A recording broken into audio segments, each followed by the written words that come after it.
Welcome back. Good morning. Can you hear us okay? Mic check, mic. Check, check. Check, check. What? Okay, music.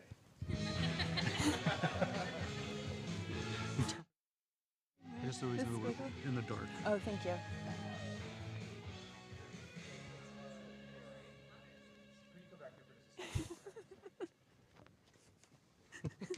All right, okay, we're back. We got it. Hello. There we go. All right. Let's do that again. Welcome to SquiggleConf Day 2. Well, we can start the day off with a cool fact about Boston. Did you know that the first computer bug was discovered here in 1947, and it was an actual moth at Harvard? Amazing. Very cool, right? Contributed to that, but then Boston also invented email in 1971, so sorry. I'm sorry. Before we get started today, we have a very exciting and action-packed day ready to go. We have a whale of a time. Whale of a time. We've got our muscle memory ready to go. Is it? Yeah. We're not even getting the groans. No. But before we get started, we want to bring out the organizers that make this event happen and let them say a few words. So we'd like to welcome to the stage Dimitri, Catherine, and Josh. Woo.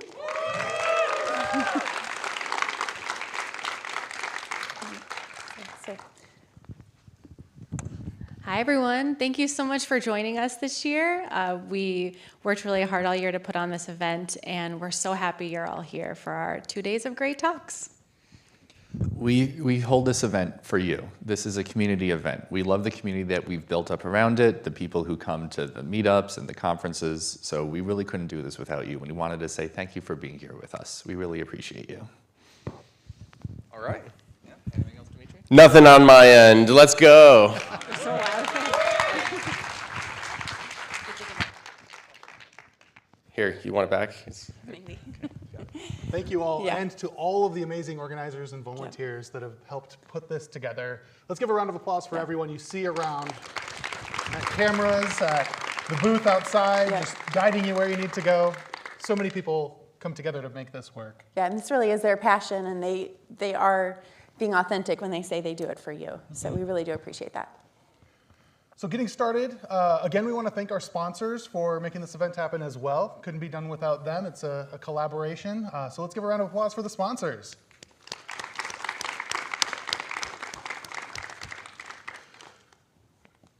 Just to remind everybody, we would love it if you would share on all the socials. On the back of your name tag, there is a QR code. I know we mentioned it a few times yesterday, but just as a reminder, you can scan that and see all the handles, LinkedIn, X, all the stuff. Mm-hmm. And in case you didn't know, SquiggleConf is on YouTube, and you can share this out. All of the videos from last year are available to watch right now.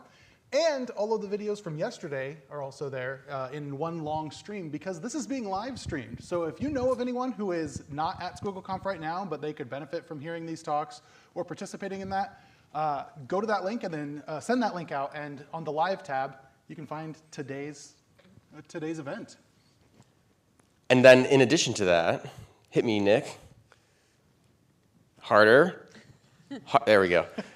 In addition to that, we have Michigan TypeScript, you may have heard about. Michigan TypeScript is kind of under the Squiggle umbrella, so to speak, and this is a place to come on and share what you know as library authors with other library authors. It's a kind of little different side of the field than SquiggleConf, but they're all related in a way, and we encourage any of you, if you are a lot of you here are library authors and people who are doing amazing things in the TypeScript world. We encourage you to reach out to us and connect and let us know if there's anything you'd like to come talk about. Yeah? Anything from you, Josh? Not on Michigan TypeScript. Although I will say it is a lovely meetup. I've spoken there, great people. That's how we met? Yeah. Actually, Yeah, the way we met is Dimitri flew me over to talk in Michigan TypeScript, and within about, 5 minutes in the car, we were talking about, man, someone should make a conference for web developer tooling, and it should have a name like SquiggleConf. And now here we are. I wanted it to be called TypeConf, but I didn't. Yeah. It's okay. Squiggle's better. Anyway, another meetup. Who here lives in or around the Boston area? I'm just polling. It looks like about 3/4 or so of you. Awesome. Everyone who raised your hand, I look forward to seeing you at the next TypeScript Club meeting or meetup. We're in Boston. We host roughly every third Thursday of the month. So our next meetup is on Tuesday from 5:30 to 8:30. We do talks about TypeScript, about JavaScript, about web. We've had talks about flowers and catering and all sorts of shenanigans. So if you want to come, we'd love to have you. If you want to speak, please let us know. We're always looking for speakers. Thanks.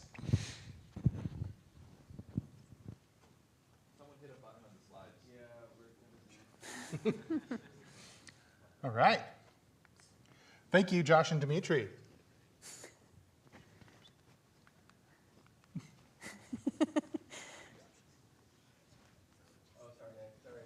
Okay. There you go. So these are our day 2 speakers. Another great catch. Very exciting. We're going to have a lot of fun talks today. Very similar energy to yesterday. It's just going to be a great time. So again, same as yesterday, not last year. As the speakers are presenting, if you think of questions, bring it to their Discord and we'll read them out. We'll have lots of questions. They'll also participate in the Discord in answering those. So yeah, get your questions answered. Perfect. All right, and with that, I would like to introduce our very first speaker for the day, and that is Shelley Vore. Shelley, welcome to the stage.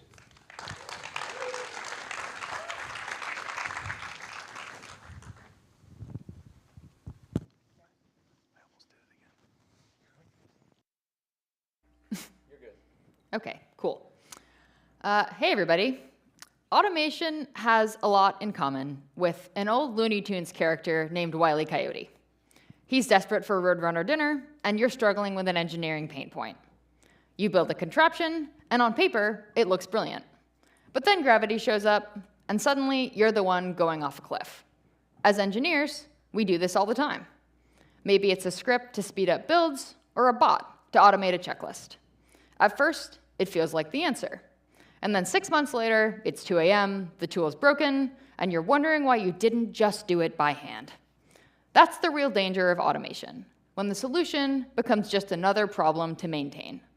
So today, I'm going to be sharing with you the lessons we've learned on the Electron team, or as I like to call them, Wile E. Coyote's laws of gravity. We'll be discussing how the Electron team avoids those traps, and then how we decide when automation actually helps, and when it just gets in the way.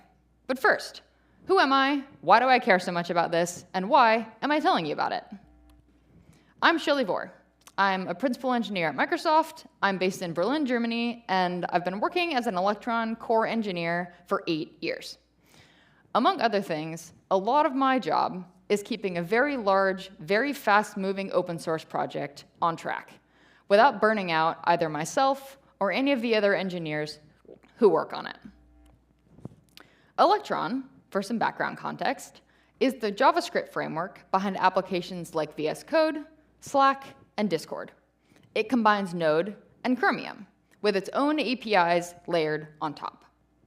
This means you can write apps in web technologies, and then ship them to multiple operating systems, including Windows, macOS, and Linux. It's written in multiple languages, most relevant of which are TypeScript, C++, and Objective-C. It's also fully open source. It lives under the OpenJS Foundation and has governance from companies including Microsoft, Slack, Notion, Dropbox, and others. So yeah, it's big, it's complicated, and it never stops moving. And here's what that actually looks like day to day. We've got constant churn. We have Chromium that updates weekly, and then Node updating every couple weeks to a month or so. We keep up with both. We've got multiple release lines. Stable lines, we have 3 supported at any given time, and then we've got betas and then nightlies that release every night, all in parallel. We also have distributed contributors. We have people in different companies, time zones, and continents. We've also got sprawling docs and types. It's a massive API surface with real complexity to match. And then we've got pretty complex infrastructure. We've got packaging, permissions, backporting, and publishing, each with its own delightful set of edge cases.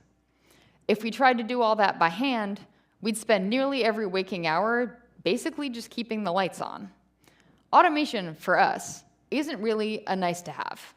It's the only way this project works at all. the only thing that keeps the project from collapsing under its own weight.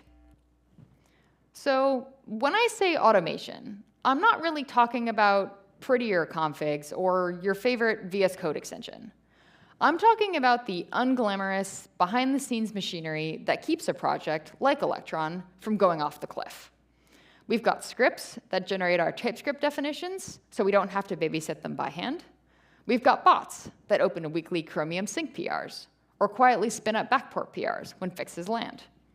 We've got workflows that enforce permissions, check policies, and make sure releases happen the same way every time. So before you go, that was such a quick overview. I promise we will get back to that. So anyway, none of this is stuff the users actually see. But without it, the project would grind to a halt pretty quickly. Internal tooling is what keeps the boring parts boring, so we can spend our time on the work that actually matters. So that leads me to the real question of this talk. What's actually worth automating, and what's just another Acme gadget waiting to fail? So here's the thing. Automation isn't free. When it works, it's great. A good tool pays for itself every day. You barely notice it, and that's the point. But when it doesn't work, that's when you've basically hired yourself for a brand new job, full-time tool babysitter. But the funny part is, bad automation usually starts with pretty good intentions.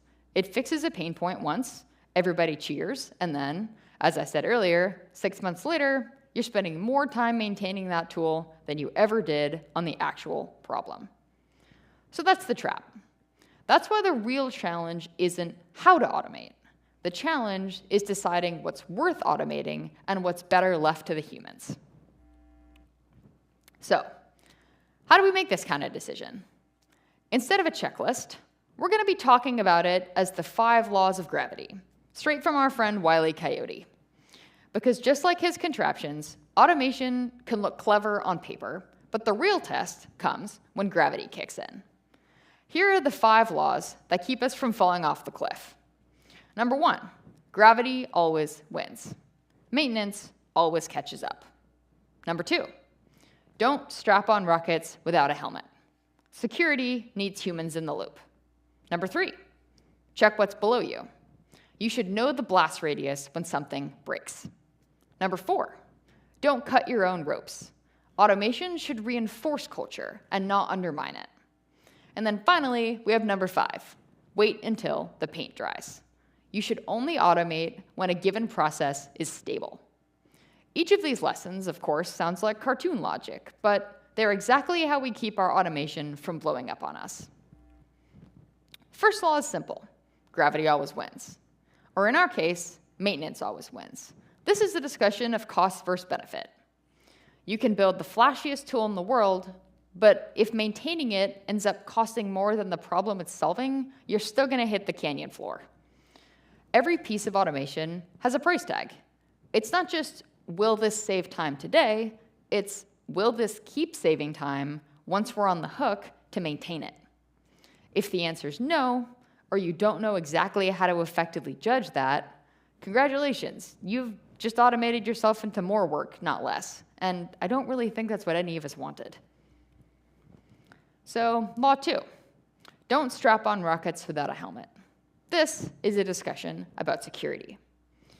Automation is great at catching the obvious stuff, like catching typos, enforcing patterns. What it can't do, though, is catch intent. It won't notice the subtle risks, like a dependency bump that looks routine but isn't. When security is involved, intent really matters. That's why we always keep a human in the loop where security is involved. Otherwise, you're basically just strapping on explosives and hoping for the best. So, law 3, check what's below you. This is a discussion of failure impact. Automation will fail. The real question is what happens when it does. If it just annoys one person, that's, more or less fine. But if it blocks a release or causes you to ship something that's broken, that's going to be a much bigger fall. You should know the blast radius before you build. Otherwise, you're just going to end up running straight off the cliff. Law 4, don't cut your own ropes. This is a discussion of cultural alignment. Tools don't just enforce rules, they shape behavior. A bot that requires human-readable release notes? Cool, great. A bot that merges code without review, or that could? That might quietly cut the rope of collaboration and trust. That's why collaboration and culture have to be part of the decision, because the fastest way to break a team is to build tools that work against the way people want to work. Law 5, wait until the paint dries. This is about change stability. If the process is still shifting, automating it is going to be like painting a tunnel on the wall. It looks good, and Roadrunner might get through it, but the second you try to use it, you're just going to end up running right into the wall.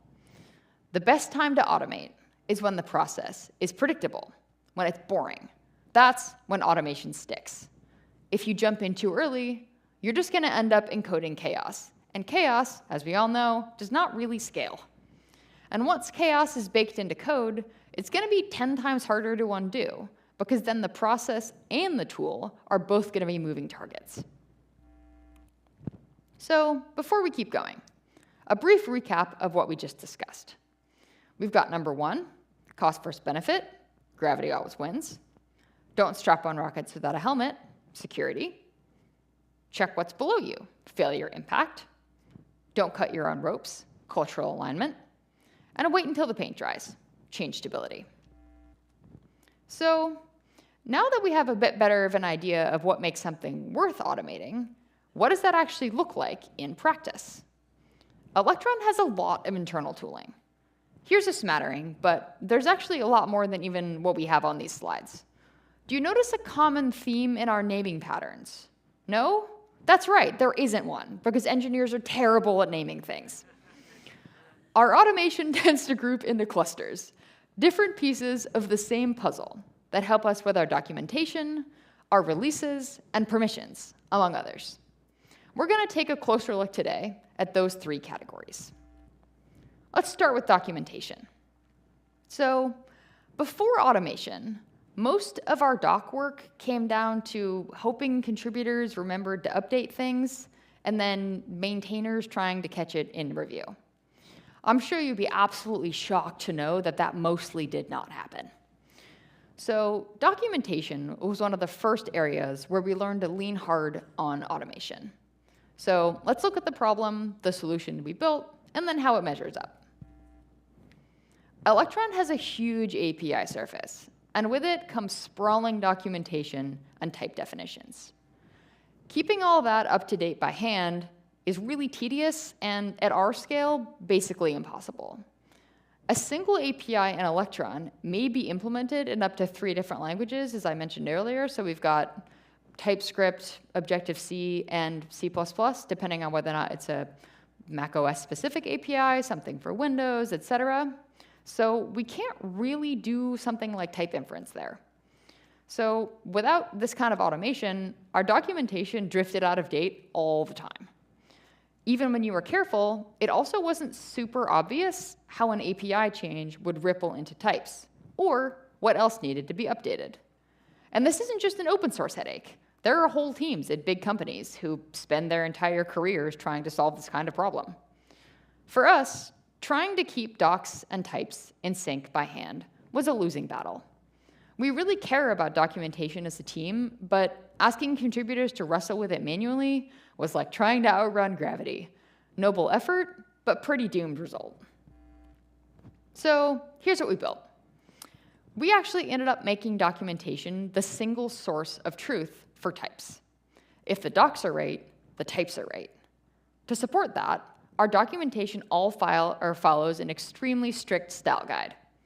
It gets parsed into a markdown AST, and from there, we generate types automatically, with 2 of Electron's modules, docs parser and TypeScript definitions.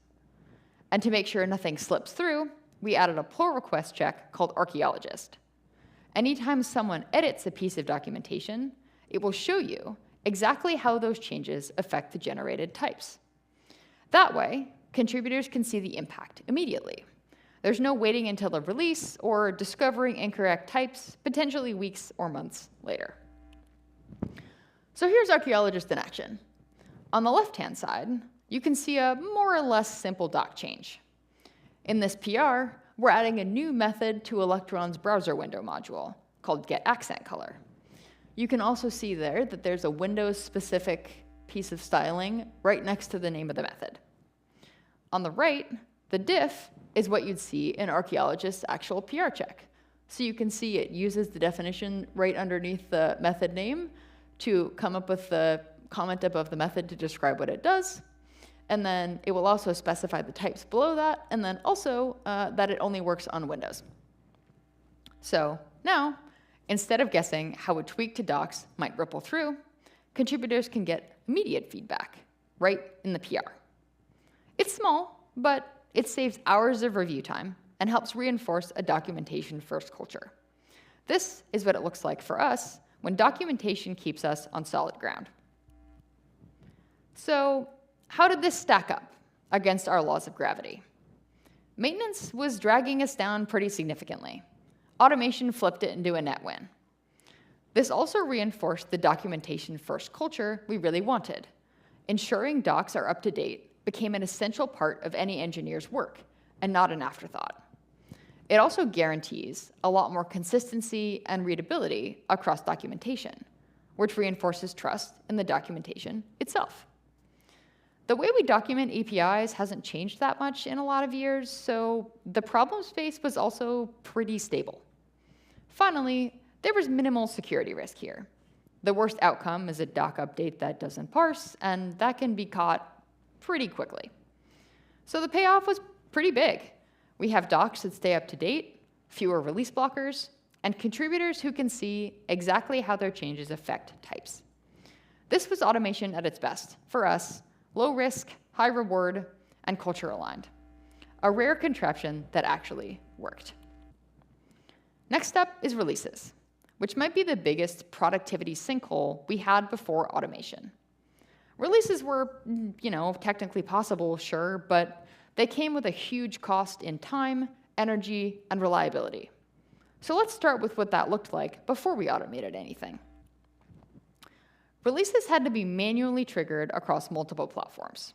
And whoever kicked off that release, congratulations, you just tanked your day. Your machine is going to be locked up for hours, and you're also going to be the single point of failure if anything goes wrong. Builds themselves also took multiple hours on multiple platforms, which made it really hard to justify running pre-release builds like betas and nightlies, even as more and more customers were asking us for them. Backporting was another nightmare. Just so we're all on the same page, backporting is the process of taking fixes, security patches, or features from a newer version of a piece of software and applying it to an older, stable version of the same piece of software. Electron maintains multiple release lines, so any given PR to main likely needs to be backported to one or more stable lines. Simple backports weren't so bad, but the complex ones came at a real cost to our feature velocity.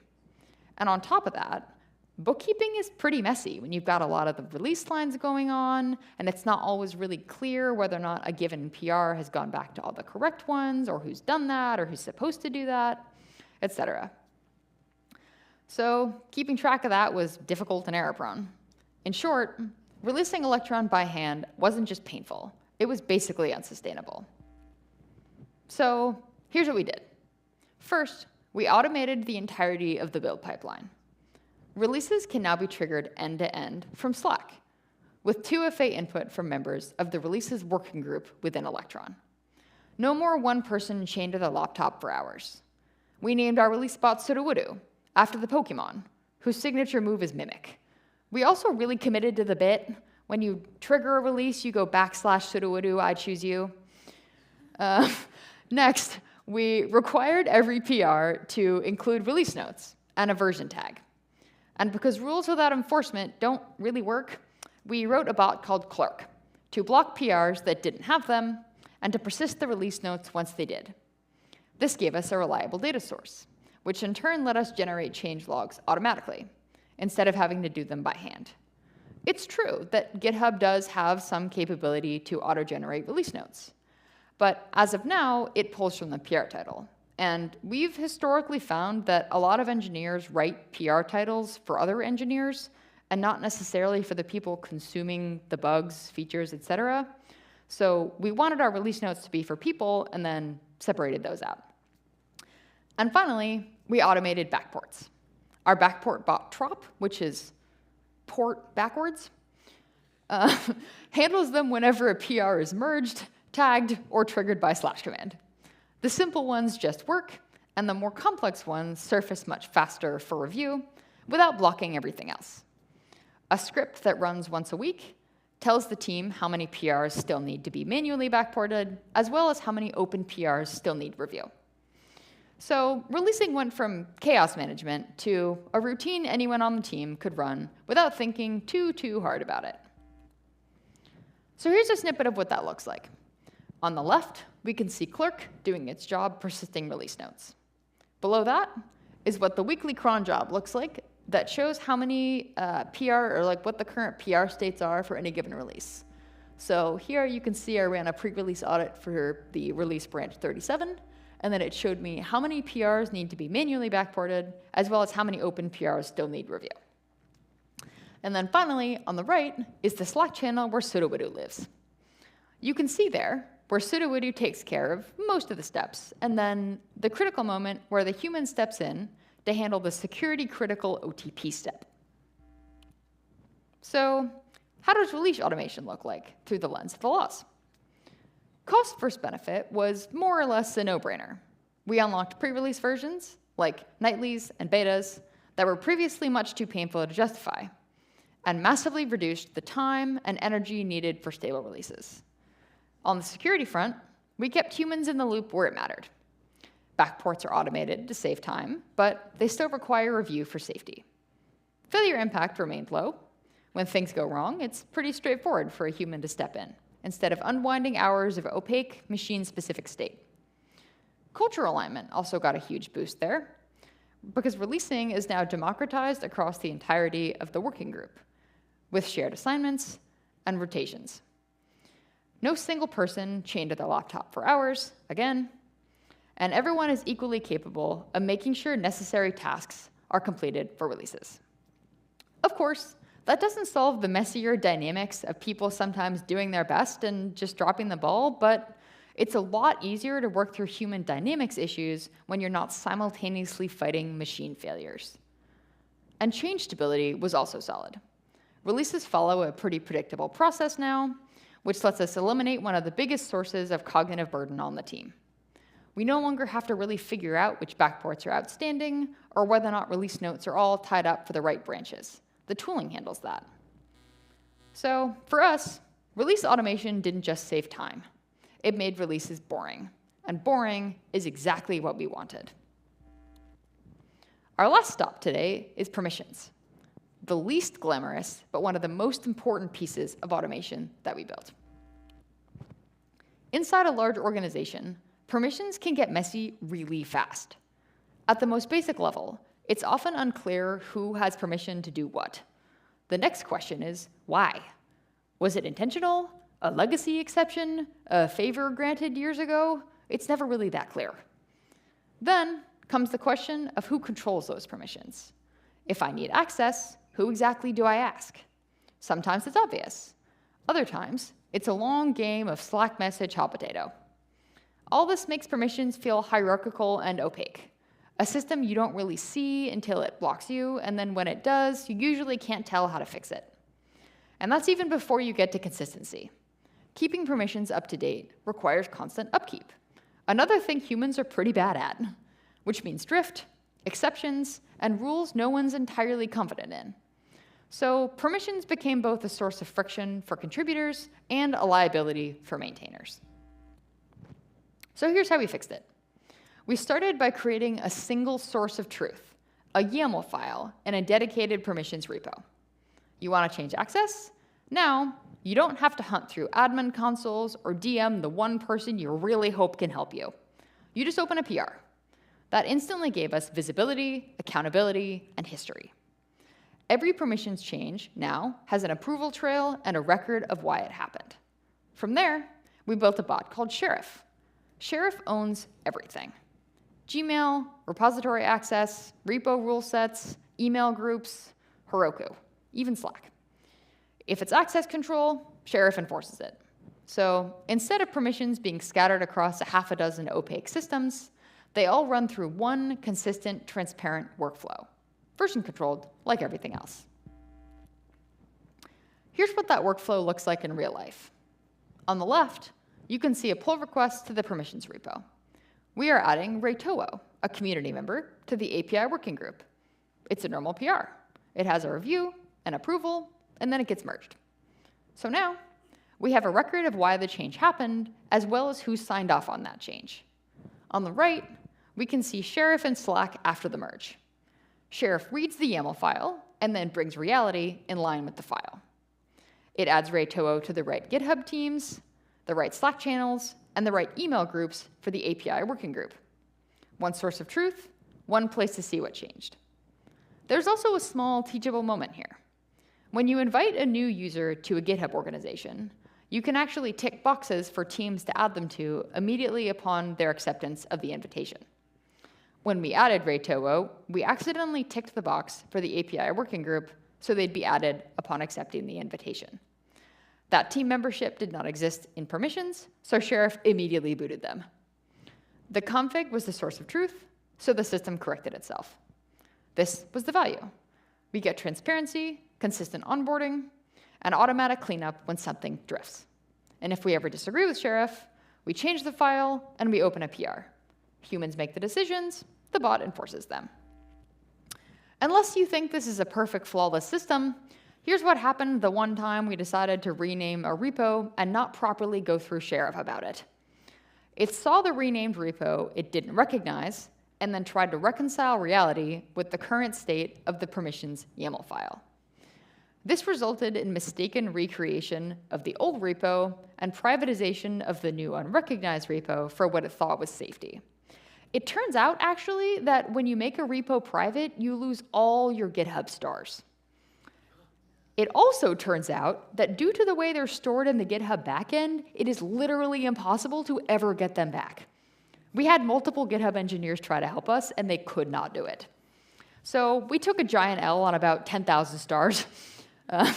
It was not great.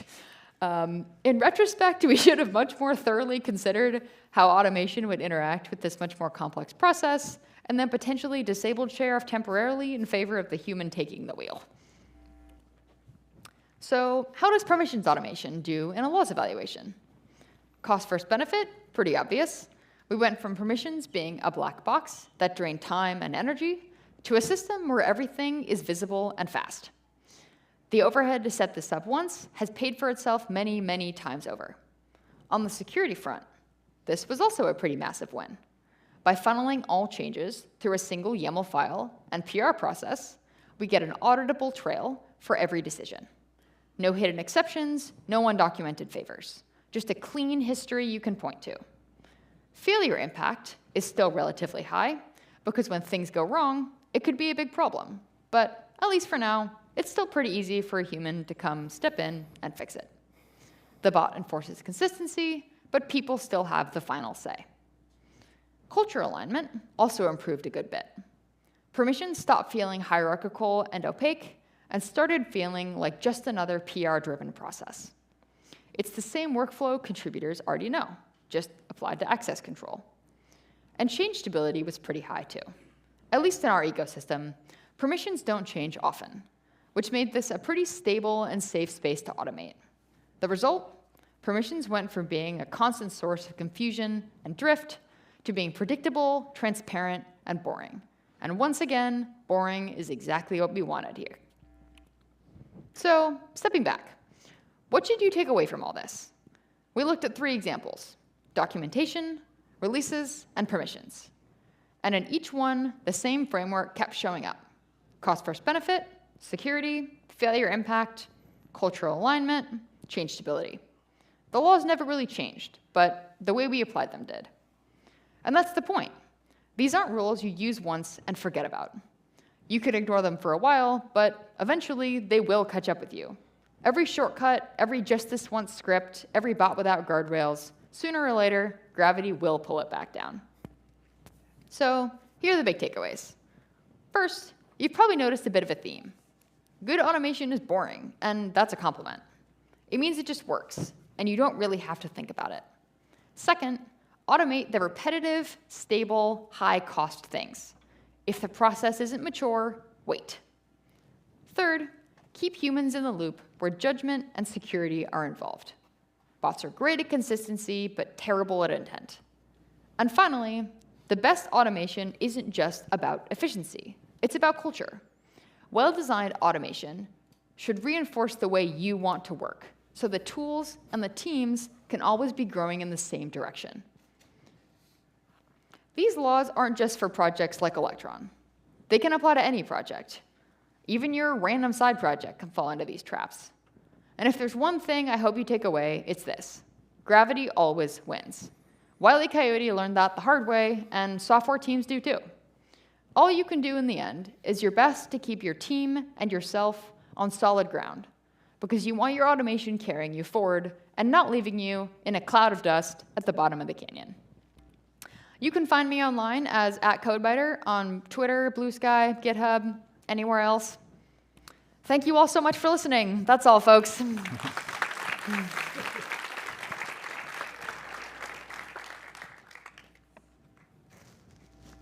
Thank you. Fantastic talk, Shelley. I loved your quote about keeping the boring things boring, and that's such a good thing. We have a lot of really great questions from the audience, so thank you so much. I'll start off with one from Jake. If the docs are if the docs are the source of types, then is it the case that the actual code isn't in TS? Have you ever thought about flipping it and using TS as the source of truth? So, great question. So, I think I said at some point in that talk that any given API, so it can be implemented in up to 3 languages, but it's actually quite possible that an API in Electron never is implemented in TypeScript on any level. So Electron's top level language there, we do use TypeScript, like internally, but essentially because there's no way to like guarantee consistency within the code itself for where an API will be implemented, we essentially just decided to go with docs because we know 100% of the time that we can control that. Mark asks, I'd love to hear more about how Shelley contributes to open source projects as a full-time Microsoft employee. How did you land that gig? Luck? I don't know what a good answer to this is. So I spent a bit of time when I was in college participating in open source, arguably at the expense of my schoolwork, and then ended up getting hired to the Electron team when I was actually still a senior in college, which is a terrible decision. Never do that. So I spent most of my senior year working on Electron in part because I had contributed a bit to stuff in the general ecosystem, and then I got lucky and made a connection with that team's manager, and yeah, ended up being able to work on Electron full time. Which actually, for those who don't know, Electron was started by GitHub. So it actually came after Atom.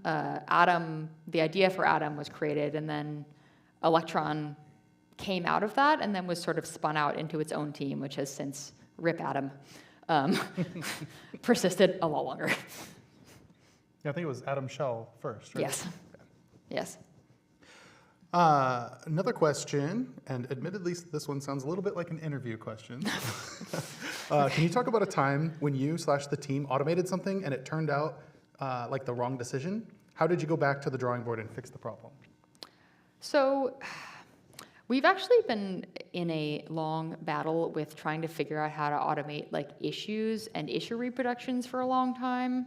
So I wouldn't say that that specific case is one where it's per se like failed catastrophically or anything, but it's actually really, really hard to try to figure out effectively as like a very small maintainer team, as I'm sure anyone working in open source kind of knows, how to kind of make sure that you're doing a good job triaging bugs and issues that the community is reporting, while also like asking them for an appropriate amount of information so you don't keep having to go back and ask them more questions, because let's say I need to go and try to fix some kind of bug, and I look at the bug report and I kind of realize that what the information they've given me isn't really enough for me to triage it. So, I then have to ask them more questions, and I don't have that much time in my day. So in the end, that could reasonably result in me just like not really being able to fix their bug. And I feel bad about that. They feel bad about that. That sucks. So we tried a bug called BugBot for a while that like did a bit of like automated test casing within Electron's issue tracker, and it just like didn't really work. And so we're still kind of back to the drawing board on how we could make it work, but it turns out it's actually really hard to like interface with the messiness of human behavior as you were desperately trying to fix software. I'm trying to think of another thing that maybe like died in wilder fashion. I don't know if I could come up with a good example where we've really had to like entirely throw out something besides BugBot, but there have been a lot of absolutely flagrant times where things have, blown up on us. We've had to go and I think we had to like SSH into Heroku once, and then, okay, hold on. Let's see what else I can come up with. Oh yeah, there was one time a like JSON file like upload fell apart, and it turned out that the repo that one of my coworkers and I wrote in 2018 at like 11 p.m. was lost in his old computer since he'd changed jobs. So we had to reverse engineer the repo out of Heroku at one point. Like, there's lots of stuff like that. Amazing. Let's give it up for Shelley Vore.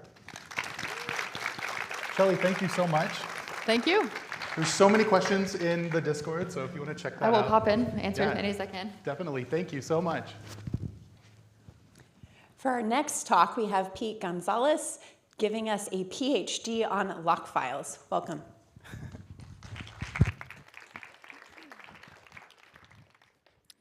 Thank you. Can you hear me okay? Okay, so I'm Pete Gonzalez. I work at TikTok. I'm a core maintainer of the Rush Stack open source tools for large TypeScript monorepos. Today we're going to talk about lock files. So this topic has a lot of history. My first exposure to JavaScript packages was Bower, which had a very simple model where if your app depends on a package, we just unzip that package into a folder immediately under your app. I call this an axiom, not as like a great truth, but more in the mathematical sense of a possible mistake. Like Euclid's axioms, for example, will tell you that a triangle can't have 3 right angles. But if you change some of the axioms, you can get different triangles that do. In fact, if you talk to an astronomer, they'll tell you we live in a universe where you have those kinds of triangles if you get too close to a black hole. But I'm digressing. I should be talking about the black hole that's your node modules folder. So my second experience was with NPM 1.0, which added another axiom that your dependencies can have dependencies.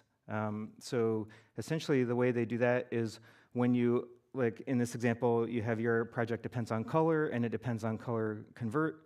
We just create another node modules folder, and then color convert depends on color name, so there's like another folder under that. This approach had a lot of problems, like quickly the trees get very deep, and you get this problem of doppelgangers, where in my example, color convert and color string both depend on color name, and it would just install 2 copies of the same version of color name. We call that a doppelganger. It creates all kinds of problems. NPM version 3 added another dimension where the require function, when you depend on something, can go look in parent folders. So this allowed them to do something called hoisting, where basically we bring all the dependencies up to one level, and now you don't have doppelgangers. But you get other problems like phantom dependencies, where essentially anybody in your node modules folder can just import any of its siblings, even though they didn't declare dependency on it. They don't have any say about what the version is. That creates a lot of weirdness and hard to debug things. And I should also mention, hoisting doesn't actually eliminate doppelgangers. You can still get them in this example, where B and C depend on version 1 of F, and then D and E depend on version 2 of F. So on the left side, you could hoist version 2 of F, but you can't hoist version 1. You can only hoist one thing. So either you're going to have 2 copies of version 1 or 2 copies of version 2, but we still have doppelgangers. Now, why am I talking about like the disk? We're supposed to be talking about lock files. Like, what's a lock file? Essentially, the lock file is the plan for how we put all the different folders on disk when we install it. And it's a serialized text file. With NPM, it was called shrink-wrap or package-lock.json. If we like zoom in and look at this file, it kind of tells you that you have A with these versions, and then if you squint, you can see it's telling you to put version F under B, and then another copy of F under C. So it sort of describes how you construct a node modules folder. And it's like the centerpiece of understanding node modules folders. PNPM is another package manager. It uses YAML instead of JSON, but if we compare them, they kind of have the same structure, just a little bit different representation. And actually, every package manager has this, like Yarn has Yarn lock, Bun has Bun lock, Dino has Dino lock, Ruby has gem files lock, Rust has cargo. Why do you need lock files? People often wonder, like, what is this for? Basically, the reason is because you can specify versions. So like this package is saying, I want version 1 of A, but give me the latest version, or try to like, pick a good version for me.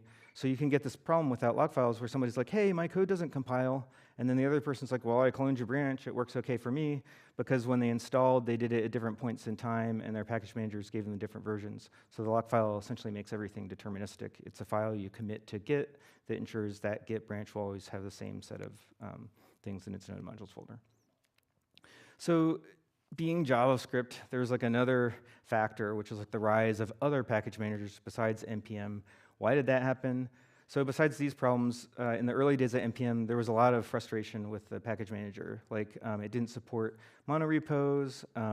It had frequent regressions where like every week there would be some bug in NPM. In particular, the network stack had a lot of problems. My team at Microsoft spent like a whole summer with like Wireshark debugging like why are NPM installs like failing, and it turned out to be some deep problem in one of their network libraries. Let me go back.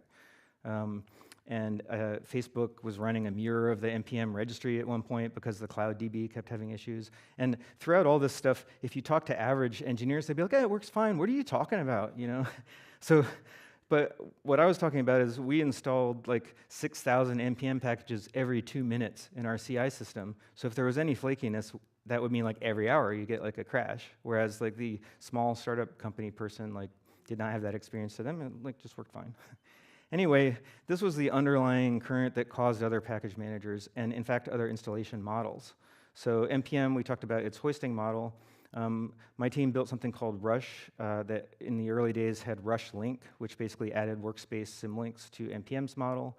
There was Yarn that was developed originally at Facebook that used NPM's model, but it was a complete rewrite of the code. So the original premise, I think, of Yarn was like, just don't use any NPM code, rewrite it, and have it be like a more stable client.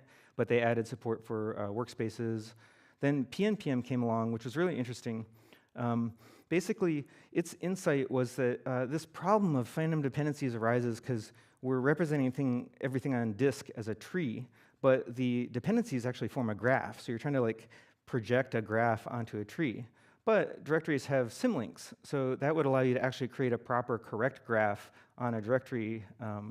You need a small change to Node.js that happened around that time to make the symlinks work correctly, but essentially that kind of like solved the problem and gave you a mostly correct install. Was it a beautiful, wonderful world? Like we strongly embraced it. I don't know if I would call it beautiful, but when you're coming from like the Frankenstein world of like NPM DLL hell, Frankenstein girls will seem strangely. All right, next slide. So Yarn took a different direction. They didn't use symlinks.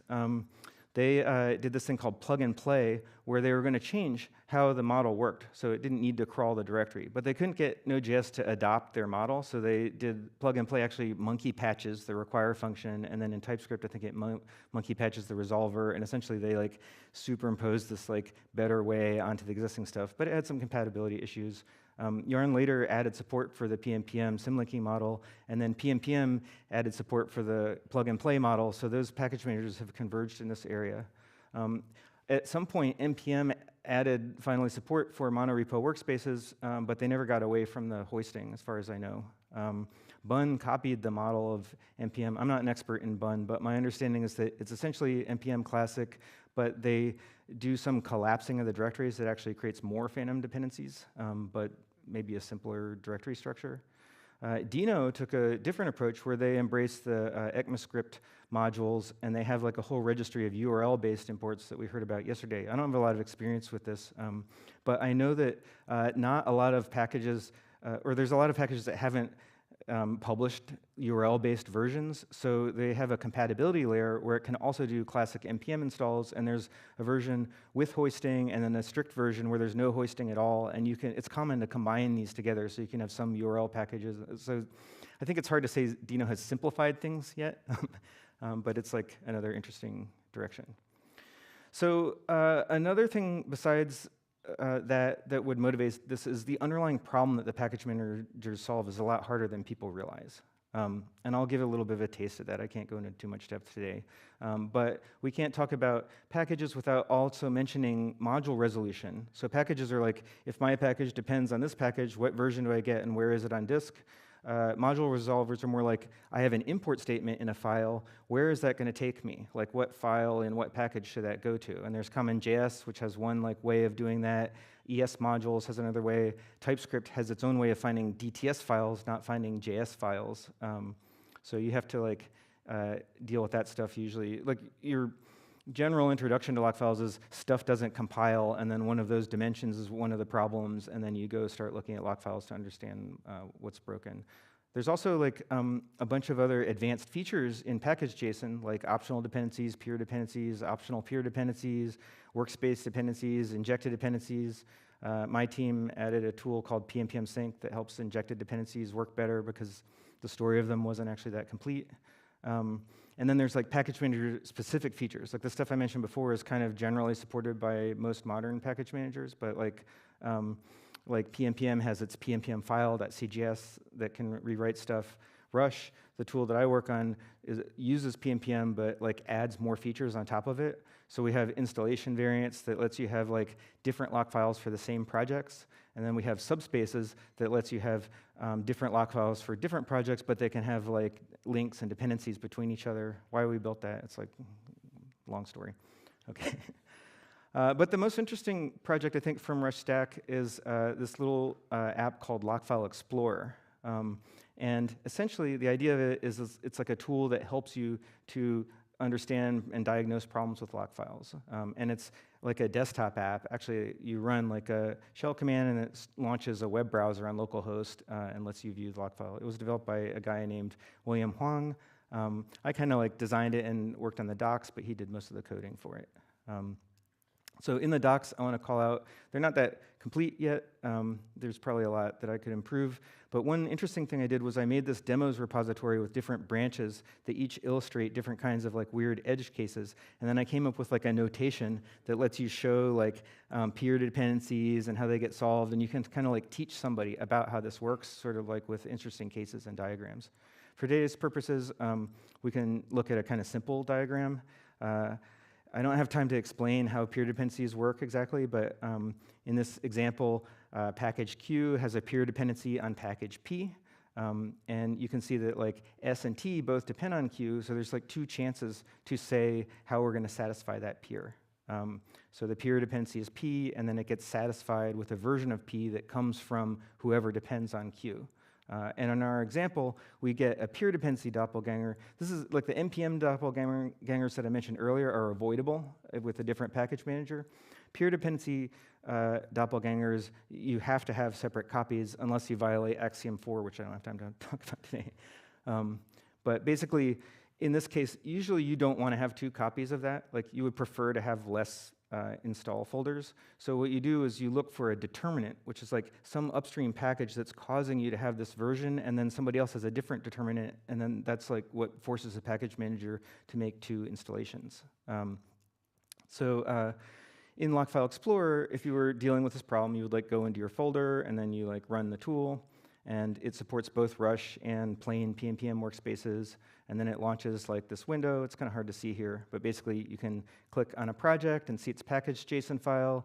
You can view all of the different dependencies in the entire lock file and search them and look for doppelgangers. If we go click on a particular project that has that problem, I can go in and look at its peer dependency, and then if I scroll up, it shows me the determinant, and if there's like transitive referrers that are like the chain that go from the determinant to where the problem is, I can like walk backwards and see it.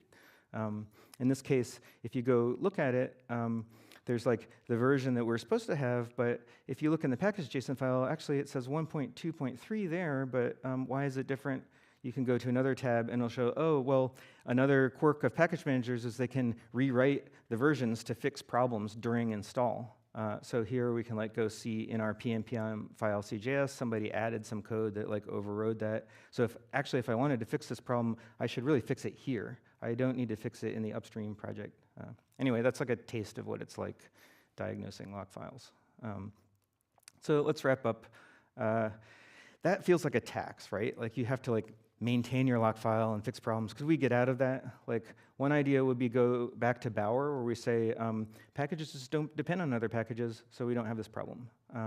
That's kind of how like Flatpak works in Linux, but I feel like it's not realistic for large web projects. Another, if you go to the other end of the spectrum, it could be like Google's repo, where essentially you have one version of every package across the entire company in this like giant, massive monorepo. And that's like mathematically the ideal solution to this problem, and you could think of everything else we do as like degenerate versions of that, but it's pretty extreme. However, I'll point out that like a Linux distribution kind of does this. If you think of like a release of Debian Linux, they go and solve all these different versions of their packages and give you a nice complete picture, and you can deviate from a little bit, but if you stay on their release, you're in like good shape, and then a year later they'll do another release with like another set of versions. It occurred to me maybe you could make something like that from npm packages. I haven't had time to investigate this. Kind of cool idea though. There's some other tips I could give about lock files, like there's some strict settings that will make your life way easier. The Lock File Explorer website explains these.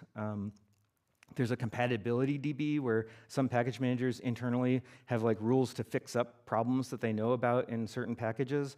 But if you upgrade your package manager, those rules change and your lock file breaks. So I would recommend disabling that in a large code base. Node JIP, if you ever see that during pnpm install or npm install, that's actually like a problem that should be forbidden in a large repo, but I don't have time to explain why. Okay, so, but some very specific tips. Like, people wonder, like, so do I need a PhD in lock files? My opinion is like, no, you don't. But if you work on a big code base, somebody on your team should know this. Like, you need to have somebody who understands these details and can help people sort out their problems and can like insist on policies that will make your code base more healthy. And also, you should avoid this like Dunning-Kruger effect. Like we commonly would hear people say stuff like, you know, some ver is really simple. You know, like, I don't know what, blah, blah, blah. You guys keep saying all this kind of stuff, but you're just making it overcomplicated. Like, it works fine for me. Or they often think the problem is coming from Rush or from, like, why should we use PNPM? Why don't we just switch to Yarn or something? But the problem is actually that they don't understand it. Like, all the jargon that I showed in my previous slides comes from like a body of work of people studying this, and like the underlying problems are just hard. It's hard to like get away from them without doing something extreme. Okay, so that's like a crash course in lock files in 15 minutes. I wanted to leave time for questions if you have them.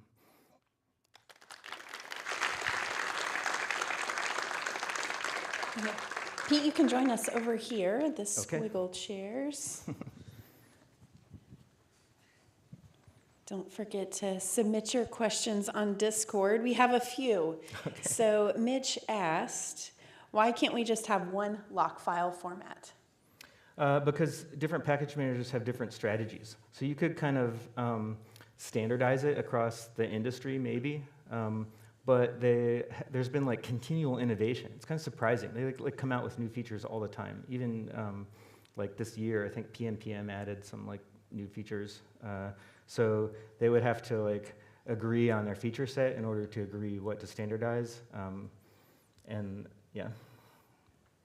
Oliver asked, lock files are security critical, but often merged without review. How do we get into a better place?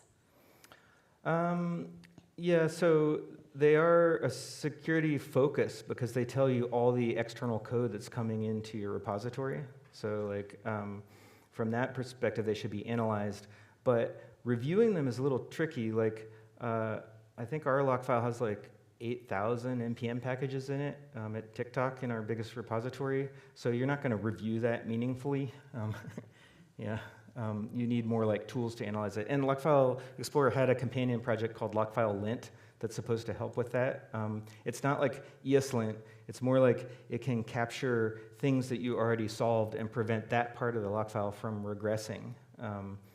But that tool is sort of like prototypical. We didn't really finish it yet. Alex asked a great question because I have done this before. So he said, I'm curious about the role of lock files in dependency management. What are the potential consequences of deleting a lock file and just letting the package manager regenerate that from scratch? For example, how could this impact reproducibility, dependency resolution, or security in a project? So actually, Rush has a command, rush update -- full, that just deletes the lock file and forces the package manager to rebuild it. And we recommend to do that regularly because it brings all of your versions up to like a consistent normal state. Like if you don't do that, every time you change a version, the package manager will slightly change part of it, but try to keep everything else more or less the same. And what can happen is if you keep doing that all over the place, you're like slowly bending and changing your versions to a point where you have a combination of versions that doesn't exist in anybody else's lock file. And then you can get weird problems in that case. So doing a full reset and bringing everybody back to the latest version can definitely help. But certainly as soon as you do that in a large repo, you have to go fix a bunch of problems like to make it compile again. I think we have time for maybe one more question. Alexander asked, is there some kind of collection or resource that covers all the knowledge around lock files? No, I hoped for Lockfile Explorer to be that, but I didn't have time to read all the docs. And I think there's actually a real lack of understanding of this. That's part of why we wanted to do the talk today, is very few people understand this deeply. Yeah. Well, thanks again, Pete, for your wisdom. And I don't claim that I do. All good. Everybody give a round of applause for Pete one more time.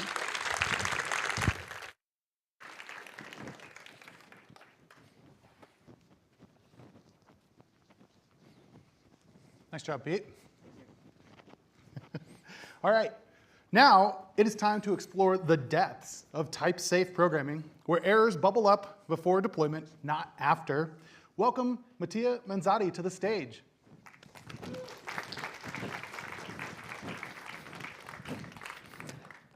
So, hello everyone, my name is Mattia Manzati. I'm a founding engineer at Effectful Technologies. I am a core contributor of Effect, mainly on DevTools.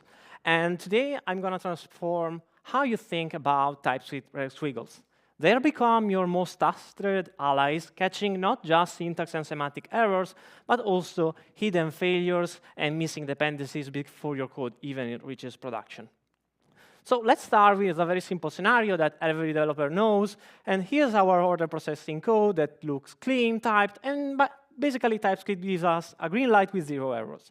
So we feel confident, and we deploy our code into production. But then everything starts failing. Orders doesn't get in, and customers are angry. So basically, your weekend is ruined. So what went wrong?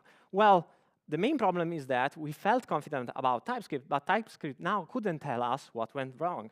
We basically had some errors lurking around as runtime bombs in our seemingly perfect code. So let's try to see what actually happened. Well, a simple query that fetches an order from a database, well, it can maybe time out where the connection pool is exhausted. Or, for example, maybe you learn later that the charge payment API function is subject to a rate limit of 100 requests per second. And the worst part is that every of those single failures you have were invisible, and also they propagate up your call stack like poison, and they contaminate every function that touches it. So what do we do traditionally to avoid that contamination? Well, we just wrap everything into a catch block and call it a day. That's it, right? Problem solved, not even close. The real issue is that TypeScript then, rightfully, types your catch block error as unknown. So that means that you have basically no idea of what error may live there. Is that, again, a network error? Is that a validation error? Whatever, who knows?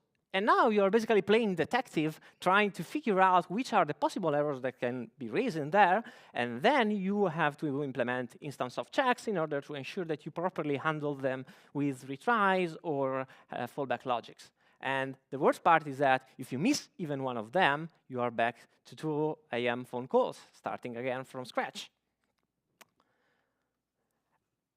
And as I mentioned, the worst part is that errors don't stay contained.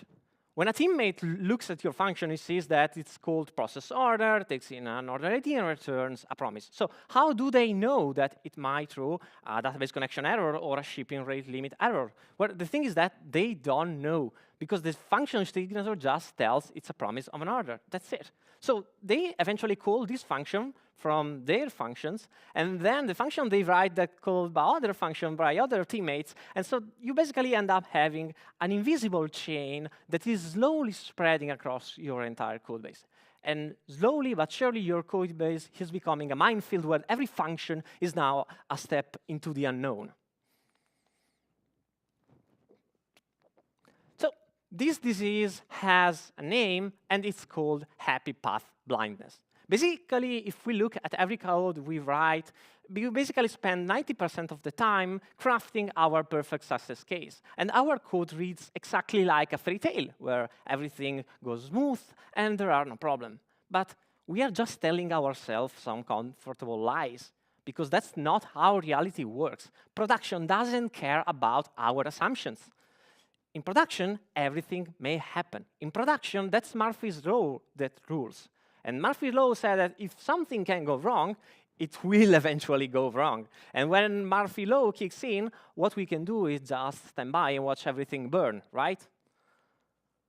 Well, there has to be a better way, right? And turns out that the problem is not TypeScript. TypeScript is a great language. It can run Doom, so it's indeed a great language. But the problem is that our data type, our promise of an order, is only telling us half of the story. It is whispering about the success case, but is staying silent about the potential failures. So what if we could change that? What if those red squiggle that catches the typos could also match our missing error handlers? What if TypeScript could see the failure and refuse to compile until we've dealt with them? That's ideally the world we want to live in, right? And good news, that's not a fantasy. That's a real-world pattern, and it's called error as value. So the key insight is that instead of throwing errors into the void, we return them as part of our function result. And now that errors are first-class citizens of our type system, because now they are basically the same as our success data, now the compiler sees them. And other languages have been doing this for years, but again, the gist is that now that compiler knows exactly what it could go wrong and where. So let's see how we can implement this pattern, for example, in TypeScript. So we can define a result type, which is not other than an union between two different situations. There is the success case, which has a tag of a success and a value A, or there is the failure case with a tag of failure and an error of E. And now if we try, for example, to implement a divide function, we see that instead of throwing, now we do something else. We simply return the case we have. For example, if B is 0, we return failure alongside with an error, and otherwise we return a success with the value of A divided by B. And why do that? Well, now look at those beautiful red squiggles. They are basically screaming at you because you are trying to access the result of the function before even checking first if it succeeded or if it failed. And the other part that's really interesting, now look at what happens inside the if cases. Sure, the success case is correctly typed, but look at the error case. Now we have a fully typed error case. So that's really great, and that's really important. And this pattern is exactly one of the core ideas that Effect tries to bring to TypeScript. And Effect is none other than a lazy evaluated computation which describes how your program can succeed, how it can fail, and which requirements it may need in order to be executed. Effect also provides us only other structured and controlled concurrency primitives that will help you build robust and type-safe applications. So let's start by rewriting the same divide function we have before, but this time with effect. As you can see, this is very similar as before, but we are using effect.fail to construct the failure error, and effect.succeed to return the division of both numbers. But that's quite different because, as I mentioned before, effect is a lazy computation. So even if we try to look for an error on a value property, we won't find them. Because in order to get back that result, we need to actually execute first the effect. So we can take the effect description we have and hand it to the effect.runPromise API, which will basically take your effect, hand it to the effect runtime. The effect runtime will look into the effect description, execute it, and then return the result back as a promise. And now we can see that indeed, for the first time, our type signature contemplates an error. That's great, right? Well, maybe saying an error is still too much generic, right? And that's why effect gives us utility data functions like data.tagError to help us create domain-specific error types. I know that on first sight, this might look a syntax that's from another language, but I assure you this is 100% valid TypeScript. Basically, each error gets a unique string tag that will be useful while trying to discriminate this kind of error in a union of multiple of them. And also, the powerful part is that now each error also allows to carry context about how the error has been raised. For example, if we have a rate limit error, we can see that it can also carry information about in which amount of time you need to retry and which was the endpoint that was called. So now your errors are not just signals that something went wrong, but they are actual rich data structure, and this information can be used later on in your error handling strategies. And also, let's look at what happened at our type signatures. Now they are becoming self-documenting contracts. If we try to read the signature of the process order function, we see that process order takes in an order ID and returns an effect that can succeed with a shipping or fail with an order not found or payment failed. What I just read is not a comment. That's not documentation that will go stale. That's the actual type signature of your function that tells you everything that can succeed and everything that can go wrong. So what happens if, for example, a new developer joins your team? Well, now they can just look at the function definition and they immediately know which are the failures that they need to handle. Or what if you are an AI assistant that is trying to help you write your code?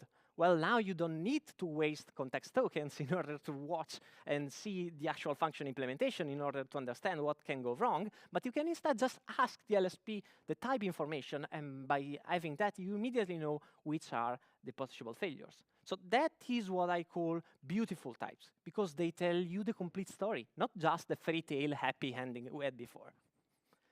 And we know that, unfortunately, real applications aren't single function. Usually, there are multiple composition of many operations, so of many functions. And as we mentioned before, unfortunately, effect is lazy. That gives us superpower, but unfortunately, that means that traditional ways of composing function calling won't work in here. So to compose effects, we have basically two primary ways. We have effect.gen that can be used for expressive imperative like business logic, and we have .pipe that can be used to compose high-order behaviors into already existing effects.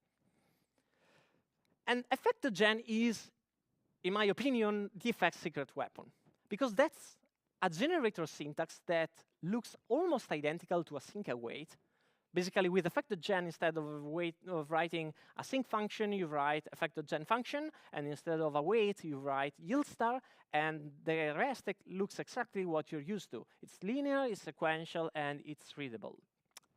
But why using generators? Well, here's the kicker. By using generators, we have made TypeScript aware of every possible failure through the entire generator function. Every time we yield star an effect, the returned effect will automatically infer which are the possible failures without having us to manually type them. So that's really amazing. And as I mentioned before, effect also give us pipe, and as the name suggests, yes, it works exactly like a pipeline. You start with an effect, and then you can chain up additional transformation over that previously defined effect. For example, we can apply transformation that chain new effects, that handle error logic, or whatever. Basically, whatever function that takes in an original effect definition and return a new one. And traditional function composition would have been worked for this as well, but pipe is really nice because with traditional function composition, we would have to read the function from the innermost to the outermost layer, and instead with pipe, we have basically changed the way we read the function from left to right, which usually feels a lot more natural. And we know that just accumulating inferred errors is not useful at all. Eventually, we need to handle them. So that's where the specific error domain types we have defined before comes really handy.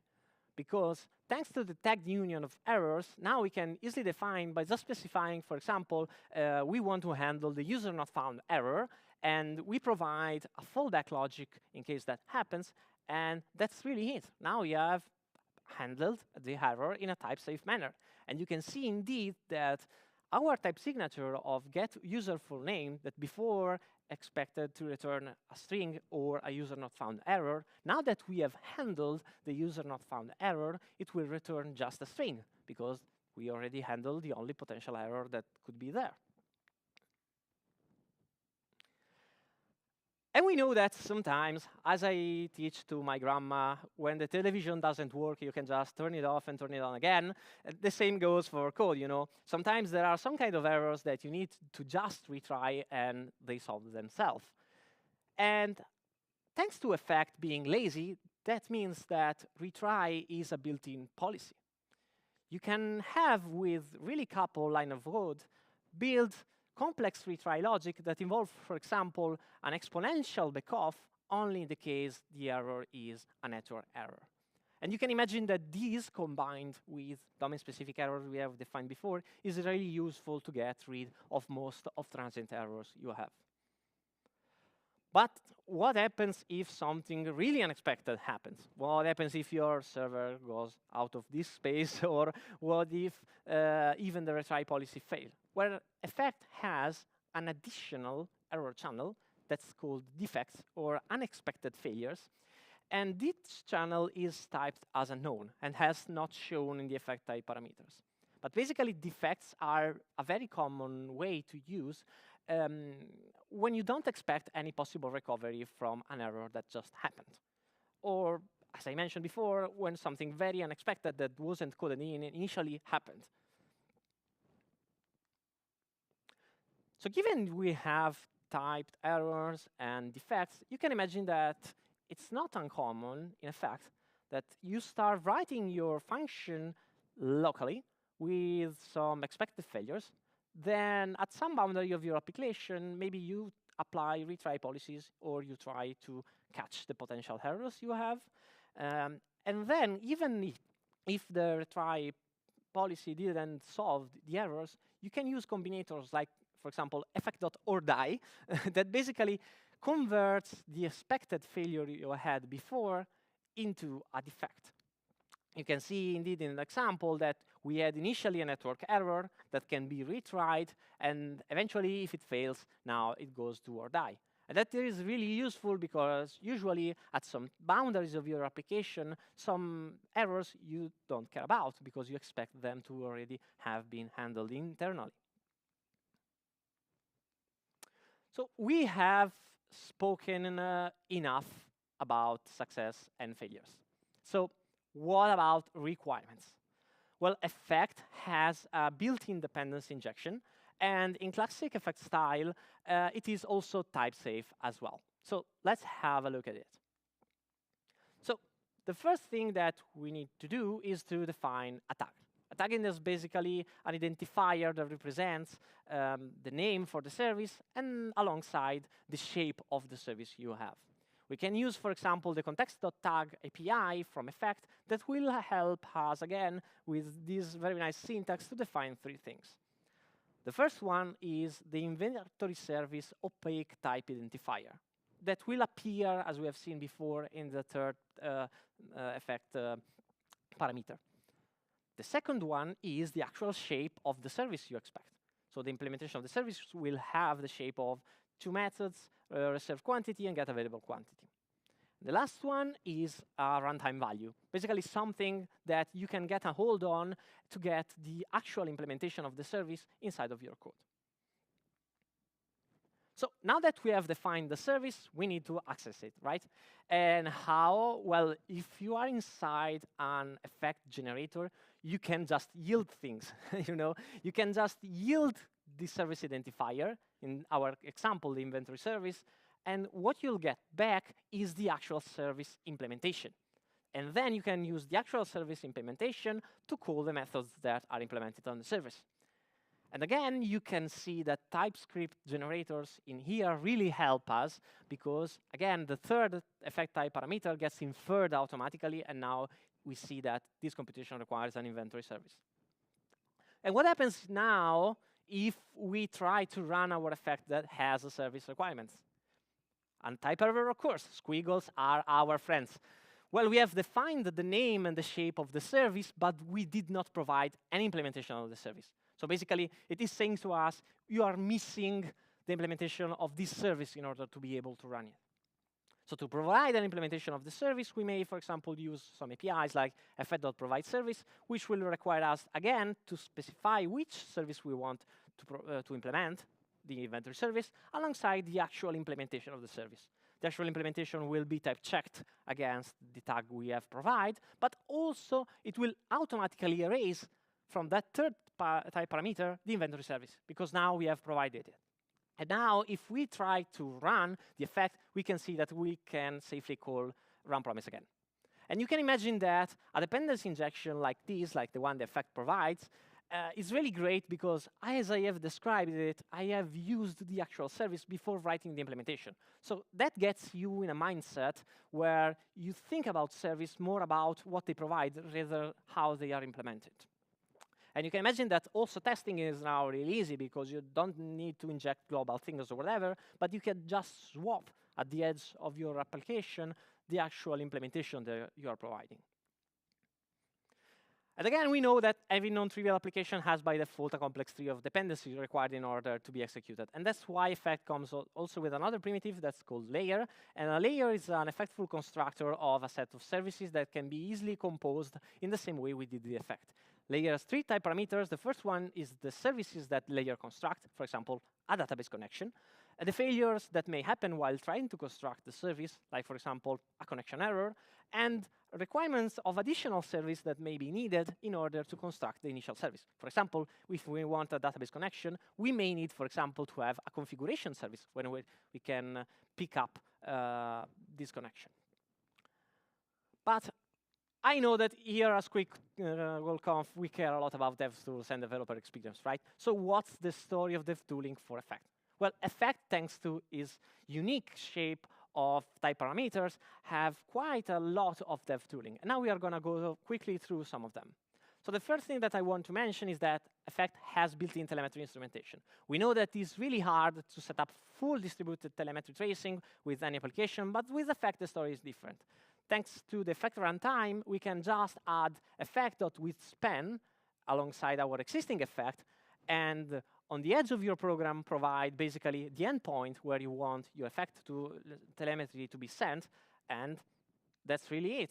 Now you have fully working instrumentation for your code. No more things needed. And the second area of dev tooling about effect I want to talk is the language service plugin. And for a library like effect, again, where a lot of information are encoded into the type parameters, it made sense for us to try to build tooling as close as possible to the type system, so we can get as more information as we can. And for that, it made sense to use a language service plugin, as we have learned yesterday. The TypeScript type checker, for example, has been crucial for the effect journey, and its rect squiggles has been really, really helpful, but unfortunately, sometimes the error diagnostics are not so great for new comments, because again, it's a structural type system, so it's trying to compare structure. But thanks to the effect LSP, we can provide additional information that rewrites those errors in something really more readable. Like, for example, here we can see that after enabling it, we see that missing inventory service in the expected effect context. And I personally think that diagnostics is also a great teaching tool, because given all the type information we have in the effect data types, we can, for example, also detect when we think that a service definition is leaking an implementation detail. For example, here we have a cache service, and we see that in all of the methods, a file system requirement appears. So maybe that's not what should happen, because a cache can be implemented file system, database, whatever. So that's not the place to put that requirement. It should be put instead in the layer construction.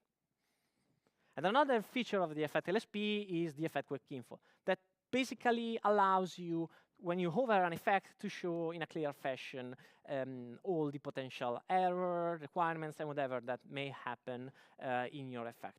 So regardless of how is set TypeScript truncation locally, you will see that you will always have all the errors without any problem.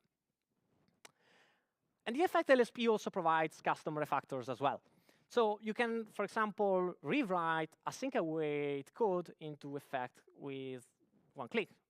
And that really helps because, as we have seen again, the effect generators are really similar to async await, so we can just convert that into an effect generators. And we can also automatically generate sketch of errors that can be later on renamed and used. But the thing is that in the end, we automatically get a typed effect with typed errors. And another interesting one is one factor that, given, for example, a plain TypeScript interface, it will automatically generate an effect schema that allows you to encode and decode your structure. For those of you who don't know, effect schema is basically a data encoding, decoding library that does a lot more. For example, it does also like JSON schema generation. It does a lot of things and is very common in effect code base as a way to describe data shapes. And as we mentioned before, we know that non-trivial applications have complex dependency tree by default. And complex dependency tree are complex to understand. So that's why, thanks to the LSP, we can try to help the user understand why some dependencies got brought in and why they are in our dependency tree. And what's better than a textual representation? A visual one. So in the effect LSP, we generate a link you can click, and we will open you a mermaid chart showing all the layers that you have in an application in a visual fashion, so you can quickly understand why, for example, a database connection is required. You go down, and you'll see that's because we have a user repository service that is requiring that. And the last part of tooling that is provided by effect is, for example, the VS Code extension. The VS Code extension tries basically to overhaul the DX while debugging effect applications. We already mentioned before that effect is lazy, and being lazy gives us superpowers. But debugging-wise, that means that effect shares the same behavior of other technologies, like, for example, React, that they have basically a description that's run by a runtime. The thing is that the traditional function call stack we see is not readable because it's polluted by the internals of the runtime. But again, we can build tooling, right? We are great at building tooling. And turns out that thanks to effect having built-in telemetry spans we have defined before, the VS Code extension can bridge this gap by basically provide an effect span stack that will basically show you all the telemetry spans that led to that effect execution. And as regular stacks, you can click on it and jump immediately to the part of the code you want.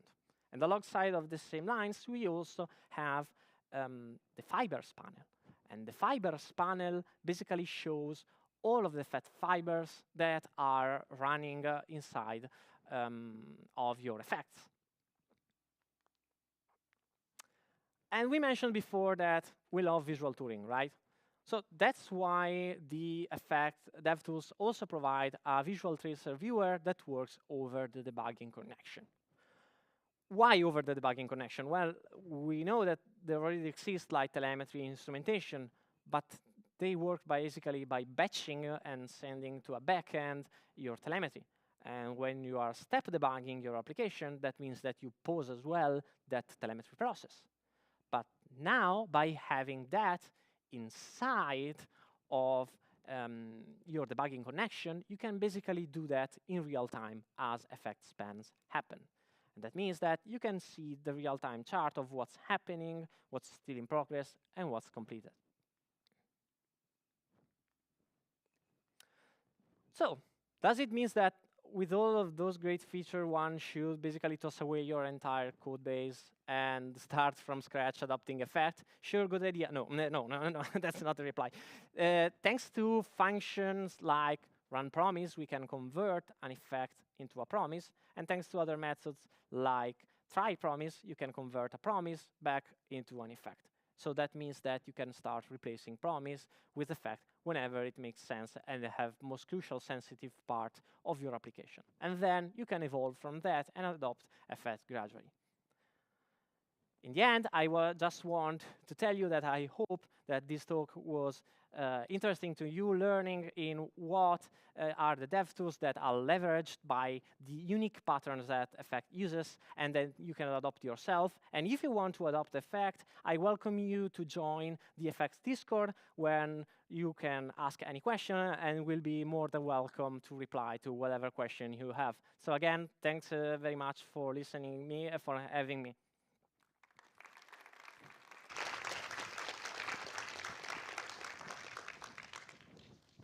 Thank you, Mattia. Have a seat in the squiggle chair. Yeah. All right, we have some wonderful questions from the audience. The first one is, Josh asks,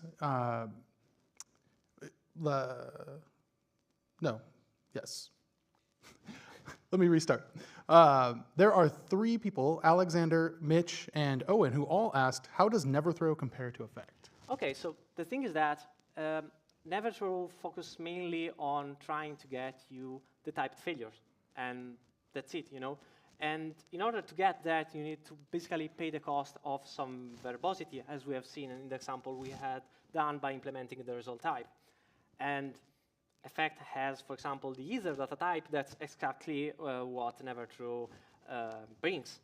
But the plus that Effect has is a lot of dev tooling things that I've just showed: built-in telemetries, retries, and all of those things are also leveraged by Effect being lazy. So you need also to consider that if you adopt never throw, sure, you get that type safety about errors, but maybe that's only 1% of the same advantage you could get by adopting, for example, Effect and using the same verbosity, because in the end, the verbosity between Effect and never throw is quite similar. Another question, and this one is from Josh, and it's something I was wondering too. Why didn't we just do this from the beginning? Oh, yeah.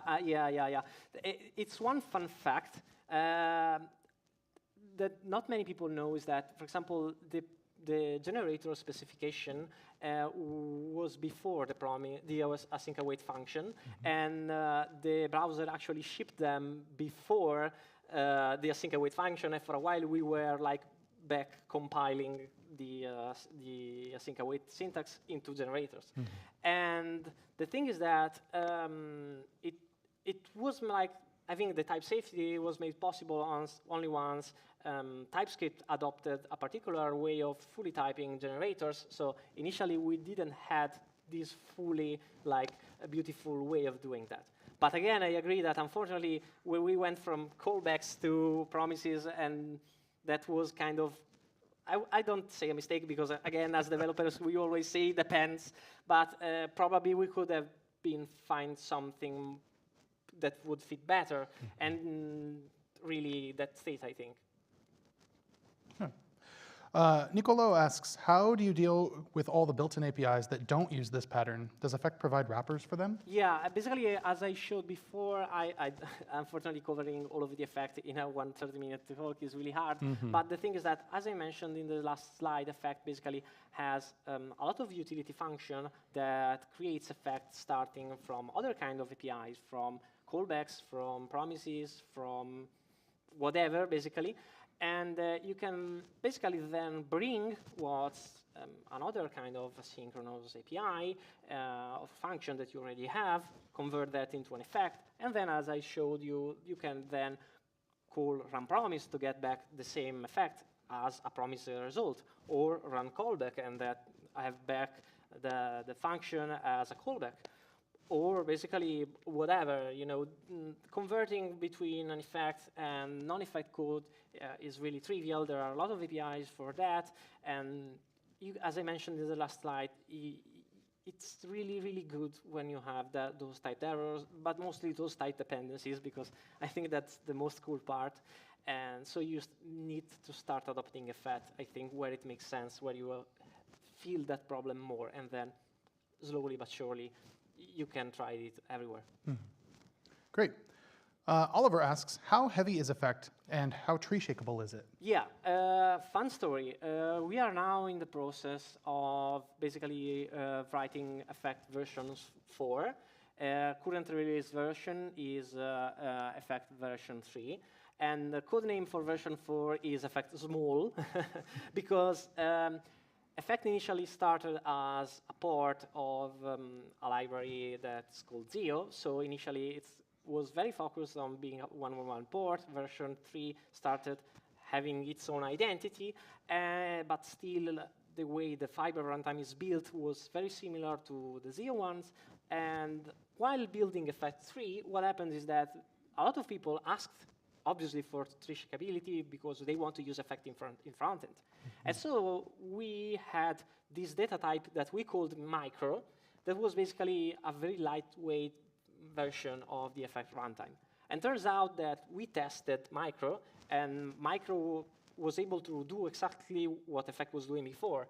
So in version 4, micro, which is really, really, really small, will be like the default runtime for effect. So I think, I don't remember out of my memory, but you can check the effect small repo. In whatever PR you see that we run continuously a difference check of the bundle size, and I think that we are around like 5 kilobytes, 6 kilobytes, something like that. Okay. Don't quote me on the numbers because, again, from out of my memory, but I think that for very small, it's like that. But you also have to account that, again, as I've shown before, effect has a lot of built-in primitives. And so the thing is that you basically pay the cost of the bundle once, but then as your application grows, that basically slows away. It's kind of the same as saying, would you use React to change the background color of a button? Yes. Maybe not. Maybe that's an overkill. You are bundling the entire React just to change the background color of a button. And the same goes for effect. When you have a good enough, when you have a big enough application, then it pays out. Awesome. Well, thank you so much. Let's give Mattia a round of applause. Thank you very much. It was a pleasure.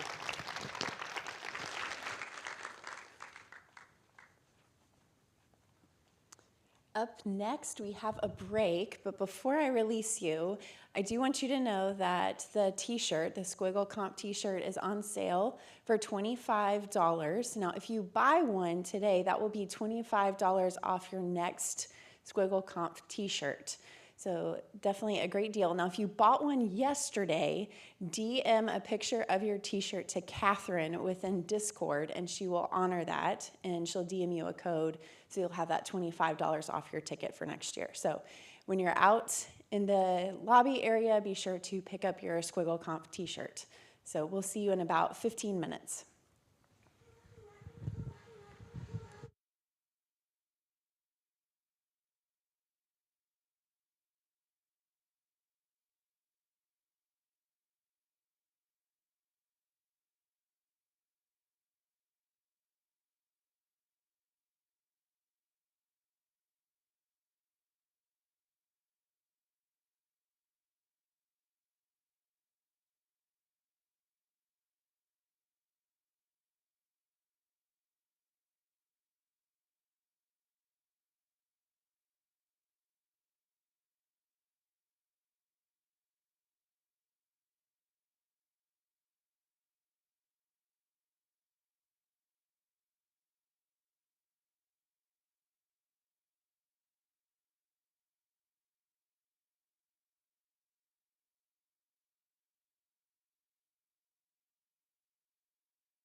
Welcome back, everybody. So I have another Boston trivia for you. Did you know that the biggest art heist in history took place here in Boston? It was $500 million worth of artwork that was stolen. Crazy, right? So the next talk is a work of art. You like that? Yes, it is all about roll down and how Veet and the bundler work. Please welcome to the stage Alexander Lichter.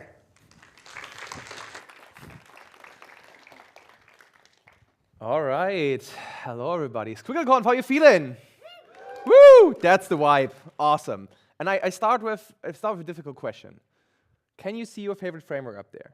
Hands up who can't see it. Anyone? Which favorite framework? Shout it.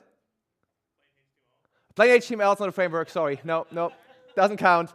Anyway, we're not here for Framework Wars. That's a different conference, right? We're here to ask what all these frameworks actually have in common. Any ideas? Someone already shouted. Yeah, it's Veet, right? This wonderful build tool. Anyone here used Veet before? Okay, almost everyone. Perfect. So let's talk a bit about more of that and how we want to change Veet with Rolldown. A few words about myself. Yeah, I'm Alex, DevRel at Void Zero, web engineering consultant, speaker, instructor, as you can see here, I'm giving talks. I'm part of the Nuxt.js team as well. So any Nuxt users here, possibly? 1, 2, okay, cool, nice. Yeah, doing a bit of like social media work, a bit of YouTube every week. And also have a website that I always say I need to update but never do, as you all know, portfolio sites. Right, let's talk about Veet as it is at the moment, because right now Veet is an amazing build tool, but it uses quite a few things under the hood. First of all, ES-Build, right? So we have ES-Build for pre-bundling, for transforms, especially for dev server, but also for minification in production. And that's a builder by itself. Like it's a bundler, we'll have it here. It's written in Go very fast. But it also uses something else for the production build, right? Rollup. We all know this wonderful bundler. And this is used when you actually build your production. So the dev server, ES-Build, we do a little bit of optimization there. And for the production server, it takes a bit longer. We have Rollup. Now, there's even a third thing for all of you React users. You can use SWC as well to make transforms with SWC, tool in Rust, right? Also to have React refresh there. Now, this seems a bit, well, it seems a bit of a lot, right? So why not taking all these bundlers and replacing them with one single thing to unify that? But before we get into that, the current Veet stack here, right? We just say like, okay, we push these bundlers away and take a new one, Rolldown. And then we get Rolldown Veet. But you might wonder, okay, we have these three things. Why not improving one of them? Why like another bundler? Is this like yet another JavaScript framework vibe? Don't worry, it's not. But the question might be for some of you, what is even a bundler? So just a few words, right? And why do you even need one? Why do you even need a bundler in like modern development? Well, anyone can tell me what this is? I know it's not very, like, let's zoom it in. Anyone has an idea what this graphic could display? Dependency graph, close. It's a module graph. So we see files depending on each other here. We have like the permission pop-up. The dependency graph is probably even bigger. We heard about null modules as like the black hole a bit ago. So we see which files depending, we see like Bootstrap and React DOM, et cetera, et cetera. So when we build complex application, it's not just like, oh yeah, we can just put all one big file. We have dependencies. We might rely on frameworks, et cetera, et cetera. And a bundler takes this and turns it into that. Tree map chart. Well, not exactly that, but it's our representation. So this is actually a visualization of these slides, which are also just a single-page application, actually, built with Slider made by Anthony Fu.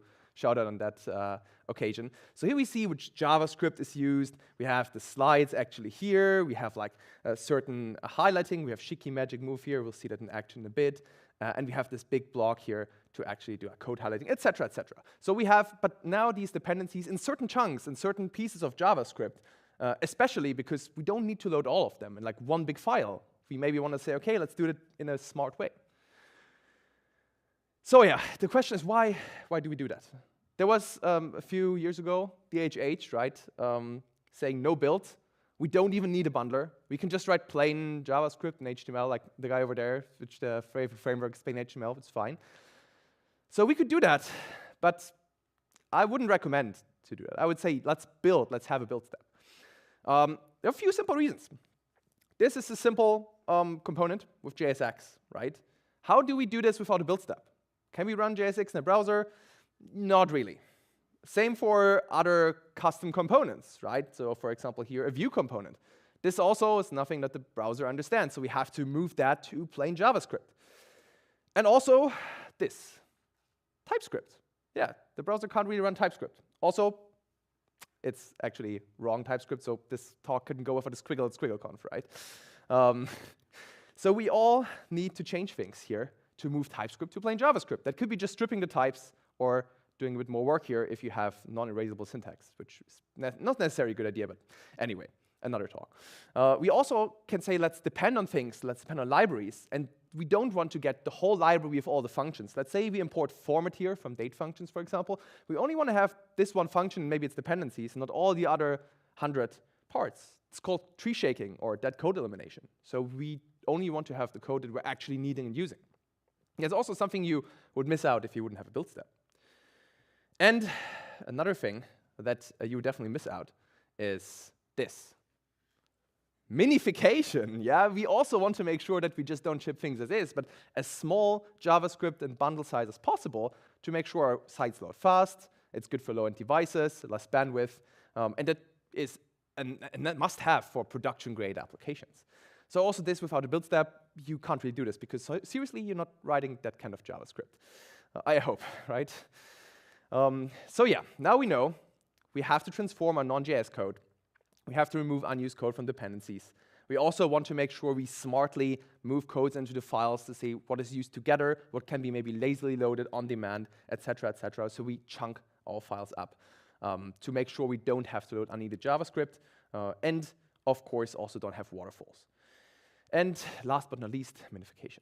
So okay, we know that. But back to the question, why another bundler? Why is the case? Well, first of all, for Vite itself, multiple bundlers under the hood, they increase complexity, right? If we say, okay, we have multiple dependencies, they all have to somehow align, it's tricky. But that's not all. Inconsistencies between development and production, well, they're also still a thing. ES built in dev, and then an unbundled dev server, we'll talk about that in a bit, versus in production with a fully bundled application. And last but not least, there are also limitations for each bundler. So for example, that features that might not land in rollup nor ES build or SWC, that are just out of scope. And of course, our production builds, they should be way faster, and they will get there. So it's time to meet roll down. And it's important when you hear roll down, you might think, okay, it's just rollup rewritten in Rust or Rustified. And the name might suggest it, but that's not the case. It is more than just a Rustified rollup. Because then we could just say, like, yeah, let's contribute to that bundler. Let's make that happen. Why it's not the case? Well, because there are a lot of really good tools out there. Why can't we just take the best parts of all of them, plus a bit more? So we mentioned Rollup already, and Rollup's API is unbeatably, like, it's amazing to work with. Vite plugins are based on that.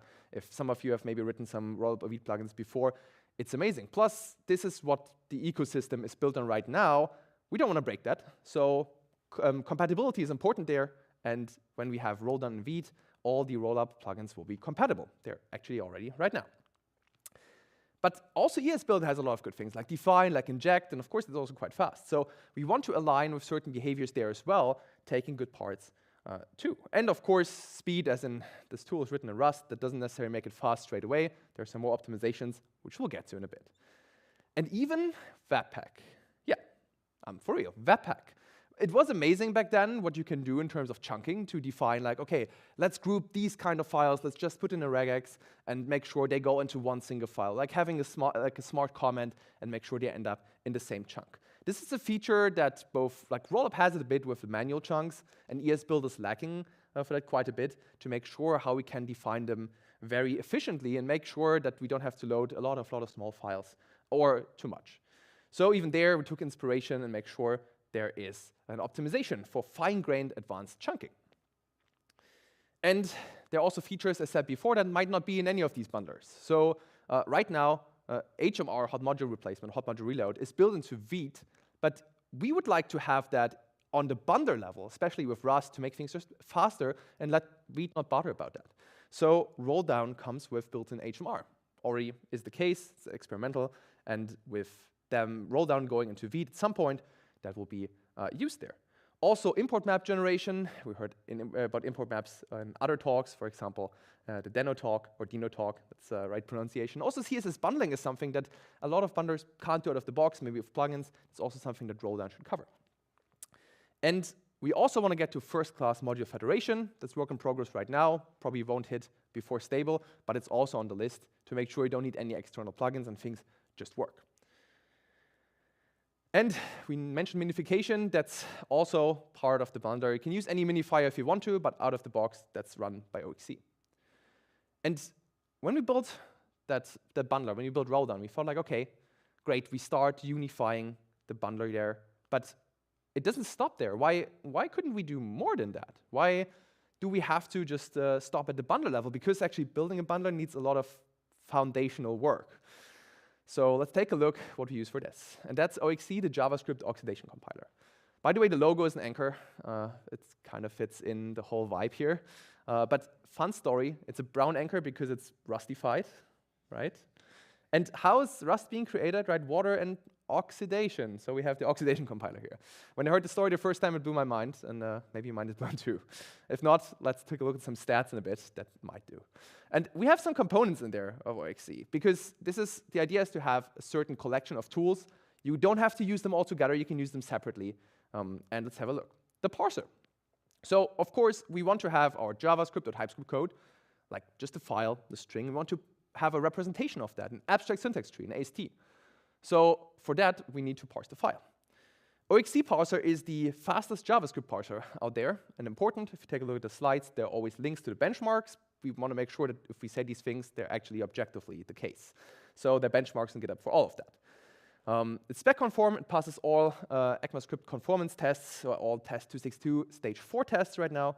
It's very important, because what is a parser worth if it can't parse your files correctly?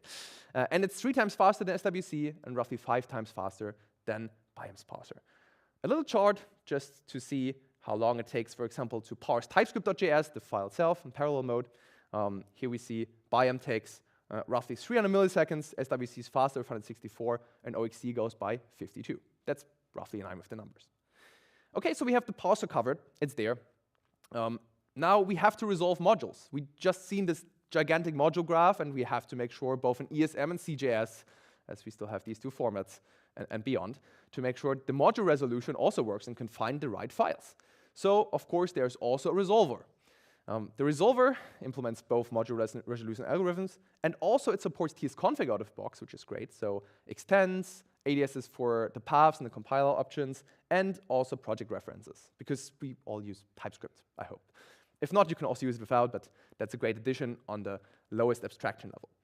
And enhanced resolve, which was used in Webpack, well, OXC resolver is like 28 times faster than that, which makes it the fastest resolver.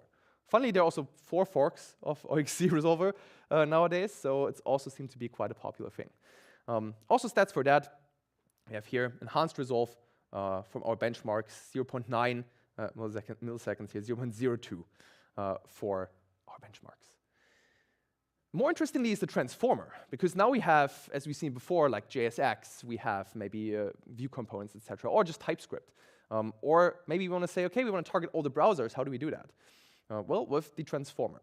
So first of all, it can do JSX out of the box. That's great, no plugin needed, which also makes it fast. And same for TypeScript to JavaScript by type stripping. It has built-in React Refresh, and syntax lowering is possible to say, for example, optional chaining, knowledge coalescing operator. Let's replace that with some kind of polyfill, so to say. So all the browsers can also work with that. Also, OXC transform can emit DTS files. It's faster than using TSC and needs isolated declarations enabled. Of course, it doesn't do type checking, only type stripping. And there's even built-in support for style components. If some of the React applications you have still use that, you don't need any extra plugin, no Babel plugin or SWC plugin. You can just run it through OXC transform with a setting enabled. And it is the fastest transformer here. We have some stats for that too. Emitting DTS files, of course, comparison with TSC compared to OXC is a quite good difference. And here also for transforming and lowering to ES 2015, where we see, okay, Babel takes a bit. This is one file, right? Then SWC, and eventually OXC over here. Also, once again, all the benchmarks on GitHub. Feel free to take a look at it if you're interested in the numbers. And then there's also linter. Now we come more in the area where it's like, hey, it's not only that relevant for like library authors, framework maintainers, etc., but also for like the application, the developer, the end user. And Oxlint is super interesting because it's a linter for JavaScript and TypeScript, including JSX, TSX. It has partial component support for now. That will get better in the future. So it can lint the script parts of your Svelte, Vue, Astro components, etc. And it's like 50 to 100 times faster than ESLint. Important, this is without type-aware linting. So this is just the plain classic ESLint rules. There are over 570 rules that we ported over from the most popular ESLint plugins, so core rules as well, of course, that live now with their Rust equivalent in Oxlint.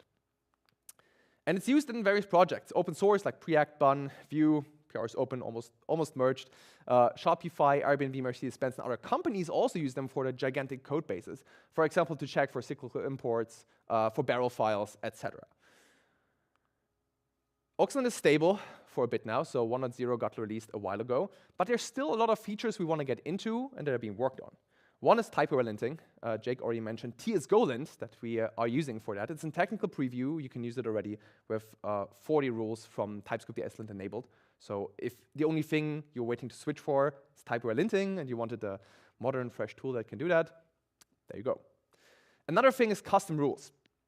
A lot of companies have their own custom rules, or maybe you say like, okay, there are the built-in rules, that's great, but I want to use this one obscure, esoteric ESLint plugin that I found in NPM with 10 downloads. Not unrealistic.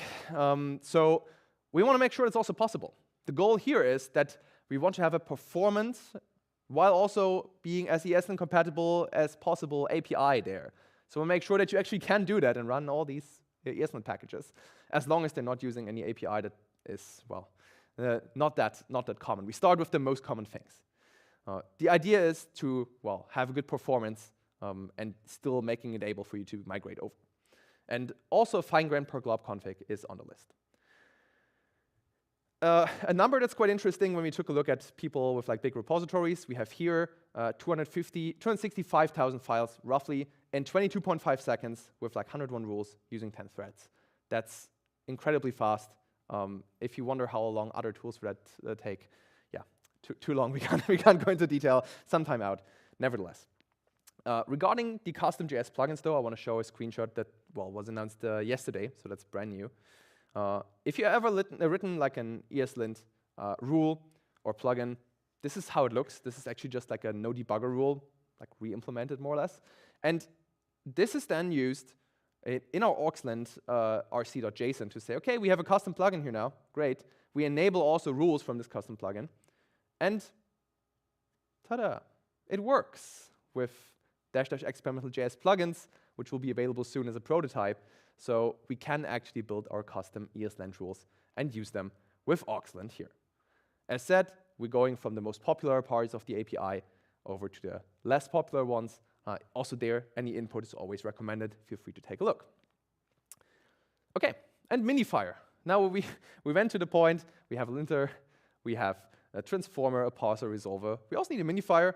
For that, I didn't bring any charts. We'll take a look at a few more charts in a second, not from me, but it's not the fastest Minifire out there. It's also not the Minifire with the best compression. That might be strange at first because like I was like, the fastest, this, that. Well, usually the fastest Minifires don't give the best compressions, and the one with the best compression are not the fastest. You have to optimize for either one of them, or you just do a good trade-off, and that's what we're aiming for. To be performant, like in the millisecond area, but still give a really good result. And I want to defer here to the detailed benchmark by private number. Let me open that here. He is doing like this whole thing with different files like moment.js, like React, etc., to see which bundlers are actually the best. There is a weighted score, and very commonly we see either SWC or OXC Minify on top. Here, for example, we see OXC Minify is around 3 milliseconds, and SWC core around 12, and the min-zip size is a bit of a difference. If we just scroll down, or we go to, for example, TypeScript, here we also see that vice versa sometimes. So depending on the files and the features used, OXC Minify is usually on the top there, which is great. Of course, there's still optimizations to be done, right? We can always do better, and we're striving for that. And there's also formatter. The thing is, they're still work in progress. The formatters are really hard to build, and it's a lot to do. The idea is to have a performant formatter with prettier compatible defaults. And if you're screaming like, "Oh my God, no, not prettier, please," the line wrapping, the print width, don't worry, we know. So we want to address these things as well, and make sure this is a pleasant to use tool for all of you out there while still being fast. Built-in sorting will come, first-class Tailwind support. You don't have to use it, right, if you don't like Tailwind, but it will be part of it. And at current state, JavaScript is around 92.27% of tests being supported. TypeScript is a little bit behind, but we're getting there step by step. Also very important, if you want to weigh in terms of behavior, formatting, etc., please, the RFC is open. Share your thoughts. Highly appreciate it. And also feel free to talk to me in our conference as well, of course. But now let's talk about challenges, because, okay, people building Rust tools for JavaScript, there's always this like weird vibe. I mean, people started to contribute to tooling in their own language they build and get familiar with it. So this might be a bit of a barrier. But there's more. And also there's more than just rewrite everything in Rust to make it actually good. So yeah, I know it's a common meme, of course. So just rewriting or writing is just not enough. How, for example, can we reduce the overhead between JavaScript and Rust to communicate? Let's say rollup plugins are in JavaScript. Or the custom Oxland plugins, same idea. How can we transfer data, especially the abstract syntax tree or instructions efficiently from one side to another without like doing the whole dance of like deserializing, serializing, etc. And how to actually get interop with tools like TSGo, other languages, and so on. So on, how to make also sure that people can actually contribute and write their integrations and plugins in JavaScript and TypeScript. These are all questions that are not easy to answer, but I want to go into detail for some of them, at least, given the time allows. One thing for roll down and roll up plugins in JavaScript is so-called hook filters. So this is a very typical roll-up plugin, or also roll-down plugin because they're interoperable. You can write it in JavaScript, and here we see, okay, we have a name, and then we have several hooks, like a transform hook. And it's very common to say, I don't know, if I have my framework, let's say, it transforms .data files, or my own plugin. I usually check, okay, does the ID of the module ends with .data? If not, skip it. It's fine. That plugin shouldn't do anything. And then do the hard work, transform stuff, extract things, etc. So this works pretty well. This is the case right now. But there's a problem. And this line is the problem, because now we don't actually know where to apply that plugin on the Rust side. In JavaScript, like execute a function, fire away, it doesn't matter.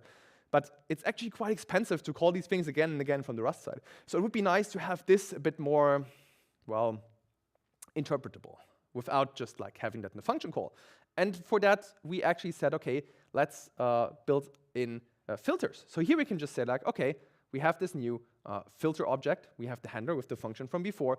But instead of checking the whole thing in the function, we just say, okay, here we want to include everything, ID, no problem, everything that ends with data. We can include things, we can exclude things based on the ID, based on the code as well. And we can even build quite complex things, like composable filters with like and or.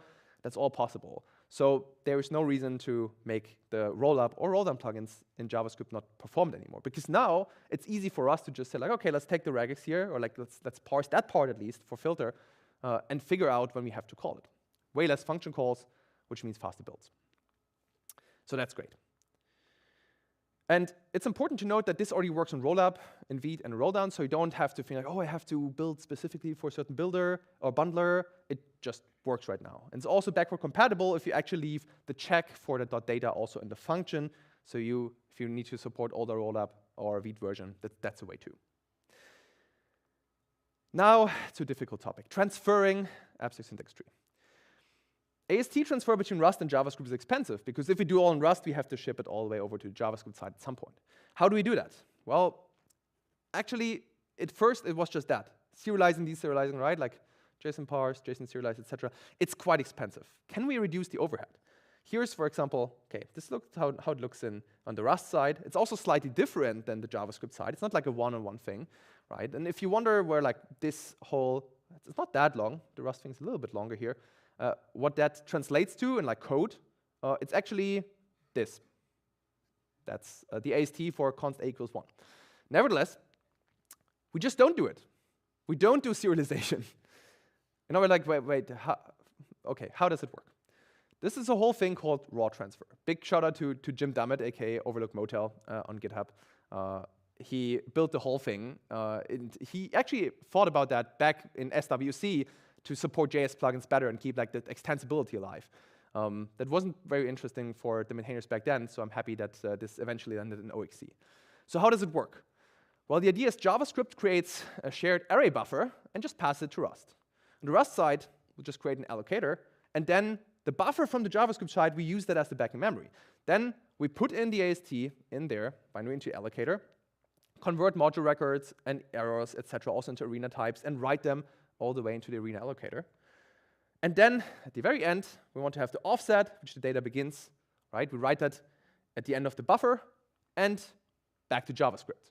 And on JavaScript side, we just say like, okay, no problem. We decode the data in the buffer, and then we can create the JavaScript objects, of course, fitting the S3 shape. So there, we do that little conversion. It's a bit different between Rust and the JS side. And that's kind of it. There's also a lovely visualization by Harrington Dogholm made here, where this is a bit more visual, to do literally that for all people who don't want to go through all the wall of text. So that's more or less how it works. And this gives a 5 times speed up compared to like plain serialization, classic serialization in typical cases.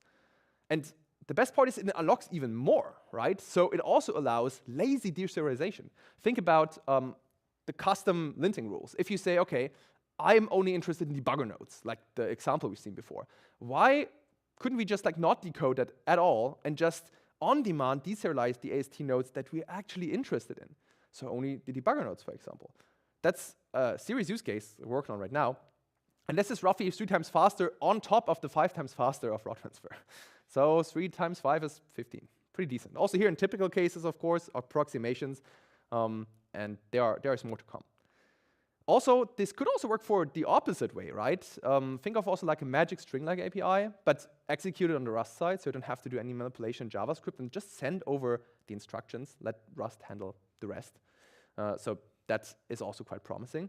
And of course, we also want to do more. We want to explore how to run rules in parallel on the JavaScript sides, like spawning worker threads, etc. The custom JavaScript rules right now, they're single-threaded still. If we can get them run multi-thread, it will be, once again, even faster. And of course, this will not only help for the linter, but also for roll-down plugins and everything else where you need JavaScript plugins in that whole stack, so to say.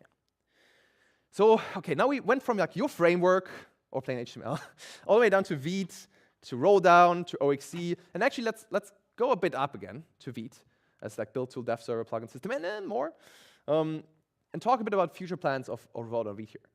So the phase 1 we're in right now is we have a separate package to stabilize, to test, to just run, like a lot of people ran it already. Phase 2 is more or less getting a Vite 8 beta out, right? Because at some point roll down should be the default, and there won't be the separate package that will be deprecated. And in phase 3, we get the changes. We get the changes into Vite when it's all stable, and then roll down is the default bundler. And actually, there's one thing to address as well, which is called the full bundle mode we're working right now. We talked about the difference between dev and prod before, because in Vite, the dev server is unbundled, which is why it's so fast. But actually, we might have to go back to a bundled server, at least in some cases, because it's fast as long as you don't have to like do that with hundreds of thousands of files. So if you're like in the enterprise. Because if your project is really large, the dev server is quite slow. If you have to do a request for each of the dependencies, for each of the files, especially when you also have a corporate proxy in the middle, doesn't sound fun. So yeah, tens of thousands of requests, no bundling, it's tricky. And it would perform better with bundling. Now we don't go back to the Webpack times because now we have a Rust-based bundler that's fast. So we want to make sure that you get the same or better dev server performance for small to medium projects, but also have with the full bundle mode a better dev server startup or like a hard reload. Important, this is only concerning the dev server, and prod, that doesn't matter. So, ready to use it if you haven't tried it yet. You get like a 2.5 to 16x build time reduction, so like speed up by just switching it out. It's pretty simple. Oh, sorry, one more word. It's pretty simple because it's just one package. It's like 3 lines in your package JSON with like an override. Your log files will be happy. It will be all good. So yeah, give it a try. And it's of course not the end, but almost the end of my talk, just to say we want to unify the whole toolchain, but that's a topic for another talk. Thanks also to my sponsors on GitHub, and thanks to you for your attention. Thanks, everybody.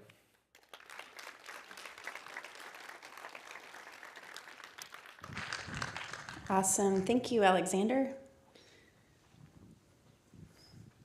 course. You had a team member answering some of your questions in Oh. the Discord, but I will go ahead and ask them because I think the whole room will Of benefit from them. So why would you choose, say, OXLint from Biome?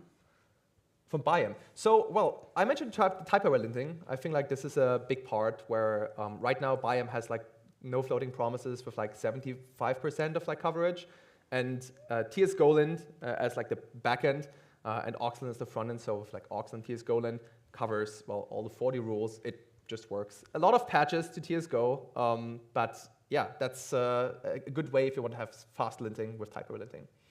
How do JS plugins work in your Rust tooling? What should plugin authors consider to maintain performance? Yeah, I think like what I mentioned in terms of like if you write a rollup plugin, then definitely make sure to have plugin hook filters. Not many people are aware of that, so usually I just jump into repositories creating some issues because they're not that hard to implement. We also want to make sure to like push the community there and help out. And another thing is, I didn't even mention that as the end user, if you have like, say, a plugin, a Vite plugin, a rollup plugin that's not maintained anymore, you can also apply them yourself, actually, or even make them more strict. That's also all documented, so that's definitely a good way to go. What's a realistic first step to introduce Vite into a legacy Webpack Babel Lerna app? That depends a lot on the application. So if that's a specific case, let's talk. That might be easier. How does roll down Vite impact the performance of Vite test? That depends a bit lot. The thing is, so Vitest itself, the bottleneck is rarely Vitest itself. But for example, what Vitest is also doing is like building experimental APIs to, for example, collect and parse files beforehand to then make sure, okay, we don't have to do them on demand, but we have them already. So there's more like synergies. Usually like your test code is like the code is executed, not Vitest itself is the bottleneck. Mitch asked, you've covered several parts of the toolchain, bundler, linter. How do we put all of these things together? Yeah, that's a really good point. So you can just like grab them, they're all open source, right? But we're also working on Vite Plus, more on that in roughly a month at SquiggleConf. The idea is to have like the cargo of JavaScript, to just have that all in a single thing, so you don't have to put it together. It's there for you. Dan asked, how do you reduce code duplication within chunks? Yeah, so Rolldown has some heuristics for like cross-chunk, like DCE. It's quite a complex topic, and there's still a lot of people from different frameworks involved and opinions. So like, okay, how can we make the best out of it? But for example, what we also do is if there are constants in chunks, we have the option to say, okay, if they're imported somewhere else, we can inline them while also not making sure that we create more code than necessary. So that's one optimization we're doing there. Owen asked, what was the trickiest part about aligning ESBuild and rollup APIs and behaviors? In general, it's like taking a look what the tools do. Sometimes, like, yeah, rollup and ESBuild do different things, and then seeing what makes sense in a certain way. But luckily, like, we didn't hit huge major roadblocks. So that worked pretty well. Steve asked, can you compare and contrast to RSpec, RSlib, RSbuild? So yeah, I think architectural quite the difference, because RSpack is the idea to like have a Rustified Webpack, while like Rolldown is quite different. As I mentioned, it's not just like take rollup and Rustify, but take really like the best of existing tools and make a whole new thing out of that. So I think this is the biggest characterization. And of course that it just works still with your rollup plugins. Dan asked, what's the story for converting custom ESLint plugins to OXLint? So as soon as we get the custom plugin support out, take a look at which APIs are supported, and then you're good to go. Andrew asked, do you plan to support custom plugins written in Rust? Yeah, this is a topic we've taken a look at. If the demand is there, we'll see. We thought about maybe WASM integration, but it's also not that trivial. So also there, like, yeah, custom transform, custom plugins, might take a look at. If you're interested, definitely let us know. Is there a way to debug performance issues with roll-down builds? So for example, I have lots of plugins that call lots of hooks, and because of their async nature, it is very hard to determine what plugin hooks are the largest performance bottlenecks. I think that should be very similar to the normal Vite build. So Vite has a -- profile flag, then you can get a full trace and smash that into any visualizer, and that should already help. Awesome. Well, thanks again, Alexander, for your talk. Of course. And thanks, everybody, for your questions. Give Alexander another round of applause. Thanks, everybody.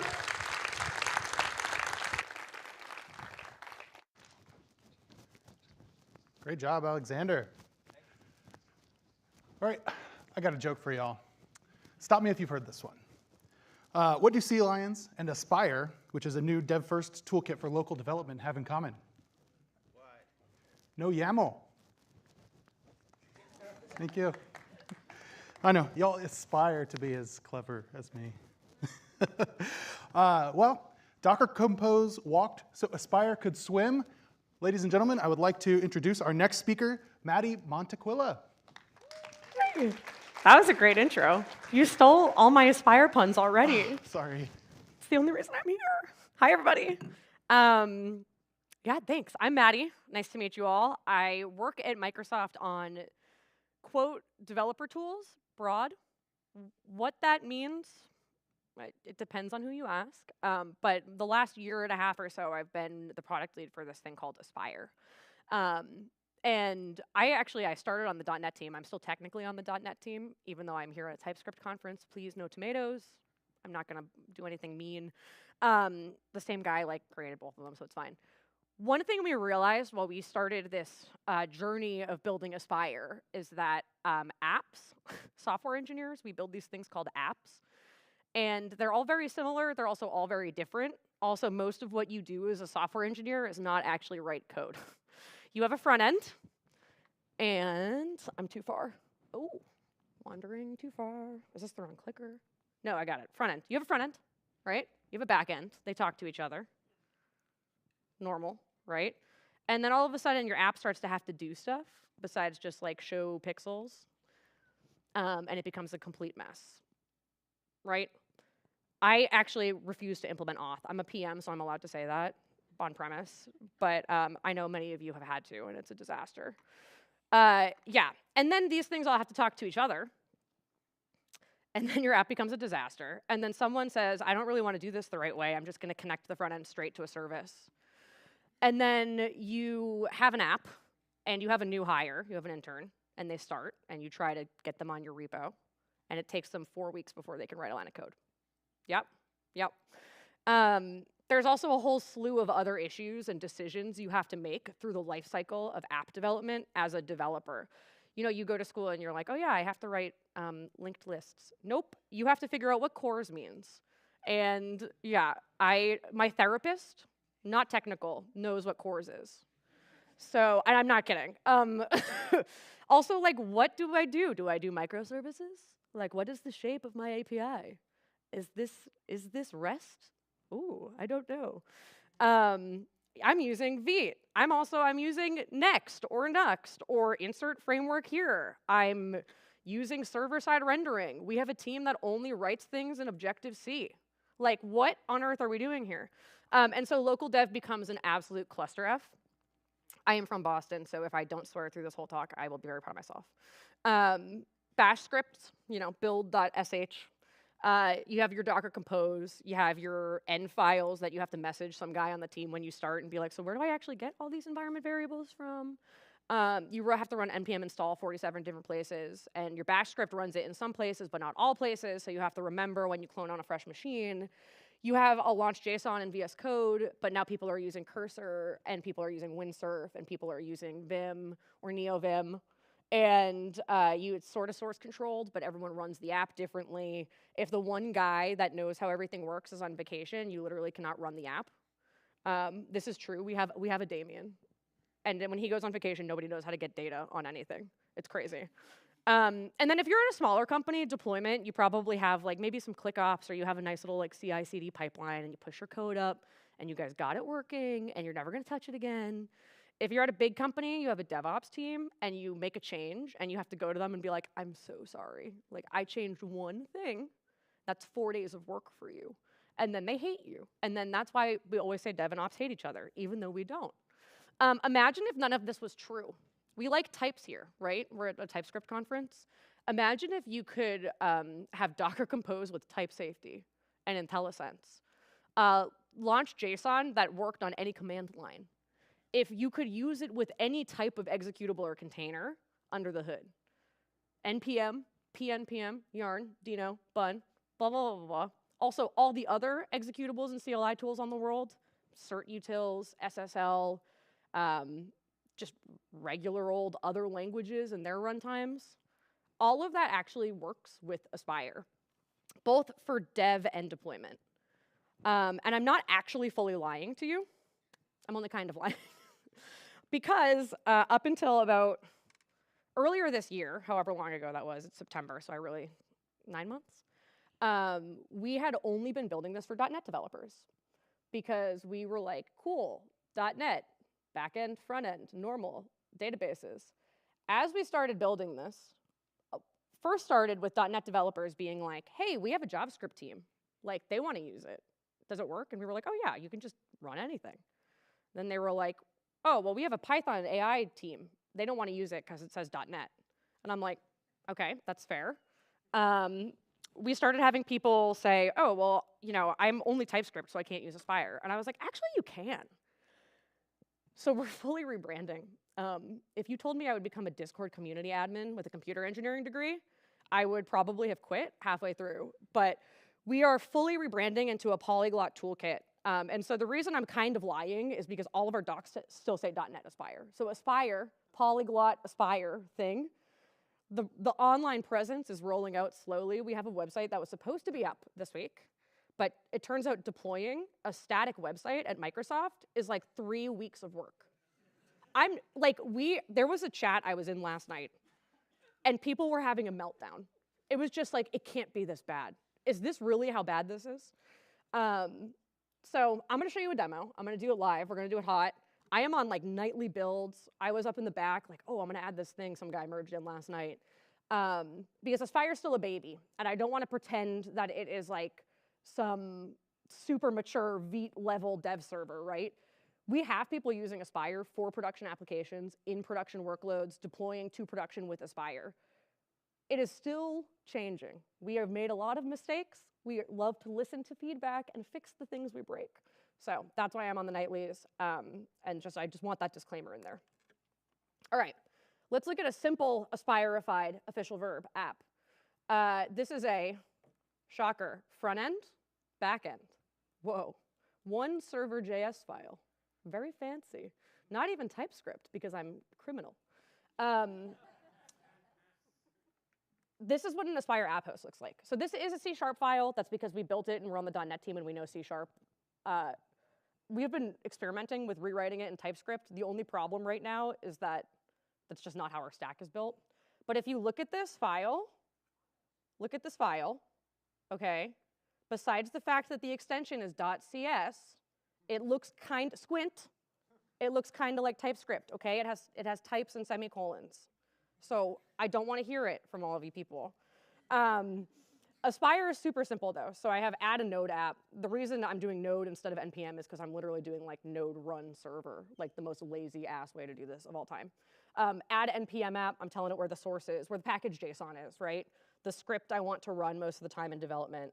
And then I'm configuring environments and endpoints and external and internalness of where it would be on the web with just code. With code that I can hover over. Do you see that? And it has a tooltip that tells me what it does and what the arguments are. YAML could never. It could never. I like YAML sometimes. It could never. I'm also doing like the horrific thing where Aspire is actually dynamically assigning endpoints so that if you clone this on your machine and you have things running on a different backend that has the same hard-coded port, Aspire will deal with that, but then it screws up all your core's origins because you all have it hard-coded to 5173 for dev, for Vite, and then everything breaks. No, we can pass it as an environment variable with an extension method. And I just say, tell it this endpoint exists, and now it's allowed. I mean, I wrote on the JavaScript side, cores, look for this environment variable. So, sorry, my thing is falling off my ear. All right, Aspire comes with a CLI. Aspire run. That's it. And what this does is it looks in this app host file. It's just one file up here. And it looks for all of the executables, containers, et cetera. It makes sure that things are installed on your machine if they need to be.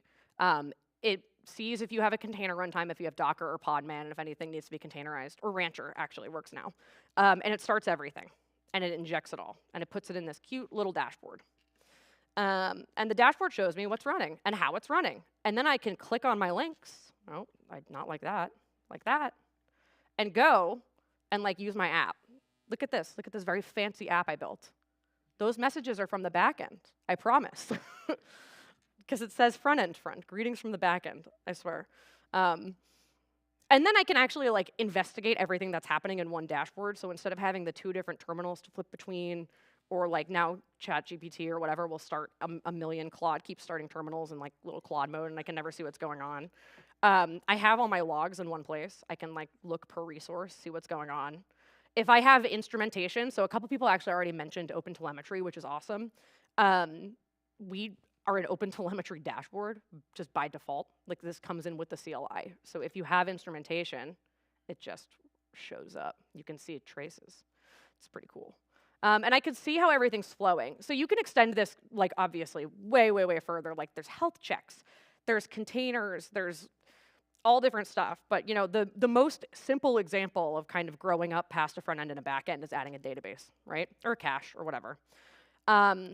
We have a set of what we call integrations, quote, integrations, and they are under the hood, executables or containers, but we've kind of pre-massaged them so they work without too much configuration. And we do these for really popular things like Postgres and SQL and Mongo, Redis, RabbitMQ, the normal things that when you start to build like a cloud web app thing, you probably have to deal with at some point. Even our Node and NPM app, these are called integrations, right? So I have to pull in the package. Because that means under the hood, you can do whatever you want. You cannot do what we tell you to do. You can just write code that works. So I'm gonna add, what did I just say? Postgres. No, not the Azure one. I don't want that one. Regular Postgres. Where are you? All my demos are in Azure because I work for Microsoft, so I get free Azure credits. It's not because it only works with Azure. It's purely out of cheapness. And so this just added a reference to this package up top in my file here. Now I can literally go var pg equals builder add Postgres. It has to load in the IntelliSense. Please, my friend. Builder add Postgres. There we go. Takes a second. Give it a name so it shows up in the dashboard. And then I can even say, hey, when you start up, add a database and just name it something. And then I can, in here, say, OK, I know my backend's going to need my database, so I can just do with reference Postgres, just like that. I think Docker's open. It looks like it's in sleepy mode, so who knows if this is actually going to work. What Aspire is about to do right now is look at this and say, oh, she's using all the default settings, all the default stuff. So I'm going to pull the latest Postgres image. I'm going to pull it from the normal registry. We are going to give it the normal connection strings. We're going to generate a fake password. We're going to toss that in a connection string to the back end. We're going to give you all the stuff you need. And then if I go back into my dashboard, pops right up. I can look in my back end, and I have that connection string right there, generated by Aspire. And so you don't have to deal with this anymore. It's just you just don't deal with it. Anything that's an env that really is just there so that other things can talk to each other, Aspire can handle. Obviously, things like subscription IDs, like API keys, those things you still need to manage. But Aspire works with more than just like 2 things, right? So let me show you an example of a somewhat real app. Oh, I'm nailing it on time. This is crazy for me. This is a horrific fake demo app I built kind of as a joke that I won't stop working on. It is Blackjack with 3 AI agents. Because I work for Microsoft, so I have to like AI. I have to like learn how it works. I know too much about agentic app development, if you will. But I thought it would be really funny if I had 3 different agents in 3 different languages talking to each other while they played Blackjack. Only the Python agent works. That's okay. But the front end is React. The back end is vanilla Node and Express. I mean, it's obviously a lot more complicated. I'll show you the code, right? Like, this is not just a singular backend file. I have quite a few things going on. I have like a real game engine running. But I'm going to tell it, all right, ask Pat Python. I gave them names because I'm so fun. To go place a bet. Now, sweet. $20. That's a good bet, dude. I can play my little blackjack deal. It's gonna do it. And just for the record, this was a fresh clone of this app. Like, I pulled it again before we started because I broke a bunch of stuff when I was trying to add things.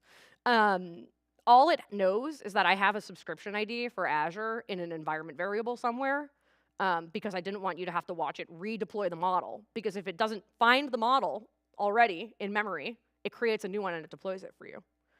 Or you could run it local. You can do OLLAMA. You can do whatever you want. So this is Spire. We also, this is the OTel, so this is actually instrumented, right? So I can see the backend talking to the Python agent and like what's actually happening and how long it's taking. 20 seconds, whatever. So yeah, super powerful tool. Like I said, we are in the early days. Let me fix that. Why do you keep doing that? Use slideshow. There.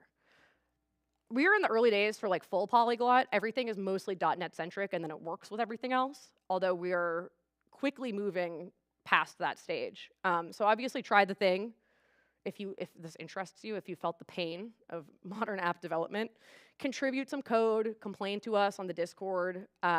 We're super community focused. Everything's open source, right? Like we're not hiding things.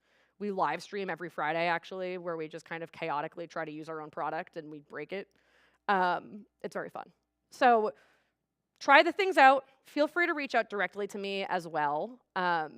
You can actually like get 30 minutes on my calendar somehow with that little link. It's very fancy. Or shoot me an email. Let me know if this is interesting to you. Let me know if you think this is like the most abysmal thing that you've ever seen in your entire life and I should never talk about it again. All of that feedback is welcome. And I'll also be in the Discord. So, thanks. Give it up for Maddie. Please join me in the squiggle chair. To the squiggle chair. There's a lot of support for Damien. Oh yeah, he's a homie. All right, first question. Given that I have a docker compose.yaml file, what would it take to integrate it with Aspire? This is from Ankit. Oh, good question. You can do builder.add docker compose, and we just suck the whole thing in. Nice. If you want to like rewrite it as an Aspire-ified thing, you can kind of do it item by item if you want. But as long as it's containers, especially if there's Docker files, it's super, super easy. Nice. Oliver asks, so we'll eventually be able to write app.host.cs in TypeScript, right? That's the plan. It's going to take a lot of engineering work. And so we're focusing on the C# single file doesn't feel like you're writing C# experience until like we can't really focus on that any further because there are a bunch of other things we need to build. If that is a real deal breaker for you though, I really need to hear that because we need to shift things around. If that C# was like, that's fine, then also tell me that. And kind of related to that, Mark is asking if this is production ready for .NET apps. Oh, yeah. Awesome. Oh, my God. It's used internally at Microsoft all over the place now. Awesome. And it's production ready for TypeScript apps, too. It's just that we keep changing, we keep adding APIs. Yeah. So you might have to change things when you Stop update. doing Yeah. that. Gabriel asks, can Aspire handle seed data for a database to fill in tables, records, etc.? Yes. Oh, my God. If I had 45 minutes, I would have shown you custom commands. So on all those resources, you can build, like, things, and in the dashboard, you can trigger them, or do it automatically. But the most common one we see is, like, clear the cache, see the database, do a migration, all of it. Awesome. We got time for, looks like a couple more. Is there a runtime component so that the various services know how to read configuration files from the environment? And this is from Clark. No, that's a good question. It's literally just env. Oh, So we're just flowing env the way that you normally would. nice.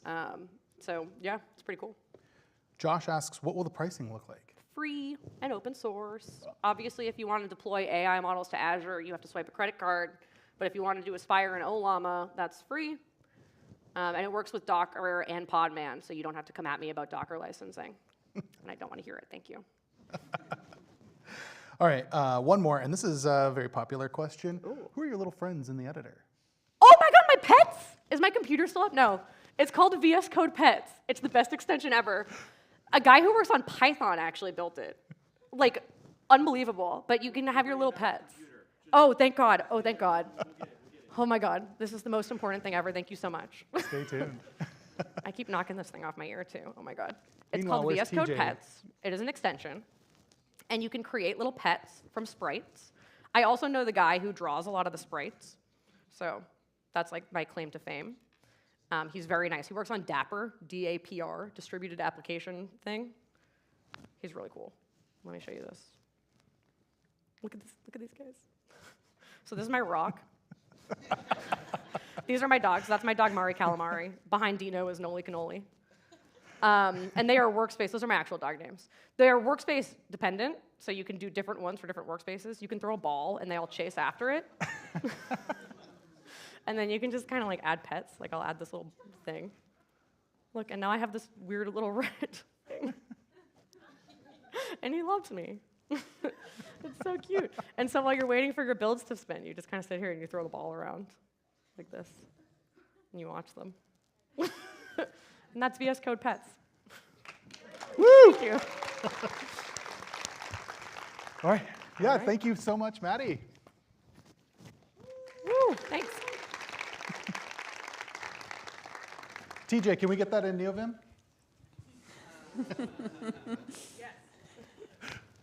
Thank you. The best tool of SquiggleConf is pets. I love it. Well, up next we have lunch, and we have a few announcements that we can go over. So these are the lunchtime places. They're kind of the same, I think, as yesterday, but I do want to highlight at the bottom is the person that will be grouping up people in the lobby. So follow that person. They'll help give you directions. Yep. So actually, if we have those people. Yeah. For State Street provisions, this is Yona. Follow Yona. Hi. We're going to State Street. It's going to be fun. Awesome. So again, as a quick reminder, it's New England, comfort-style food, seafood, burgers, lobster rolls.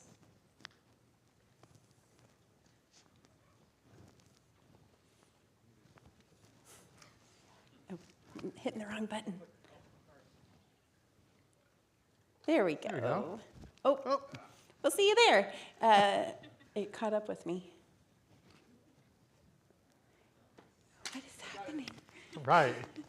For Faneuil Hall, you'll follow Thomas right here. Yay, Thomas. A few things just in case you don't remember. It's kind of like a food court area, tons of options. Multiple lobster roll vendors. There we go. Ned Devine's, this is a cozy Irish pub. You can follow Will. Awesome, good fish and chips, fried clams, chowder. And finally, Wagamama. You're going to follow Kevin. Is Kevin here? Kevin? Kevin's in the lobby, already ready. Yep. This has great ramen, rice bowls, curry, and more. Awesome, so we'll see you back at 2:15.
Welcome back from lunch, everybody. Hope everybody found something good to eat. So I have another Boston fact for you. The John Hancock Tower predicts the weather. Who would have thought? There's actually colored lights on top of the building that will change colors to let people know whether it's going to rain or snow or be cloudy or clear. You can also tell whether the Red Sox game will be rained out or not. So we need those things in our lives, right? Things to map stuff out, just like source maps. So our next speaker is Niccolo Ribaldo. Please welcome him to the stage.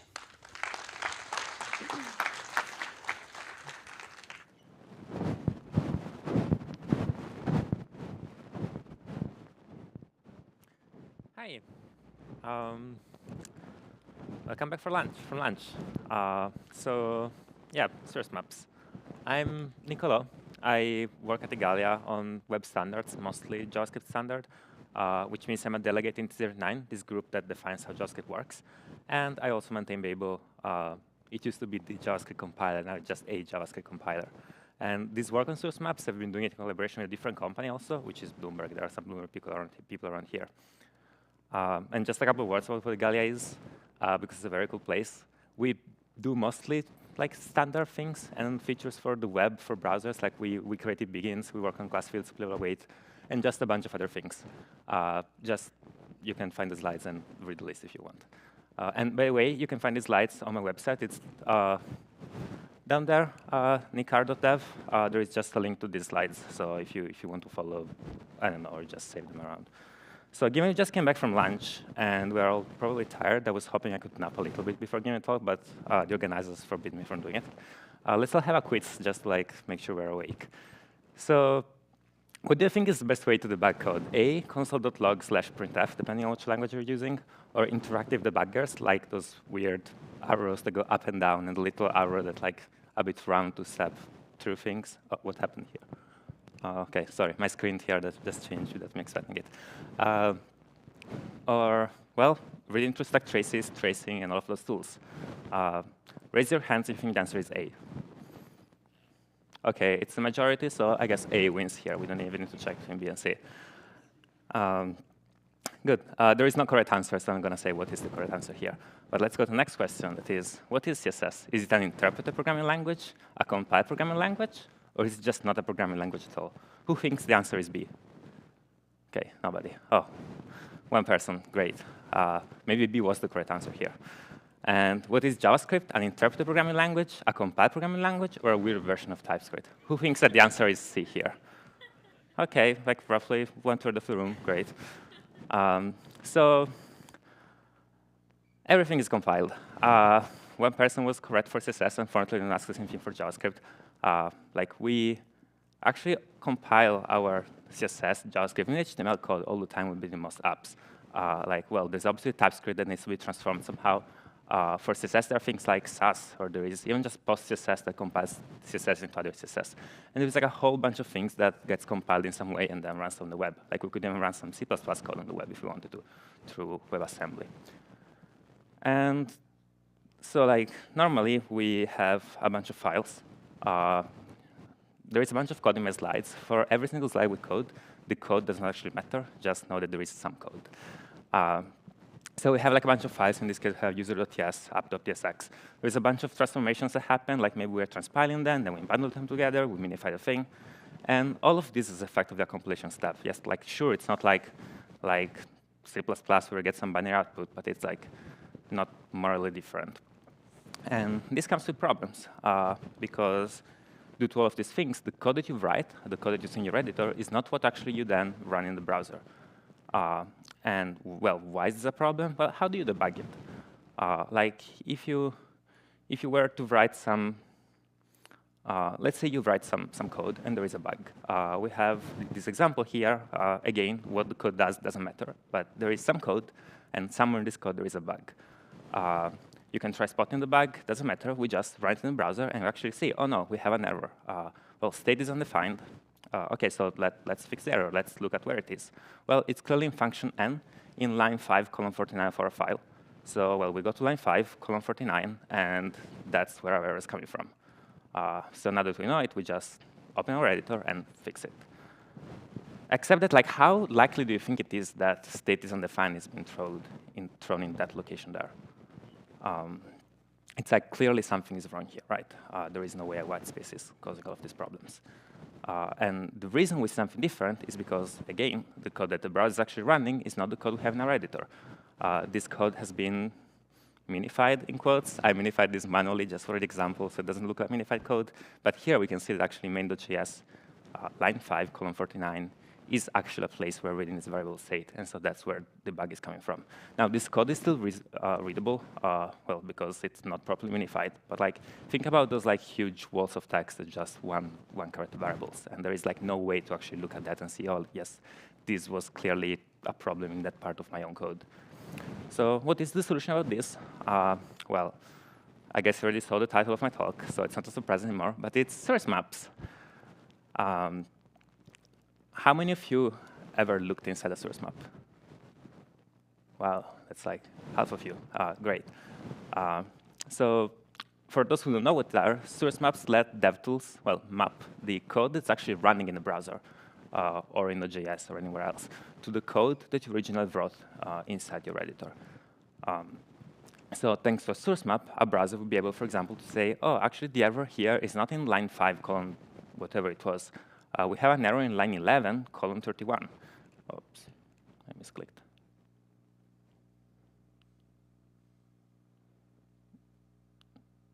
I'm having some clicker problems. Give me a second. OK. OK. So in this case, the code we're running is like not the code we're seeing. We're running that minified code I showed before. But thanks to source maps, the browser can say, oh, actually, this error is line 11, column 31, which is like actually the place where in our own code we have the state variable. So let's look at how this is possible. Like, how can source maps give enough information to browsers to do this, like, hiding your build step thing? Well, many of you already looked into them, but this is what source maps look like.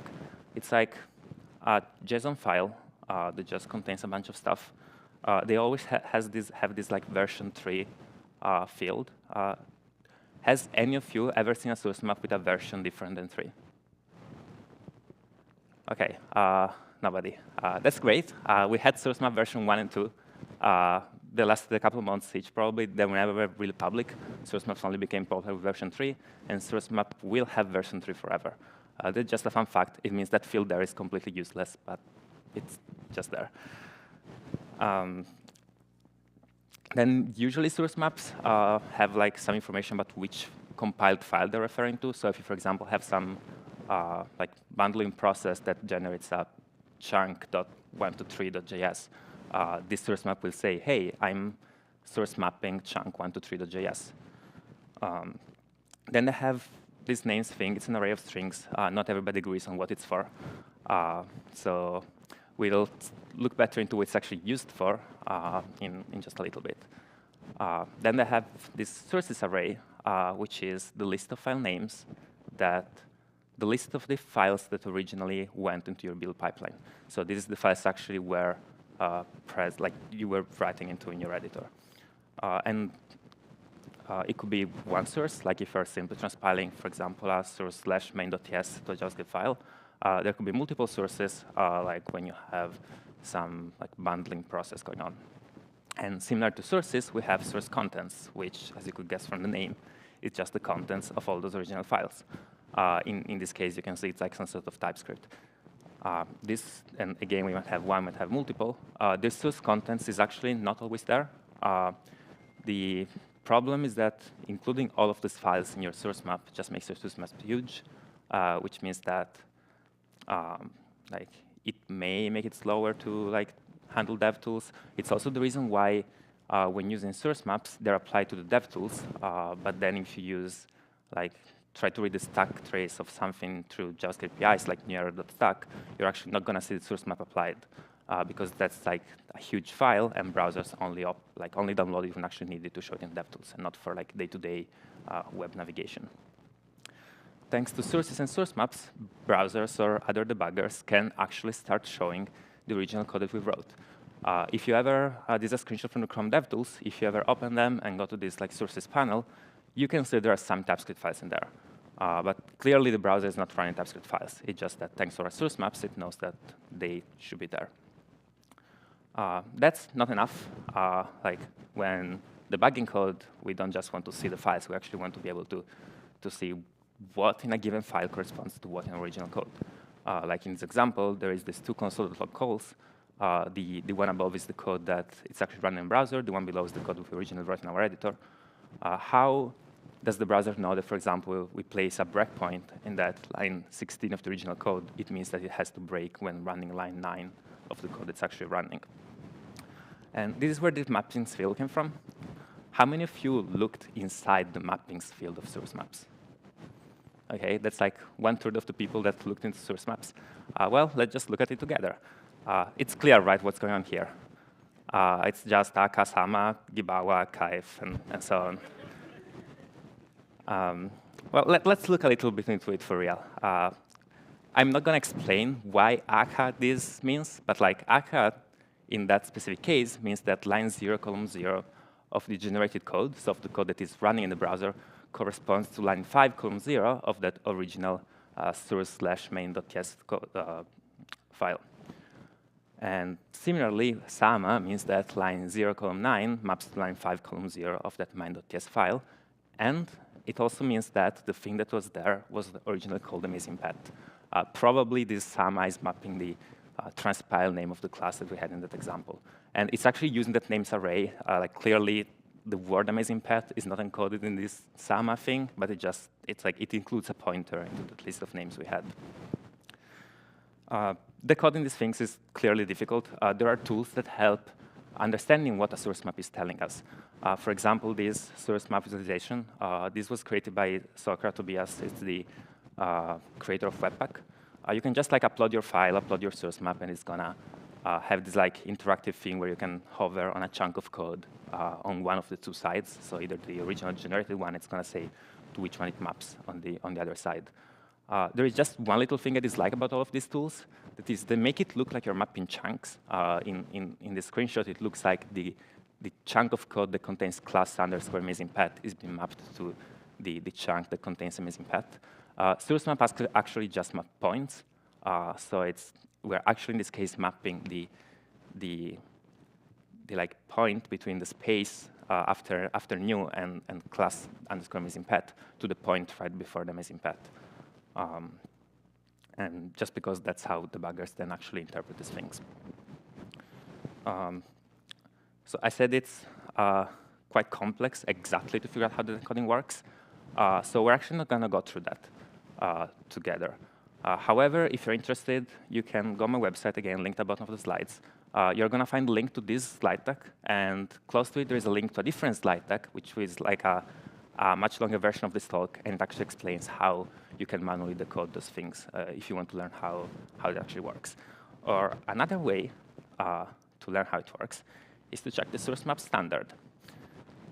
Source maps are a little bit weird. They're implemented in the 3 main browsers. They're implemented in many editors. There are many tools, like Babel itself, that I work on. But I don't know, today we learned from the OXC folks, and they also generate source maps, or TypeScript itself generates source maps.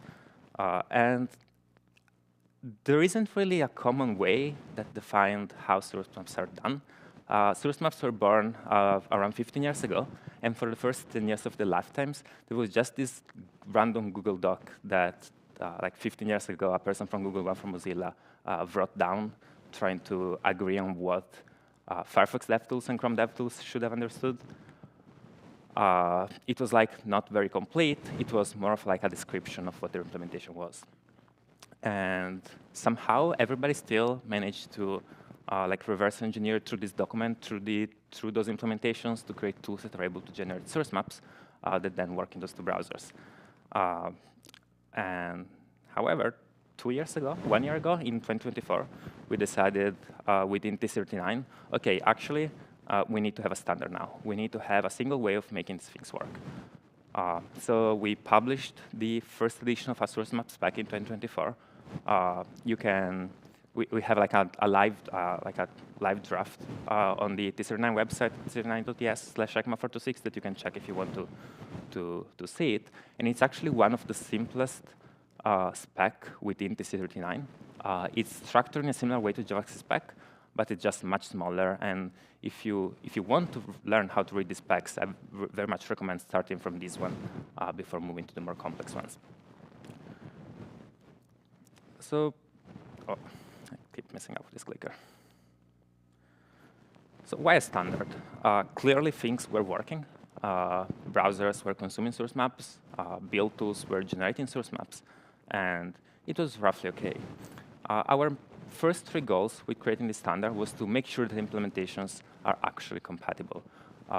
As a tool maintainer, if I implement source map support in Babel, I want to make sure that not only it works in Firefox, but it works the same way in Chrome, so that when my users are debugging their code, the debugging experience is like coherent, and it doesn't change depending on what tools they prefer to use. And we need to make sure that for this, that the specification is complete. It cannot just define the main points. It actually needs to go into detail so that all implementations agree also on the details. And lastly, we need to make sure that what was written there actually matched what implementations had. Because if the spec does not match what browsers implement, then as a tool author, I read the spec, I try to implement that, and then it does not actually work. So we need to make multiple changes, both in implementations to align them to each other, and into this spec that we started working on based on that Google Doc to make sure that we're all agreeing with each other. So these are good goals, but there was actually a much bigger experience of JavaScript code on the web, or even like CSS or whatever Gleam code you might be compiling to JavaScript. I'm actually curious to know if Gleam emits source maps. So we started a process to evolve what source maps do. And we currently have multiple proposals. I don't think it's a problem of me with the clicker here.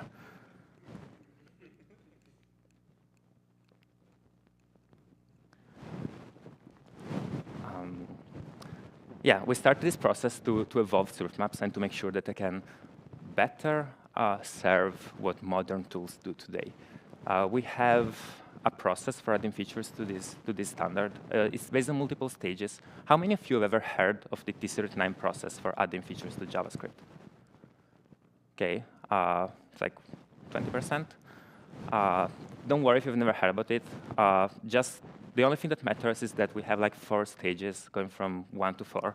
Stage 1 means that we have some problem to solve, and then as we build and refine a solution, the proposal advances through the stages, requiring like consensus among the group until we reach stage 4, which means that it's done, we agreed on all the semantics, and it's already implemented in our case, in tools and browsers.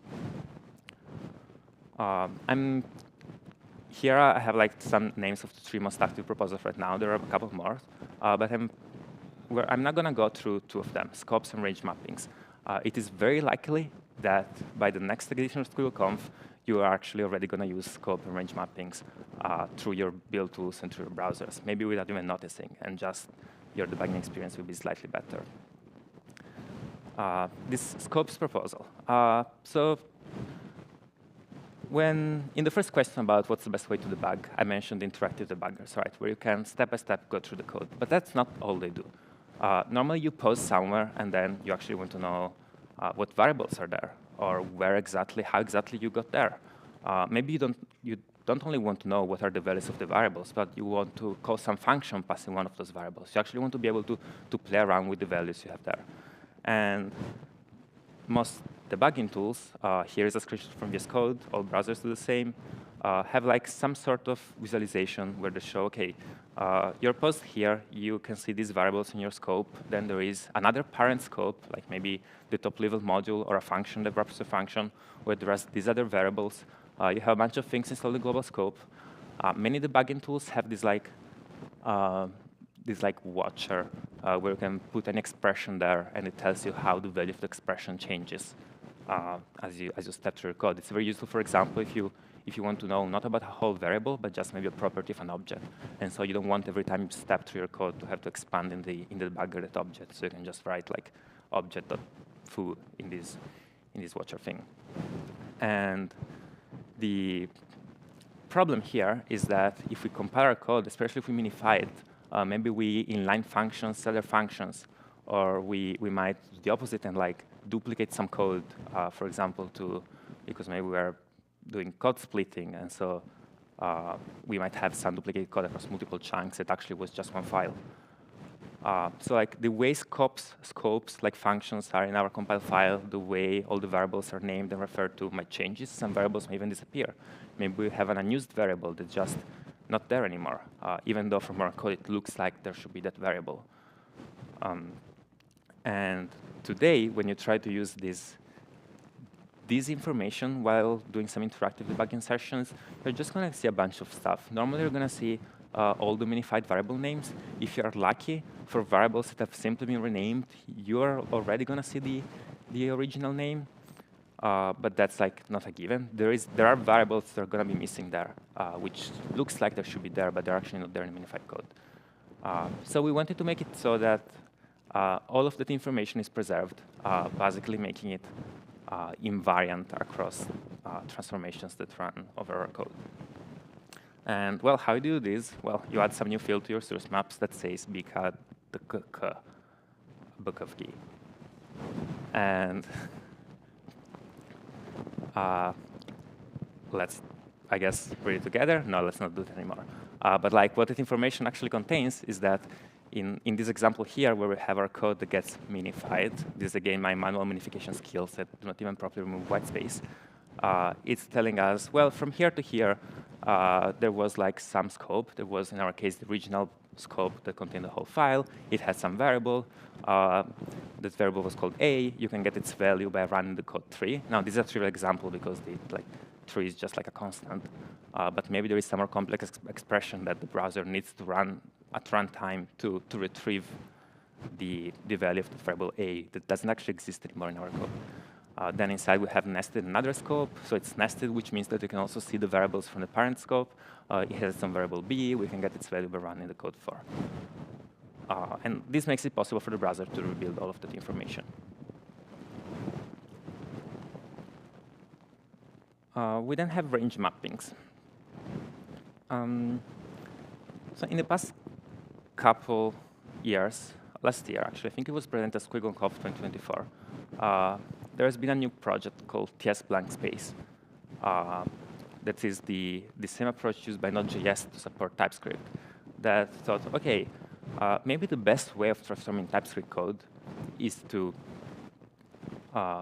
not move code around, but we simply start replacing some type annotations with white space. So that all of your code stays there, which means that you do not need source maps. Because, yes, you're building a different file, but everything is roughly in the same location. So even if things are maybe slightly off, the debugging experience is still very good. Except that in some cases, things were not perfectly aligned. So in some cases, you still need some source map that tells you actually that thing corresponds to the other thing. But this is like a good example of some code transform that is very simple. We have other simple code transforms that happen, file concatenation. It's less popular now. It was very popular in the old times, maybe when we were using AMD. Bundling AMD was just putting all the files together. We still have bundlers today that do some sort of file concatenation, but they have to like rename some variables to make sure that the things referenced to across multiple modules point to the same underlying variable. We have other simple transformations, like just maybe adding a license comment to the beginning of the file. It's like quite common that you bundle everything and then you make sure that your license comment stays there. And writing source maps for this thing is very annoying. The way source maps work, as I mentioned before, they're just mapping points to points. And whenever a browser needs to look for a mapping, it just goes to the previous point it's mapped. Which means that if you're, for example, just adding a license comment, maybe that comment is just one line long, but your whole code is going to be moved down by one line. And so you need to go look for all the interesting points in your code, like all the identifiers, all the function calls, every operation where you might ever want to place a breakpoint. And you need to add a mapping there saying, actually, this thing was on the line before previously. Range mappings tries to simplify this, by, guess what, adding a random bunch of letters again to new files in the source maps. I'm not going to read it this time. So this is like kind of a mix of the examples I was mentioning. So we have some TypeScript code, this function add that takes two numbers. We are compiling it by leaving everything roughly in the same place. We just remove type annotations. But then we also have to add a copyright comment at the beginning. So the way this will be done with source maps is that, well, as I was saying, we need to define one mapping for all of the interesting points. Probably here you would map either the f of function or the a of add. Then you map the return statement, and you map the thing inside the return statement. So you need a whole bunch of mappings there, even though the F transform is technically very simple. And what we do with range mappings is that we say, OK, actually, we only need to map the beginning of these things, like line 2, column 0, which is the f of function of this generated code, the one that runs in the browser, maps to line 1, column 0 of that original one. And then with range mappings, we can say, and then everything else is the same, which means that if we want, for example, to know where that return was, well, we just see, OK, it was line 2, column 0. We are in the next line 2 columns after, and so it's going to be the next line 2 columns after in the original code. That's important mostly for reducing memory usage. Source maps are very heavy, and DevTools sometimes struggle to handle large source maps. So having a small source map is much better, but also because they are much easier to generate for tools this way. Which means that simple tools don't need to have a complex implementation just to handle source maps. Okay, so who's doing all of this? We have source maps. We created a standard. We started adding new features to it. I mentioned browser dev tools. I mentioned Chrome. I showed VS Code. But there are a whole bunch of companies and individuals involved in this process. There are, well, obviously companies who work on browsers, because that's where you run all of these things, or that work on programming languages, because like JetBrains, for example, they can compile Kotlin to WebAssembly, maybe also Kotlin to JavaScript, and ideally, you would debug Kotlin itself in the browser's DevTools. You don't want to see the compiled thing, whatever it is. There are companies that work on DevTools, like Vercel, that works on build tools, or like we've ever had people from Sentry and Replay that are like debuggers or tracing tools. We even have companies that just have large JavaScript apps like Bloomberg, and they don't really work on any of these tools. But like, if you have large JavaScript apps, you're gonna need to spend some time debugging them, and you want the experience for your colleagues to be as good as possible. Maybe it could also be you. We need like input from people. We need to know what are the problems that you have when debugging JavaScript code. And like, we're a conference about JavaScript. Well, I don't know if it's about JavaScript DevTools, about DevTools in general. But like, it's likely that many of you here are maybe at least looking inside some of the build tools you use. Maybe you're building your own. Maybe you're building one from your colleagues. Or maybe simply you have some colleagues that write so many bugs that you need to spend all of your day debugging those. And so like, you might have some experience with how these things works. So if you want to give us if you want to like start working with us, give us any feedback. We work mostly in GitHub. We use Matrix for chatting, which is like this open source distributed protocol that it's nice in theory and never works properly. But just reach out to us, and maybe we can work together on something. And that's it. That was source maps for you.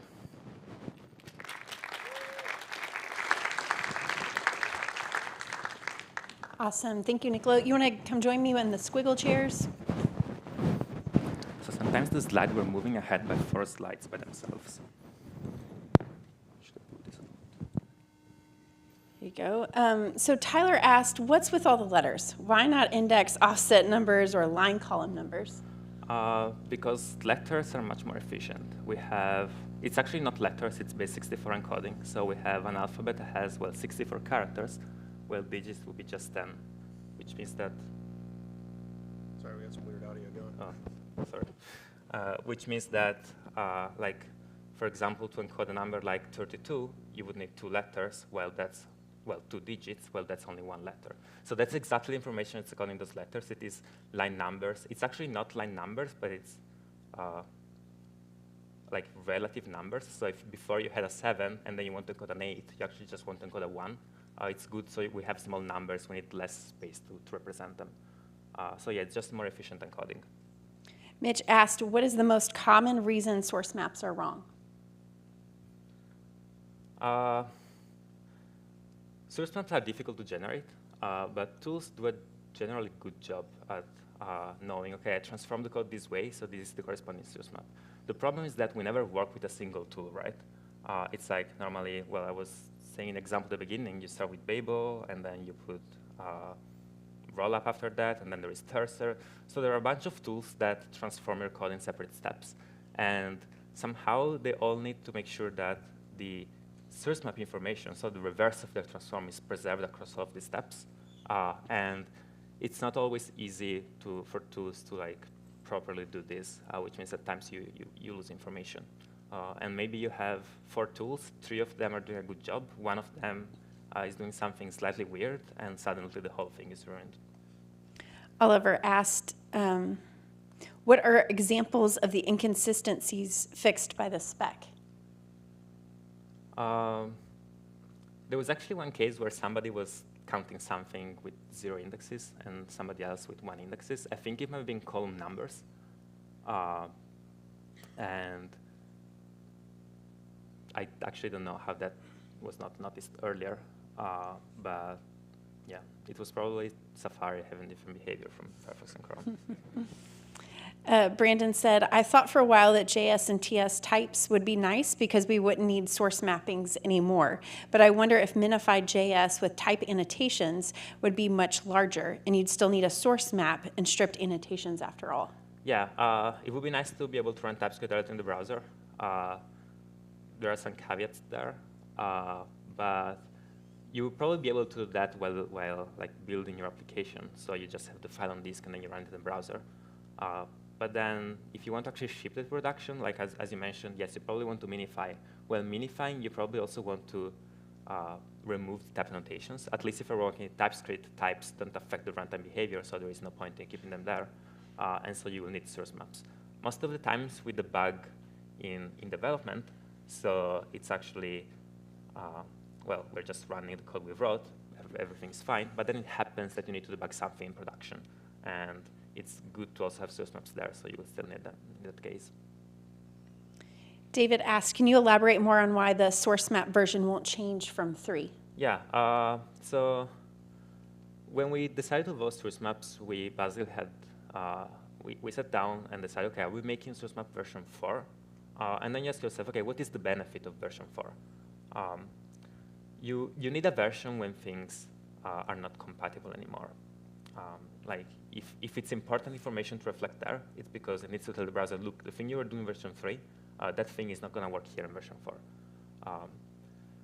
If you're just adding features, then there is no point in having a different version number, because like the browser is just going to say, oh, they're using the scopes field now, so I just support scopes. And if the browser does not support scopes, it's just going to ignore the field, so it's still fine. If we wanted breaking changes, so we wanted to increment the version, then browsers would probably still have to implement both versions, right? Because they want to be able to work with all the source maps that are out there. So you need to support version 3, support version 4, and nobody really wants two implementations for the same thing. Becca asked, have you encountered any exciting use cases for source maps beyond the obvious?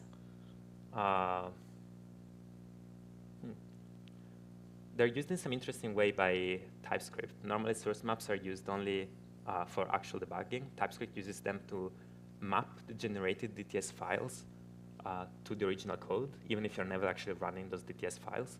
But it just makes the experience in like editors better when trying to like jump to definition. Maybe it's not something that you would actually use every day, but also had a lot of fun with running C code in the browser. And thanks to source maps, I was like stepping through the C code in the Firefox DevTools, and it was like mind-blowing. Niccolo, thank you again for your talk. Thank you, everybody, for your questions. Let's give another round of applause. Thank you.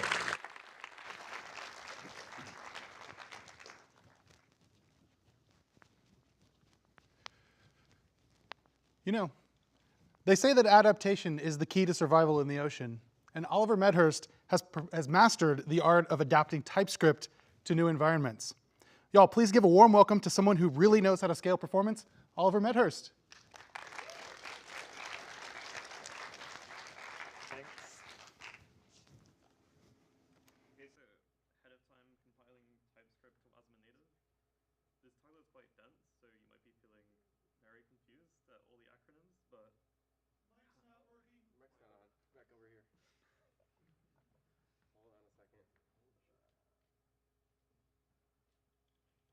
Watch it be the power switch.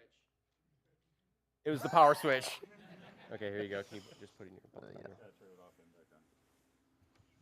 Cool. Can everyone hear me? That's a code. So yeah, the title is quite dense and confusing because you got to shorten it somehow. So how does a JS engine actually work and what are they? So you've probably heard of V8. It powers Chrome and all those forks, Node and Dino. Less common is JavaScript core, powers Safari and Bun. SpiderMonkey also powers Firefox and Servo with no kind of server-side runtime, sadly.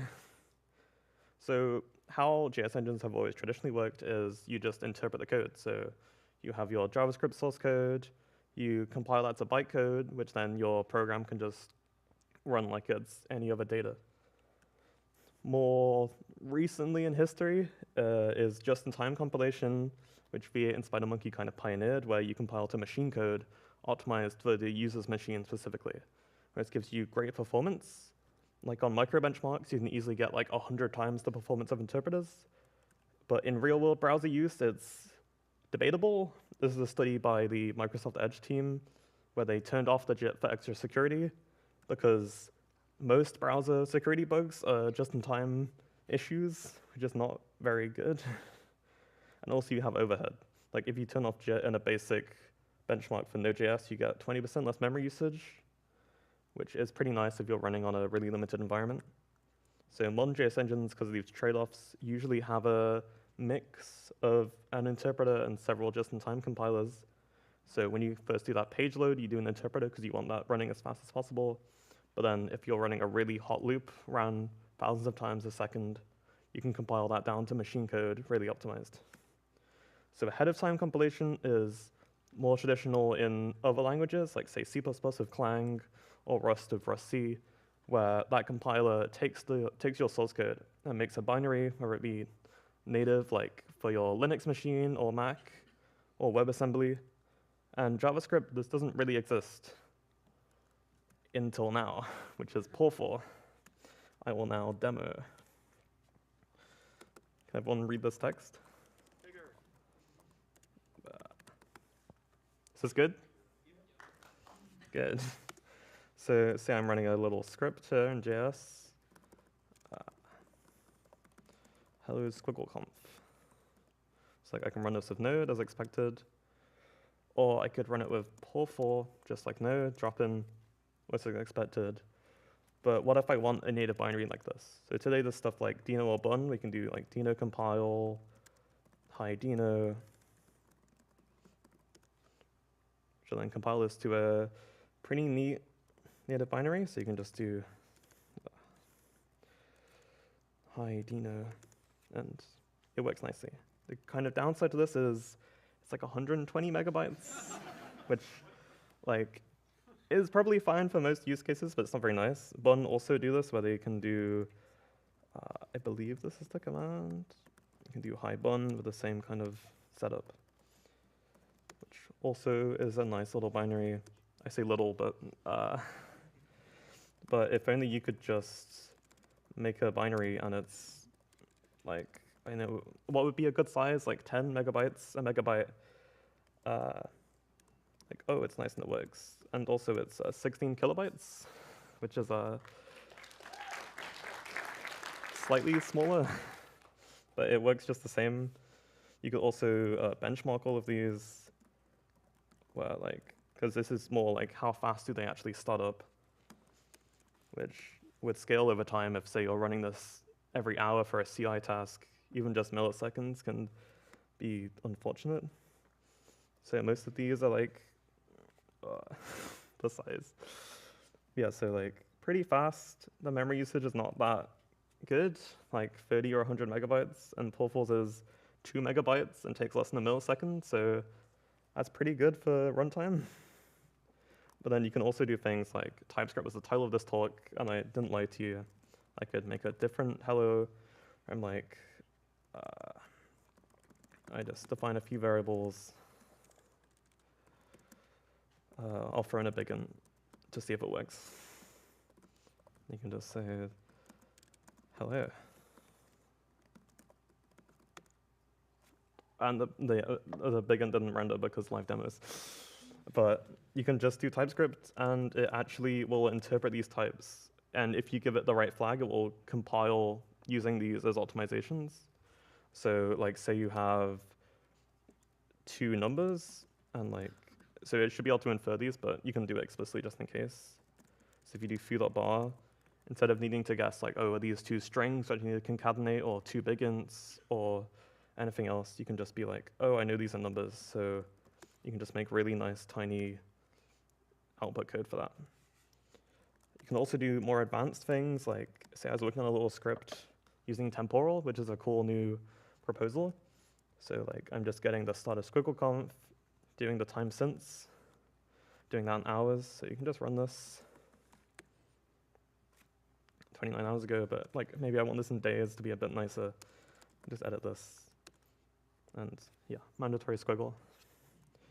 But yeah, you can just, for the most part, you can just use it as a node replacement with probably right now, the main downside is, I will skip ahead my slides. The main downside is I call this a pre-alpha.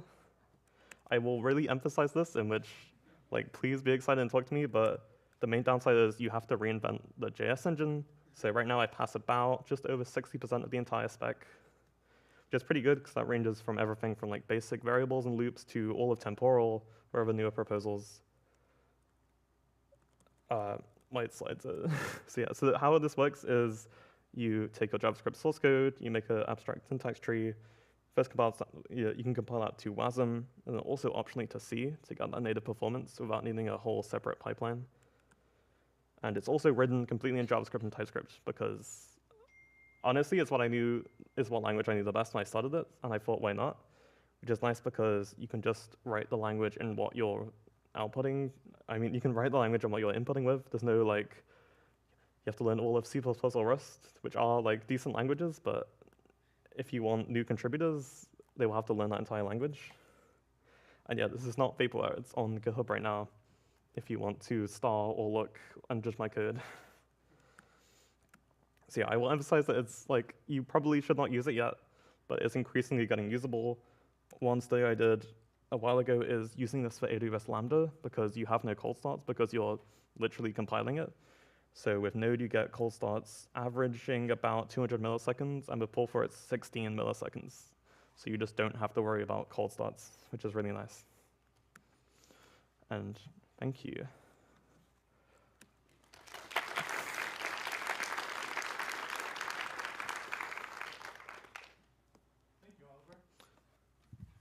Head on over to the squiggle chairs.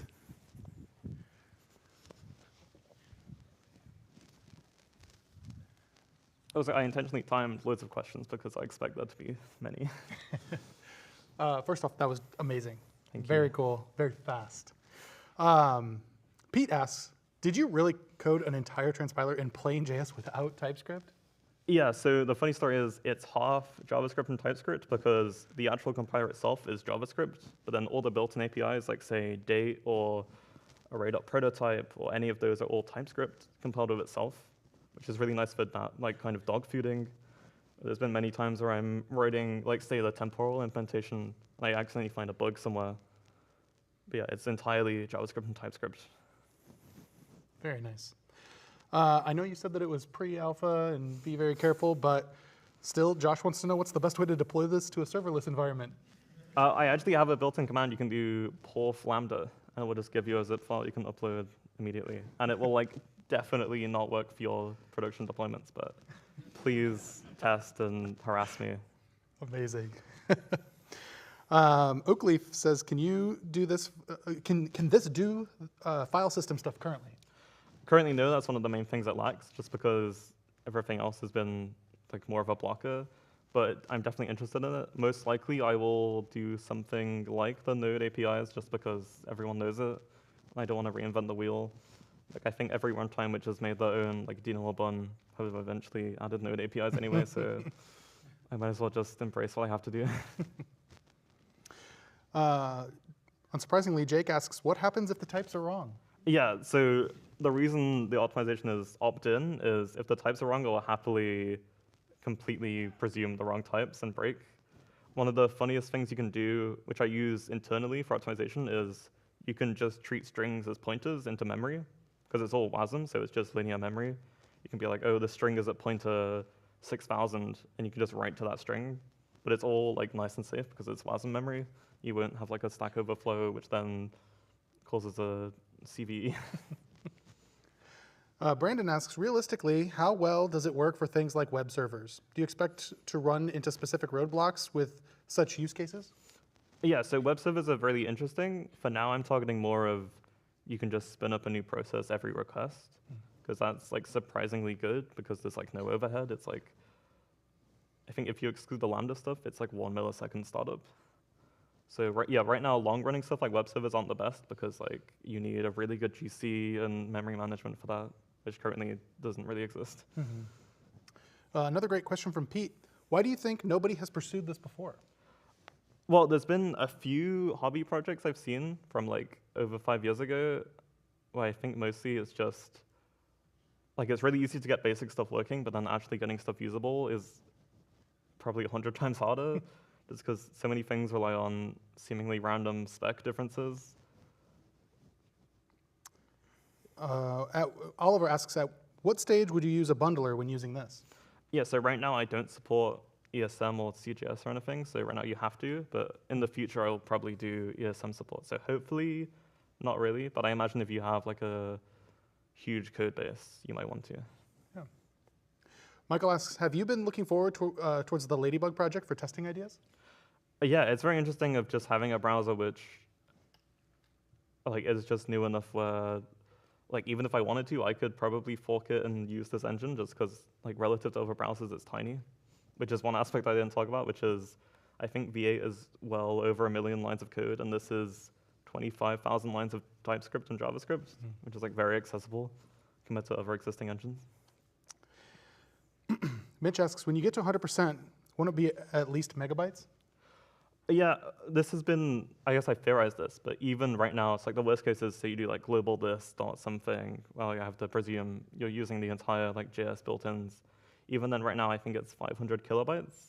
I have well over half all the built-ins, so I think, because like the nice aspect of ahead of time is you basically get tree shaking of the runtime itself, where say like you don't use the bigint type, I just don't include any of the code for bigints. So you can just apply that to every single type in the language and every function, which works surprisingly well. Nice. All right, I think we have time for one more, maybe two more. Which was the hardest piece of JS to compile? And that's from Giacomo. Yeah, so some stuff I don't support right now would be, say, generators, because there's no kind of native way of just saying pause this function when you hit a yield. There's no real way to like say that in C or WASM. Or some other stuff would be like, say, eval right now, I don't support because in theory you could say like ship a interpreter with your code output, but for now, I will probably never support eval because I hope most people in 2025 don't use it. Stop. All right, let's give a round of applause to Oliver. Thanks.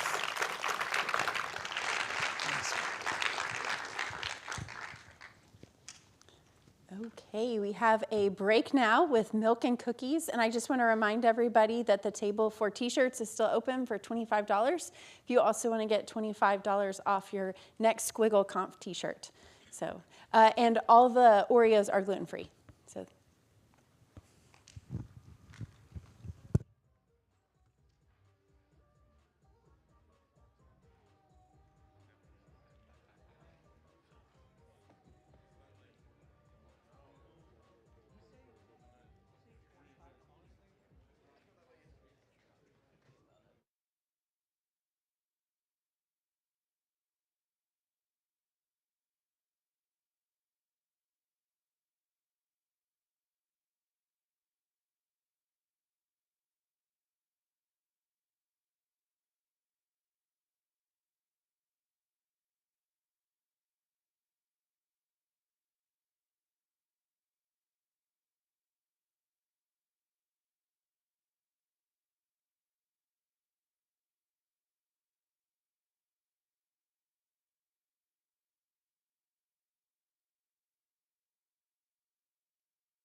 I'm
So this next talk is going to be a point of light for you in the afternoon. Yes, so let's welcome to the stage Dylan Goings. He'll be talking about WASM.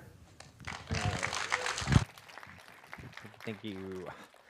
All right, am I on? Yes? Great, fantastic. All right. I'm sorry to everybody for pulling you away from Milk and Cookies. I know we're like at the home stretch here, end of the conference. It's been great so far. Hang with me just a little bit longer. My name is Dylan. I am not an open source contributor. I do not work on the projects that I'm going to be talking about today. I do work for a custom software consultancy called Atomic Object, based in Michigan, and we work on a lot of different kinds of projects, been around for over 20 years, and so we do make heavy use of all of these open source projects. Very grateful and thankful to like all the speakers today and all the stuff that gets built.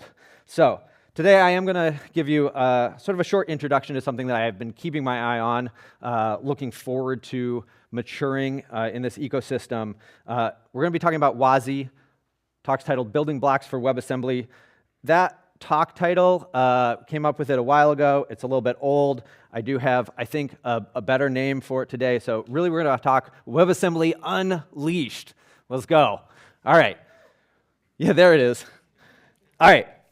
To help explain the title change, though, I'm going to take you back. I'm going to tell you a little bit of a story. We're going to go back to our original sin. And like any good origin story, I'm going to bend the facts a little bit, so please bear with me. But a long time ago, programming was simple. Like, you just wrote some code, you compiled it, ran on your machine, no big deal, right? Then Brendan Snake Eyes Ike came along, and he was like, hey, how about this new tasty JavaScript I've got for you in these browsers? Try it out. It's a lot of fun. This was our fall from grace, because, okay, we're just like writing JavaScript in the browser, and that's fine. But it becomes more and more important. It spreads. Suddenly, all of our apps require JavaScript. And we get to this point where this guy comes along, Ryan Dahl, and he says, listen, if we're already writing JavaScript in the browser all the time, we've already tasted the forbidden fruit, what if we could just write JavaScript everywhere? He gives us Node.js, brings JavaScript out of the browser. Now we've got it on all of our different hosts. I don't know if I'm the only one who's ever actually noticed this, but the name Ryan Dahl, it's actually an anagram for Darth Maul. I don't think that's a coincidence. So here we are, we've got JavaScript everywhere, but we still have all these other languages that we really like, in our host systems. And what's worse than JavaScript everywhere? Well, let's just make everything JavaScript, right? Okay, so now we've got WebAssembly. WebAssembly comes along, and it's a compilation target for all of these other things so that we can run them back in the browser like JavaScript. Okay, so I'm going to talk a little bit about why WASM is cool. WebAssembly is a very cool open standard. It is fast, it's secure, it's portable, it's got all these great features. It's very polyglot. There's a ton of languages that compile to WASM. It gives us this sort of standard target, again, to run our code in the browser, no matter sort of what language you're choosing. So it is cool. It's got a lot of promise, right? But it's got some shortcomings, too. So when I wrote these slides, garbage collection was definitely still a shortcoming, although literally this week at the conference, the new 3.0 spec dropped, and they were kind of addressing it. So maybe that's not so much a deal anymore. But I think if you're just listening to Oliver's talk before me, WebAssembly deals with linear memory. It's got very limited types. You're really just if you're trying to pass data around, it is secure, but you've got to do a lot of finagling with just pointers too. I swear, the string is over here and it's this long. And if you're trying to do that among a lot of different source languages compiling to this target, it actually kind of messes up the composition promise, because you're dealing with different representations in memory of different types. You don't have standards for encoding for these things. The tooling ecosystem is still pretty rough. And it's kind of is it really polyglot if what I'm doing is trying to compile Rust into WebAssembly and then trying to run it other WebAssembly components that are also compiled from Rust. Like, why don't I just use the native Rust, right? It's great in the browser, that was the point, but I don't know that I'm getting all the benefits out of it that maybe I'd want from this sort of standardized bytecode platform. So remember, we're actually talking about WASI. That's the original title here. So what is WASI? WASI is the WebAssembly System Interface, defines a set of portable WebAssembly native APIs to be used outside the browser, to interact with the outside world. This is managed by Bytecode Alliance. They're an open source standard body. They're doing a lot of cool work in this space. So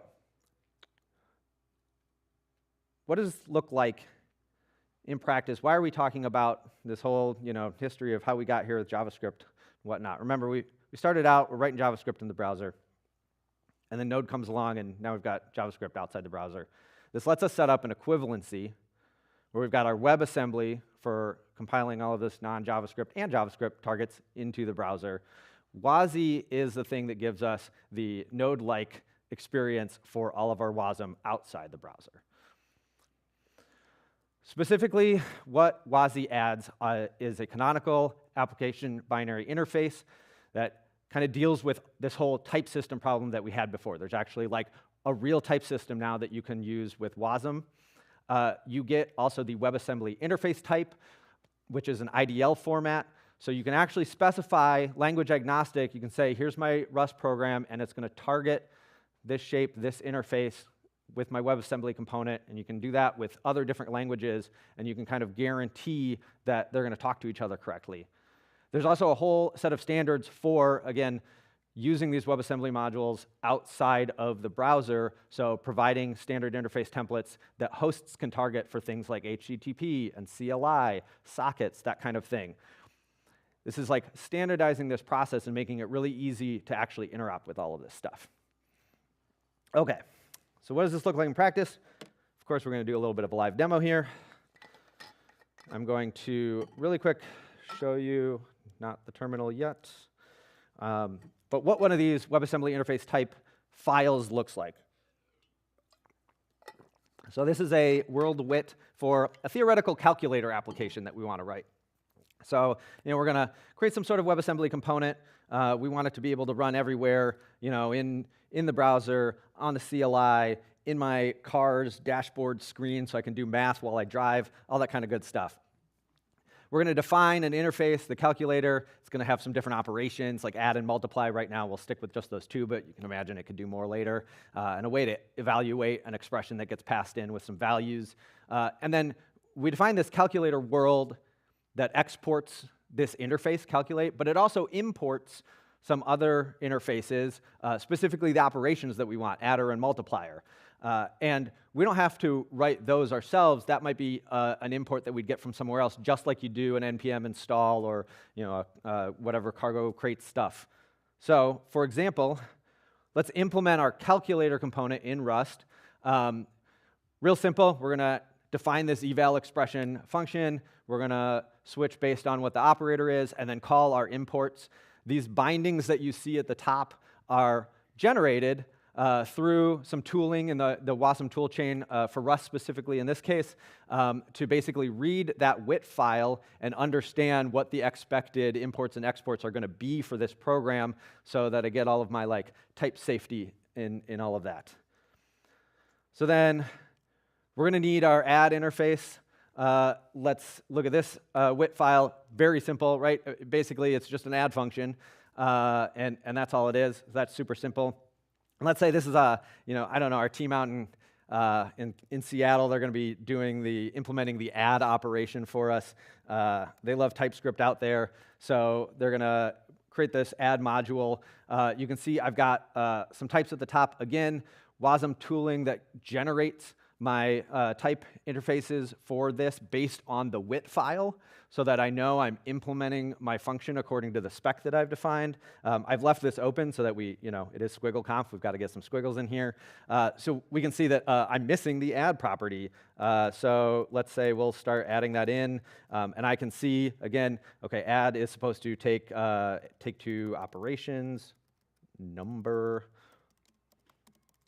and we're going to return a number. And of course, if I want to return, I don't know, a string something, right? Again, I've got my interface that's been built off of my wit file. So let's return x plus y. Great. OK. So great. Seattle team, they've implemented their TypeScript file for adder. They're going to bundle that up later.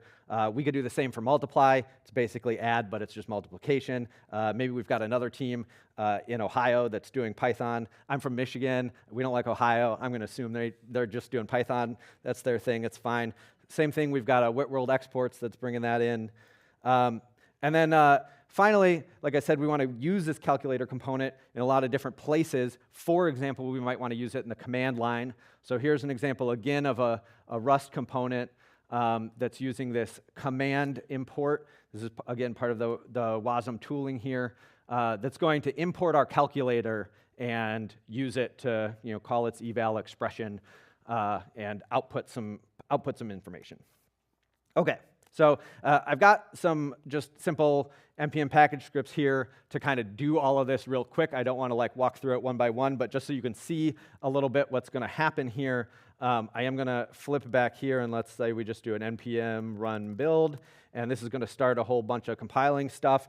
Basically, we're going to compile our adder, our multiplier, our calculator component, and our command component all into WASM files.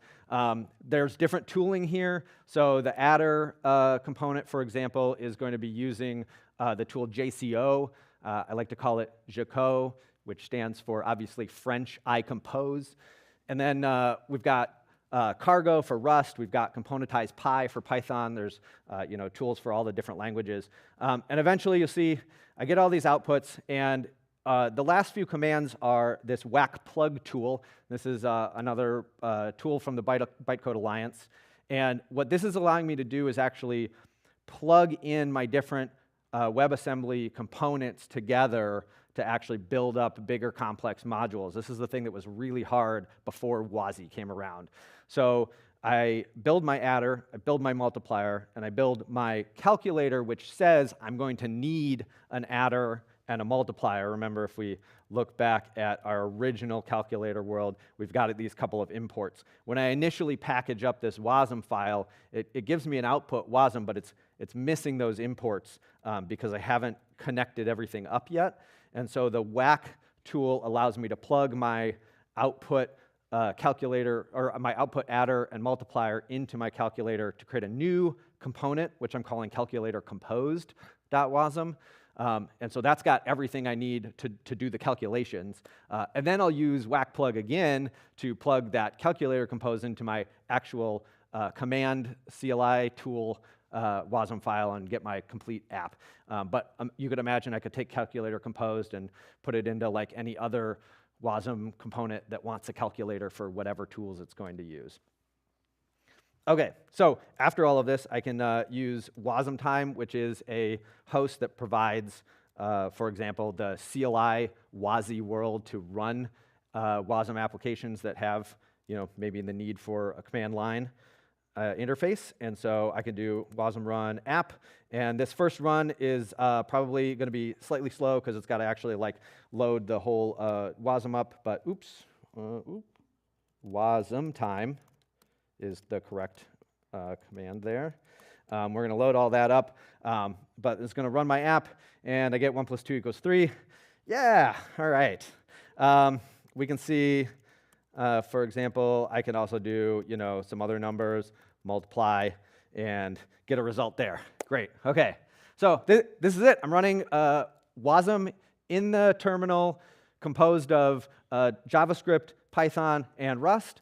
And I've got modules that I can really easily pass around. That adder module could be used wherever, calculator, et cetera. And let's say I do want to still use this in the browser or in an environment like Node or something like that. I can actually use, I've got another little quick tool here that's going to use the JCO tool again to give me a transpilation of my composed calculator back into JavaScript. And so this time I can do a node calculator, and I can give it again some values and get my output there. So I'm running this JavaScript now in Node, and I can pass that all around. Okay, so WASI is WebAssembly Unleashed. It's finally ready, yes. We can do so much cool stuff with this now. If you want to play around with all of this, I'd highly recommend that you try it out. Everything I just demoed, I put into a little GitHub repo, so you're welcome to pull that down and play around with it. It's heavily cribbed off of a different repo. If you go to the Bytecode Alliance GitHub, you can see all of these tools there. There's definitely still a lot of warts with this. If you can see, for example, back in my WIT files here, oh, I never showed the, here's my little quick calculator JS that imports my calculator component that I transpiled and then calls, again, just like the Rust CLI was doing, but for JavaScript stuff. There's not like a good LSP for WIT files here to check where my imports might be coming from in my big mono repo. There's definitely a lot of rough edge cases and whatnot, but this ability to plug things together makes the potential for all of this really, really cool, especially with stuff that like what Oliver is doing, where the tooling for actually compiling to WebAssembly is getting better. All you have to do is make sure that you're supporting this WASI standard and you have access to all of this stuff. All right. My name again is Dylan Goings. I'm not really on the socials, but you can find me on LinkedIn. You're welcome to just email me directly. Check out atomicobject.com if you ever need any sort of help with software being built. We do have a senior dev position open in Ann Arbor, Michigan, if you're interested. I also just want to give a big shout out right now to Dimitri and Josh and the whole crew. This has been phenomenal. I personally, I am humbled by how smart everybody has been up here, and I have learned so much this weekend. This is fantastic. So just thank you all for being a cool audience. Thank you everybody for putting this on. Thanks for listening. Appreciate it. Let me pay the pet tax. All right. Thanks, Dylan.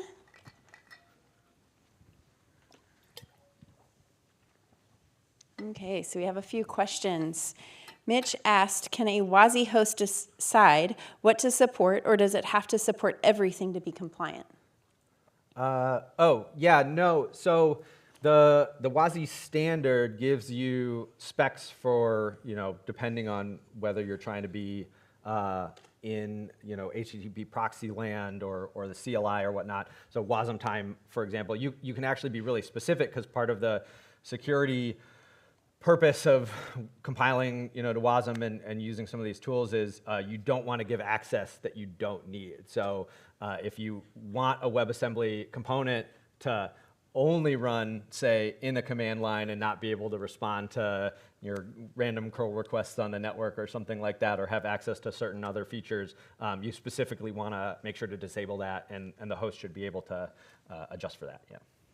Dimitri asked, how long until we're targeting WASM in the browser instead of JavaScript? Well, I mean, this is that's the dream, I think. Is we have set this up.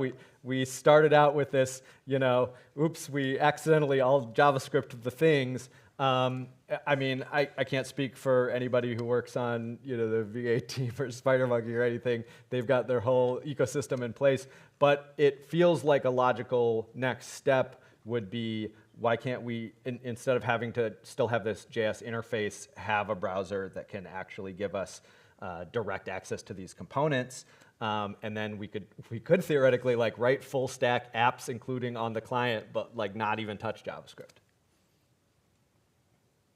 Josh asked, can WASM access file system? Could you make a code mod script and ship it as WASM?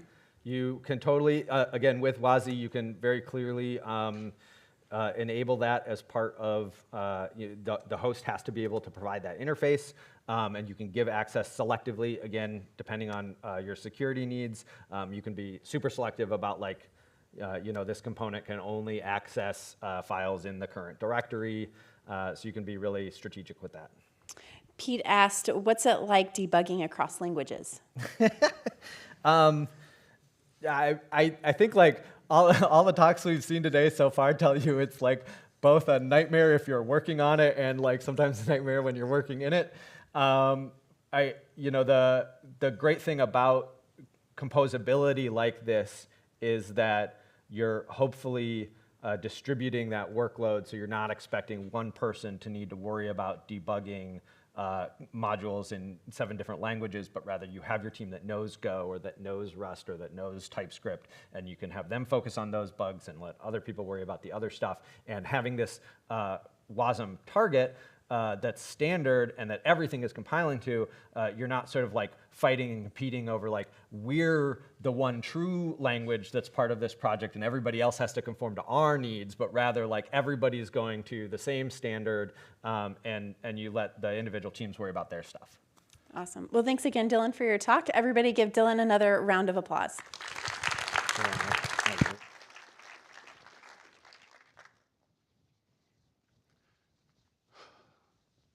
How's it going, Squigglers?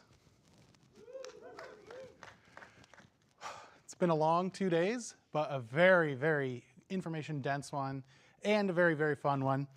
And we have one more talk left.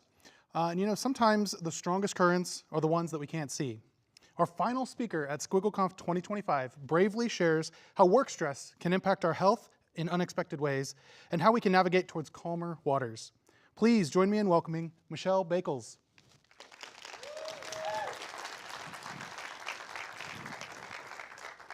Wow.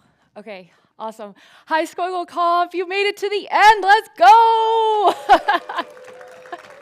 This is the last session, and I just want to say this has been an amazing 2 days together. I want to give a quick shout out to the organizers, Josh, Dimitri, Catherine, and the volunteering team, because they've done a really great job creating a really special experience. And I also want to give a shout out to all you guys for showing up, because really conferences without attendees are just like us just talking to ourselves. So thanks so much for supporting this conference. All right, I'm gonna get us started here. So I'm gonna do my little Ash Ketchum move. But I had to show some love for Boston, because this is an incredible city. It's a great place to host a conference, and I've been having a lot of fun here. So let's get started. This way? Yeah, we go. Okay. So imagine a scene with me. You are 29 years old and you are sitting in your cardiologist's office, and you didn't think you would have a cardiologist for about 30 more years. But after wearing a heart monitor for a few weeks, they can see that you are constantly experiencing abnormal heart rates. And so they diagnose you with inappropriate sinus tachycardia, aka your heart rate is running wild and we have no idea why. So they say there's really nothing they can give you to make this go away, so just try to figure out what's triggering all of your heart rate spikes and just avoid that thing. Okay, great. The problem is at this point, everything was triggering my heart rate spikes. Getting the mail, doing the dishes, cleaning the house. IST had this huge negative effect on my life, but it wasn't always like that, and it wasn't nearly as bad as when I would go into work meetings, and that's really where it all started. So I was working for an amazing company with incredible developers on a project that I loved, but the team was exposed to some toxic communication, and it was all wrapped in this sort of crazy bureaucracy that prevented any kind of accountability or resolution. So I spent a lot of time commiserating with the other developers and the Scrum Master, and it just felt like this was the way that things were gonna have to be if we wanted to continue working on this once-in-a-lifetime project. Soon I began to notice that my chest was hurting with this cough that followed, and it was pretty concerning. It started happening when I would go into Scrum ceremonies, especially the retrospective, and eventually it started happening when I would do any activity at all, which is what eventually led me to the cardiologist. After some time, I had to be honest with myself that avoiding the thing that was causing me to have these heart issues would mean that I would have to leave my team and probably even my company, and eventually I did both. So I decided to go to another company that I thought would be better, and it ended up being significantly worse. I was commuting an hour to work and spending a lot of extra hours there and then commuting home. And once I got home, it felt like I only really had time to eat and shower and then go to bed. And then also like on the weekends, it felt like I couldn't really disconnect. Like I was still in the Slack. I was thinking like, oh, I should write a blog post or prepare for the next week. And then on top of this, when I was at work, I felt pretty disrespected and constantly sabotaged. So it was a really rough scenario. At this time, my heart condition had gotten to be so bad and intrusive that there would be many times where I would be unable to speak at all. So I would go to open my mouth and say something to somebody and no words would come out. And this became like a pretty big turning point for me because when I was just dealing with the heart condition alone, most of the time people didn't know when it was happening. But obviously when it got to this stage, my friends and my colleagues became really concerned. So I agreed that I would stay in this job to the end of the year, which was like a few months away. But I literally couldn't. I had to leave. My body wouldn't even let me like work, right? So I began to have this sort of like existential crisis. I had this dream of working in the tech industry and of being a software developer and creating a really great life for myself. And I put in a lot of work to get here too. I did a computer science degree. I got whatever certifications my bosses wanted me to get. And I did a lot of volunteering and events. But it felt like even though the pay was better and the benefits were better, there was this unspoken price that I had to pay with my health that I just didn't know that I could possibly come to terms with or be able to pull off. So at this point, I was extremely burned out, and this was true for so many people that I knew. Everywhere I looked, I saw this message like hustle, work harder, work longer, make sacrifices. And I was, but I wasn't sure when it was gonna stop. Like, I didn't know how people were constantly doing this endlessly and not developing issues like mine. I couldn't see this path where I was able to stay in tech and be successful and be able to maintain my health. Around this time, I met the founder of G2I, Gabe Greenberg. We began planning a conference together called React Miami, and we met up in Miami for a lunch to discuss the event. And somewhere towards the end of the lunch, he mentioned, I want my company to be the first company that prioritizes the health of developers. And I was like, what? Like, I had never heard anybody say that before. Like, that sentence just never existed to me before this. And I was like, do it. You have to do this. I needed this. My friends needed this. There were a lot of people that needed this. And this was really important to Gabe, too, because he's the founder of a tech company, but for the last decade, he has been dealing with his own chronic health issues, with chronic pain and some other things. And so he has learned a lot over the last 10 years about how to succeed in the tech industry despite these daily challenges. So shortly after this, I actually ended up joining Gabe at G2I, where we came up with a program called Developer Health. So we had the goal of creating resources, support, and awareness around mental and physical health in technology. Everything we did would focus on informing and empowering developers to improve their lives and exercise agency in a way that was unique and specific to them. So no one-size-fits-all health advice. These were tools and education and information that you could apply to your own unique circumstances. For this program, we drew a lot of inspiration from professional athletes. Gabe and I are both huge sports fans, and we really admire pro athletes. You can look at someone like Serena Williams and know that she is operating on a level that almost no one else in the world can. You can look at Tom Brady, LeBron James, Lionel Messi. They're all completely undeniable in how exceptional they are. So what does it take to become undeniably exceptional at what you do? Consistent hard work, of course, but also consistent rest, boundaries, schedules, recovery, planning, clarity, purpose. And when we talk about being great developers and succeeding in this field, we only really focus on that first line. So we actually wrote about all of this in a guide that we call the Developer Health OS. You can find it at devhealthos.com. It's completely for free. We don't even ask you for your email address. And it goes into 3 parts of identifying burnout, recovering from burnout, and optimizing your work performance in a way that is sustainable and healthy. It even has a companion workbook if you like to do a little workbook. I love a little workbook. So you can find that online for free. This was also actually built with Astro Starlight. So Amy mentioned Astro Starlight yesterday in her talk. They use it at Redwood. We used it. It's mostly used for documentation, but we used it to write a book, and it worked really well. So for the purposes of this talk today, we are going to focus on the things that we can observe and change. So I'm going to preface this with a note that says that if you are experiencing high stress or related issues due to an environment where you don't believe that you can implement reasonable boundaries and be respected, then it may be worth considering finding a new job or leaving this environment. And as difficult as that may sound, I completely understand because I have been there 2 times.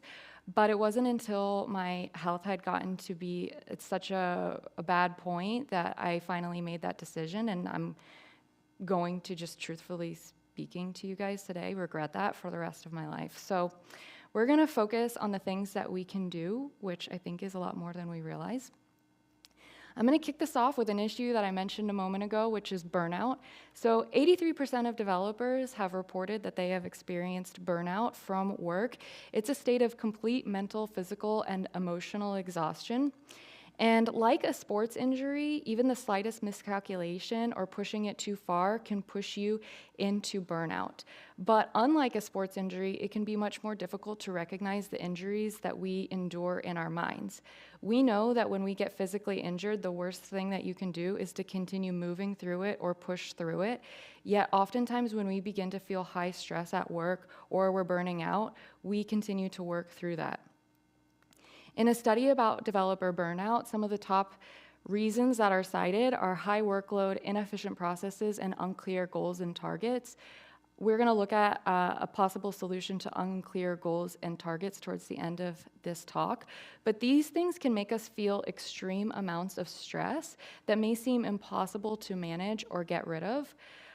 So I really want to dig into what stress is because we talk about it in a very abstract, nebulous way, but it is a very specific thing that I think that we can understand deeper. So stress is a state of worry or mental tension caused by a difficult situation. It's a natural human response that prompts us to address challenges or threats in our lives, and everyone experiences stress to some degree. A little bit of stress can be a good thing. It can help us navigate life, it can keep us safe, but too much stress can begin to cause health issues. So we sort of understand it as this feeling that we have, but what is it literally? So stress is the release of hormones via directive from the hypothalamus. So when we sense danger or difficulty, the hypothalamus sets off an alarm that signals the adrenal glands to release a surge of hormones, more specifically adrenaline and cortisol. So adrenaline increases your heart rate, increases blood pressure, and increases your energy. It also contracts your blood vessels to flow blood towards your muscles, and it inhibits your insulin production. Cortisol increases glucose in the bloodstream. It slows down non-essential functions in a fight or flight situation, changes your immune system responses, and suppresses the digestive system, the reproductive system, growth processes, and mood motivation, or it controls your mood motivation and fear. So, stress is necessary, but it's meant to be temporary. Once a stress trigger passes, your hormone levels and body functions are meant to return back to normal. And where this can become a problem or cause serious damage is when the body cannot return back to normal because the threat, it remains for an extended period of time. Our body is not meant to remain under stress for days at a time, and yet how often do we hear the phrase, I've had the most stressful work day, or the most stressful work week, or I have the most stressful job? For the record, if stress persists for weeks or months at a time, this is chronic stress, and this is the kind of stress that I was experiencing when I developed my heart condition. And chronic stress can manifest itself in many different ways. So for me, I saw it in forms of anxiety, depression, heart issues, sleep issues, but it can ultimately turn into burnout, which can be really hard to recognize, if not impossible to recognize the first time you go through it or the first few times you go through it. So I wanted to share also some of the signposts for burnout, because the earlier you can catch it, the sooner you can, take a step back or take a break and figure out how to deal with the next steps before it gets too bad. For me, again, my early signs that I might be burning out or under too much stress is that I get really irritable or frustrated quickly. I tend to take things personally that I know I shouldn't.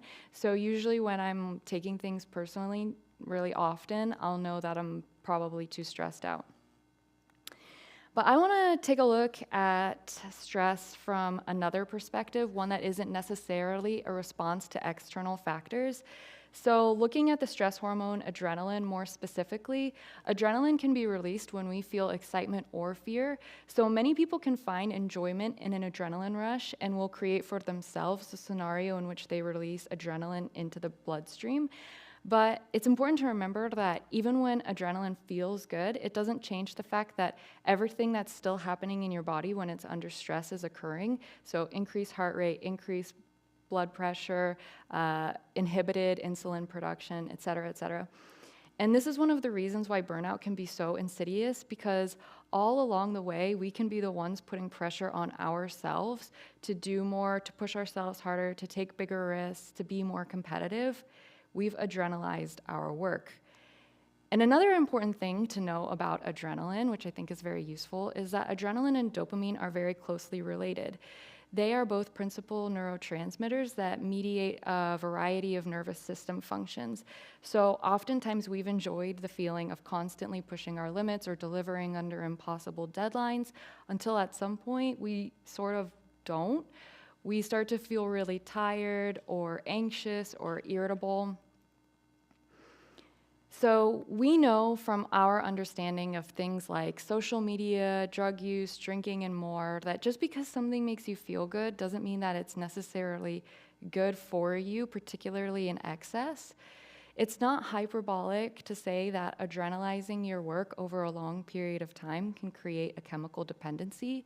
And this is actually so well observed that over 50 years ago, psychologists began to formally recognize, study, and treat workaholism or work addiction. So work addiction can be characterized by the constant overdoing, overscheduling, and lack of margin that creates adrenalizing. In the Workaholics Anonymous Book of Recovery, workaholism is defined as a physical addiction to adrenaline and stress hormones and a process addiction to a compulsive activity. But being addicted to work sounds like a good thing, right? Like you're gonna be more successful and you're gonna get more things done and you're gonna get ahead. Except that's not necessarily true. Workaholics tend to be less effective than other workers because they have difficulty working on teams. They tend to have trouble delegating their work or entrusting their coworkers. They also tend to have organizational difficulties due to overcommitting to work, and they also tend to suffer from sleep deprivation, which impairs brain and cognitive functions. But if everyone in our industry is working like this, then I have to work like this too to keep up. Again, this is a bit of a misconception. Almost no one can really overwork effectively. In the book, What the Most Successful People Do at Work, as a general rule, the higher number of work hours reported, the more likely the person is to be overestimating. So if somebody reports that they are week after week working 75-hour weeks, they're likely overestimating by about 25 hours. The majority of people who say they work a lot usually work about 20 to 30% less than reported. And I'm not trying to call anybody a liar or call out your tweets or anything like that. But studies show that another tendency of people who overwork is that they don't have a lot of clarity on how they spend their time or track their time or track how long it takes for them to do their work.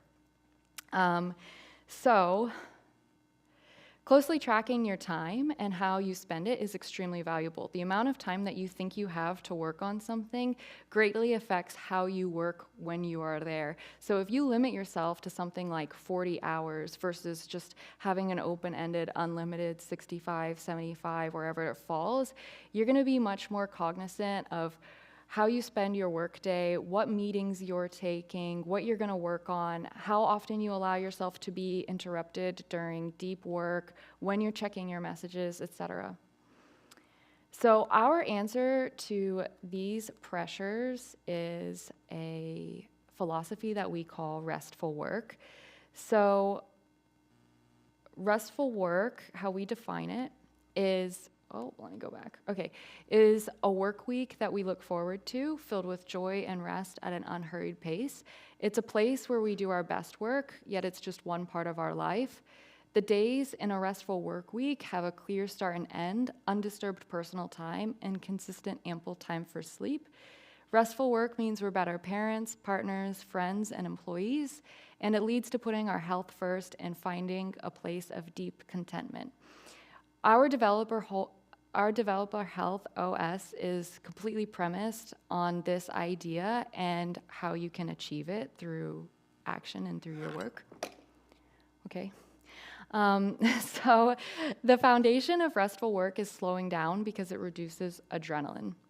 We learn a more sustainable way to work that's actually more productive and provides us with the opportunity to be even more ambitious. So if you're looking for greater success in your career, you'll achieve it by actually spending more time on rest and enjoying life outside of work. And a really great example to look at here for this is paid time off. So 46% of workers in the US don't use all of their PTO. However, Project Time Off found that 34% of workers who used less than 10 days of their PTO received a raise or a bonus in a 3-year period. Meanwhile, 65% of workers who used more than 10 days of their PTO received a raise or a bonus in this time period, so that's nearly double. So we can see that taking time off and resting will actually help you achieve more in your career and get more out of what you're looking for. This is likely because resting and getting sufficient sleep improves your mood, memory, focus, and emotion regulation, and taking time off improves productivity, happiness, and creativity. And there are about 1 million studies out there that state this over and over again. Outside of taking time off, there are a handful of strategies for slowing down. We write about all of these in the Developer Health OS in detail, and we have some exercises in our workbook that go along with this. I'm just going to talk about prioritizing today. This is an excerpt from the book called Essentialism regarding the word priority. The word priority came into the English language in the 1400s. It was singular and meant the very first or prior thing, and it stayed singular for the next 500 years. Only in the 1900s did we pluralize the term and start talking about priorities. Illogically, we reasoned that by changing the word, we could bend reality, and somehow we would now be able to have multiple first things. So, drawing from the learnings of essentialism, one method we have for focusing on the most important work is creating an essentialism plan. So this is not your ultimate to-do list. This focuses on the work that aligns with the company principles, vision, OKRs, or some ultimate guiding metric of importance. And here are some of the key aspects of creating an essentialism plan. First of all of the work here is offensive. So offensive work is work that pushes the needle towards you accomplishing your goals. It usually begins with some sort of actionable term, like completing a feature, launching a campaign, reviewing a design. And this is in opposition to defensive work, which is necessary but doesn't necessarily move you closer to accomplishing your goals. These are things like replying to emails, recurring meetings, or answering Slack messages. You should definitely answer your emails. I'm not saying don't answer your emails. I'm just saying it doesn't go in your essentialism plan. A couple more things. This is a time box of work. So we usually create an essentialism plan for our next 2 weeks of work, but you can design this however works best for you, whether that's a week or a month. You can experiment with it and see how you work best with an essentialism plan. It's a list of your 4 to 6 highest priority items. and you want to spend maybe about 15 to 30 minutes working on this. Once it's done, you always want it to be visible, so on the wall next to your desk, on your desktop, wherever you can always see it. And this is only for your hell yeses. So if you want to know if something goes on your essentialism plan, ask yourself, does this directly help me accomplish my goal? And if the answer isn't hell yes, then it's no and it doesn't go on the essentialism plan. And lastly, again, these are actionable items. So you want to start them with things like launch, start, review, etc. This is an example of an abbreviated essentialism plan for my own work. So I have like a top line area of focus, and then below that I have sort of the items that I want to get done to achieve those goals. And then of course, all of this backs up into my metric of ultimate importance that I'm basing all of this off of. Once you've created an essentialism plan, you can create a daily action plan to execute on these things. So this is more like a to-do list. It's still scoped to around 6 or so items, but I like to write mine out like a schedule. Gabe, my boss, he writes his out like a bullet point list. It's whatever works best for you. But by stepping backwards from a target, you ensure that the work that you're doing on a daily basis builds up into your larger goal. And this will also help you make decisions that protect your time and energy so you don't feel pressured to work extra long work weeks constantly. So if you want a template for creating an essentialism plan, you can find one here, g2i.co/SquiggleConf. I fully intended to bring physical copies with me here today, but through a comedy of errors, they are not with me. But you can download this at this website and have an essentialism plan to work off of. So I'm going to wrap this up with a few thoughts. Remember, social media is a highlight reel. I have felt immense pressure to do more or to build more because I felt like this is what I needed to do to be a real developer or a real builder, whatever. Like on social media, you only see people at their high moments, but you rarely see them when they crash, and those things do happen. So just keep in mind that you're not usually seeing the full picture when you're online. Tech is an incredible industry. What's been built throughout history is nothing short of miraculous, and especially today with the modern capabilities of web tooling, the barrier to building has never been lower. It is exhilarating to chase down an idea or to bring a solution to life, or just to exercise one of our most unique human characteristics, just creativity. But just like the computers that we work with, we are only as good as our systems allow us to be. So whether you're leading a new product or part of a team, we build better when we feel better, when we have clear functional processes, when we know when we are supposed to execute and when we are supposed to pause. Things like sleeping well, exercising regularly, planning time for your work and rest, these are the cheat codes to higher productivity. Rest is not a reward for hard work. It's a part of doing hard work. During my worst periods of burnout, I thought that I could just convince myself that I wasn't tired, that I wasn't stressed, that if I could just push through to this last thing, then I'll be able to take a break after and everything would be all right. But now I have this little reminder in my chest that rest is more than just a good feeling or something that I can put off for later.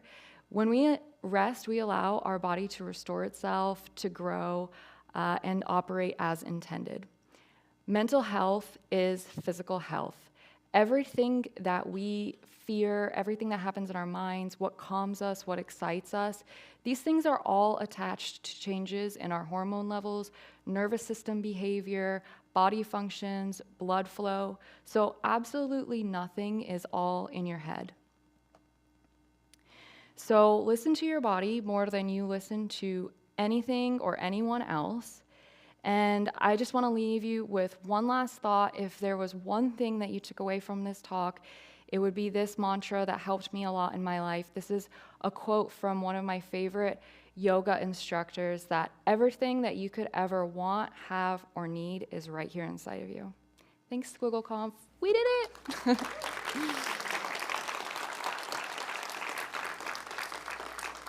Do I leave this? Okay. like the hot seat. I haven't taken so many pictures of slides today. Oh, great. It's wonderful.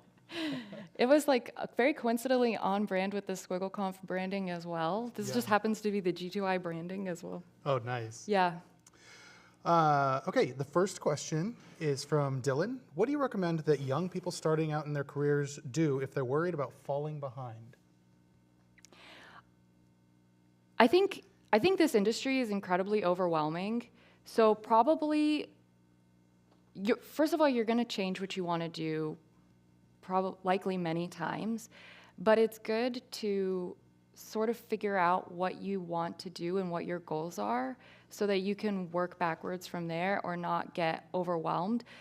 People that are early in their career, we see the manic, stress, like tutorial hell. That's the word that I was looking for. Yeah. We have like these phrases of like, I can't pick a programming language. I don't know which framework to use. Just try and figure out what your goals are and work backwards from that. Great advice. This next one's from someone named Nick Nisi.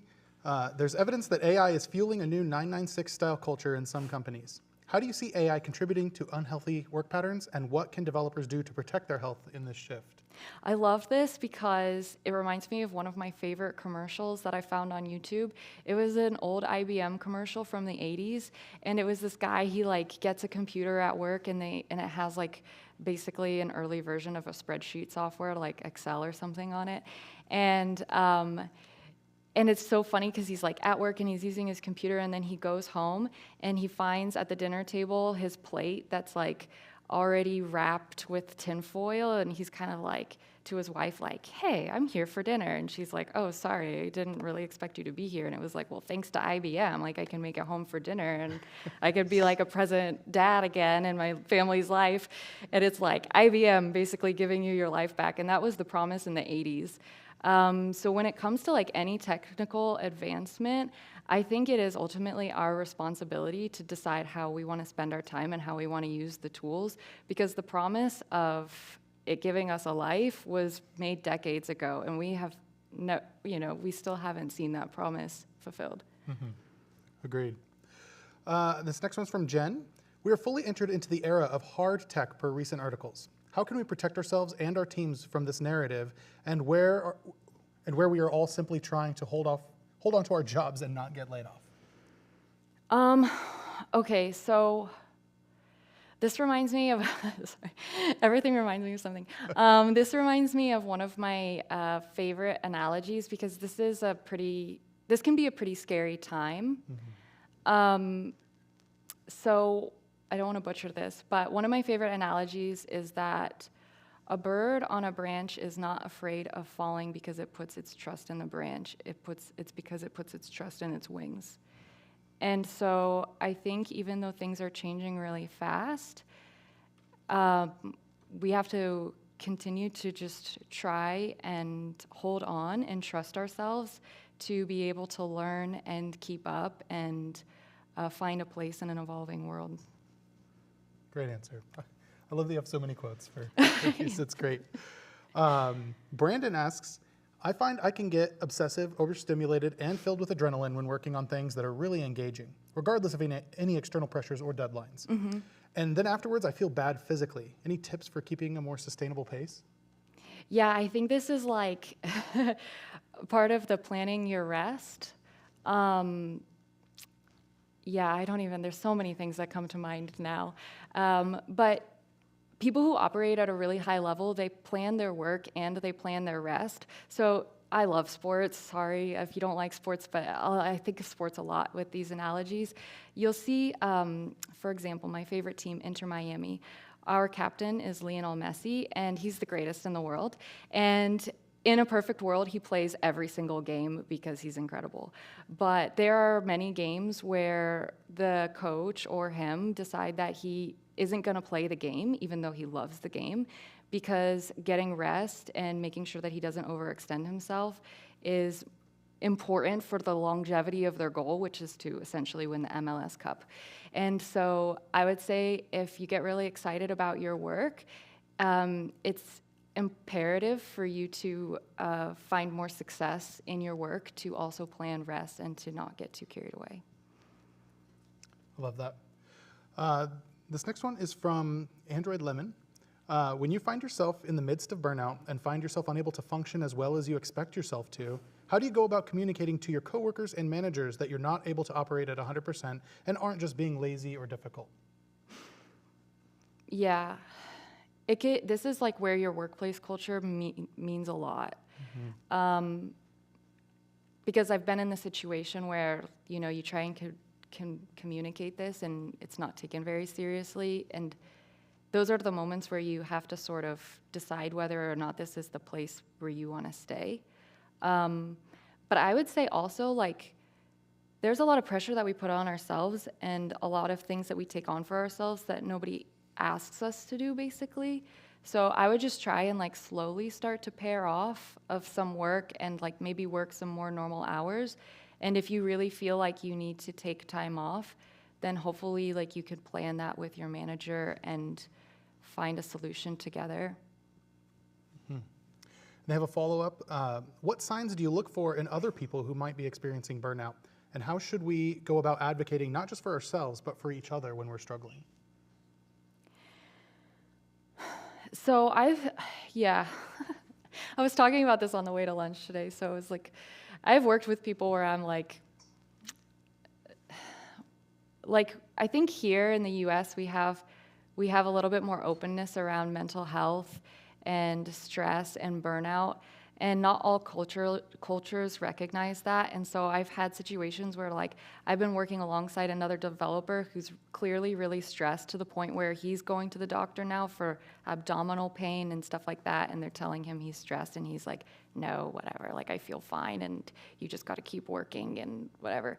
And so I think that there are some things where like you could see people like they get sick more often, or they seem really tired, or they're irritable, or they get like kind of snappy. And like as long as you know that you work with good people, right? Like obviously if somebody's mean, like this doesn't really work. But like where like if somebody seems like to be behaving out of character, you can maybe say something like, hey, do you want me to take that for you? Or do you want to team up on this?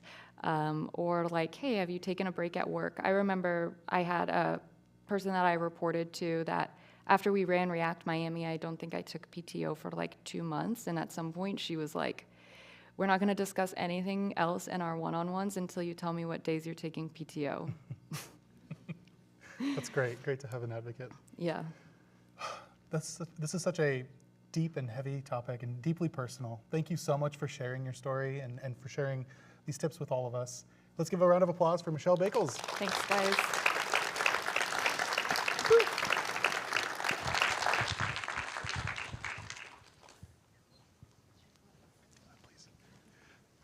We did it!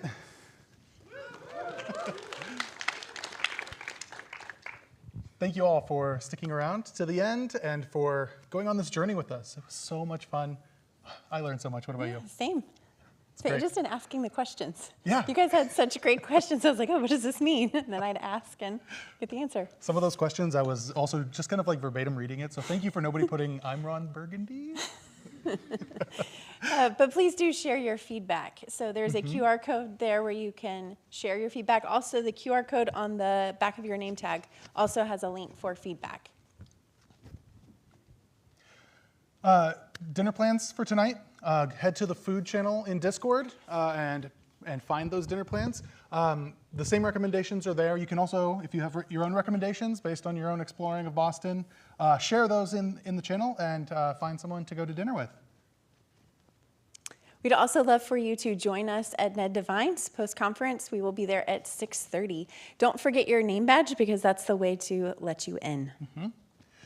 And to get there, it's just in Faneuil Hall, so you'll follow these directions, or if you've been to Faneuil Hall, it's there. It's right at the beginning, so you'll see the sign.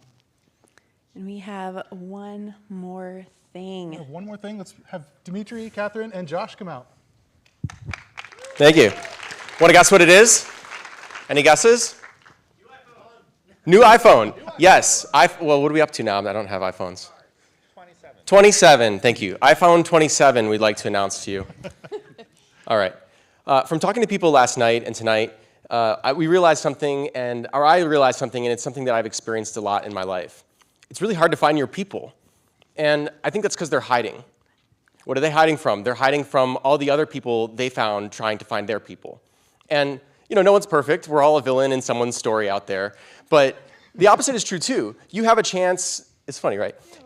Your people are out there as well, and you have a chance to find them. And that's why we're so motivated to have this conference, and we're so motivated to do this, is to give you that chance. And so I'd like to tell you about something kind of exciting that's happening. Got it. SquiggleConf 2027, spring.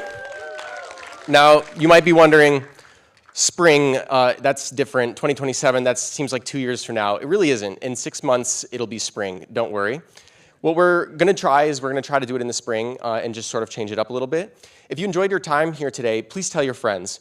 We can only do this if people show up, and a huge portion of why people show up is word of mouth. So stay tuned to our socials, our newsletter, our Discord, anything like that, the YouTube channel for that matter. You'll see the videos coming out. You can say like, hey, I laughed during that point. You can hear my voice. So listen for all that, and we're just so grateful for you all coming out. Thank you so much, and we look forward to seeing you again spring 2027 for the next SquiggleConf.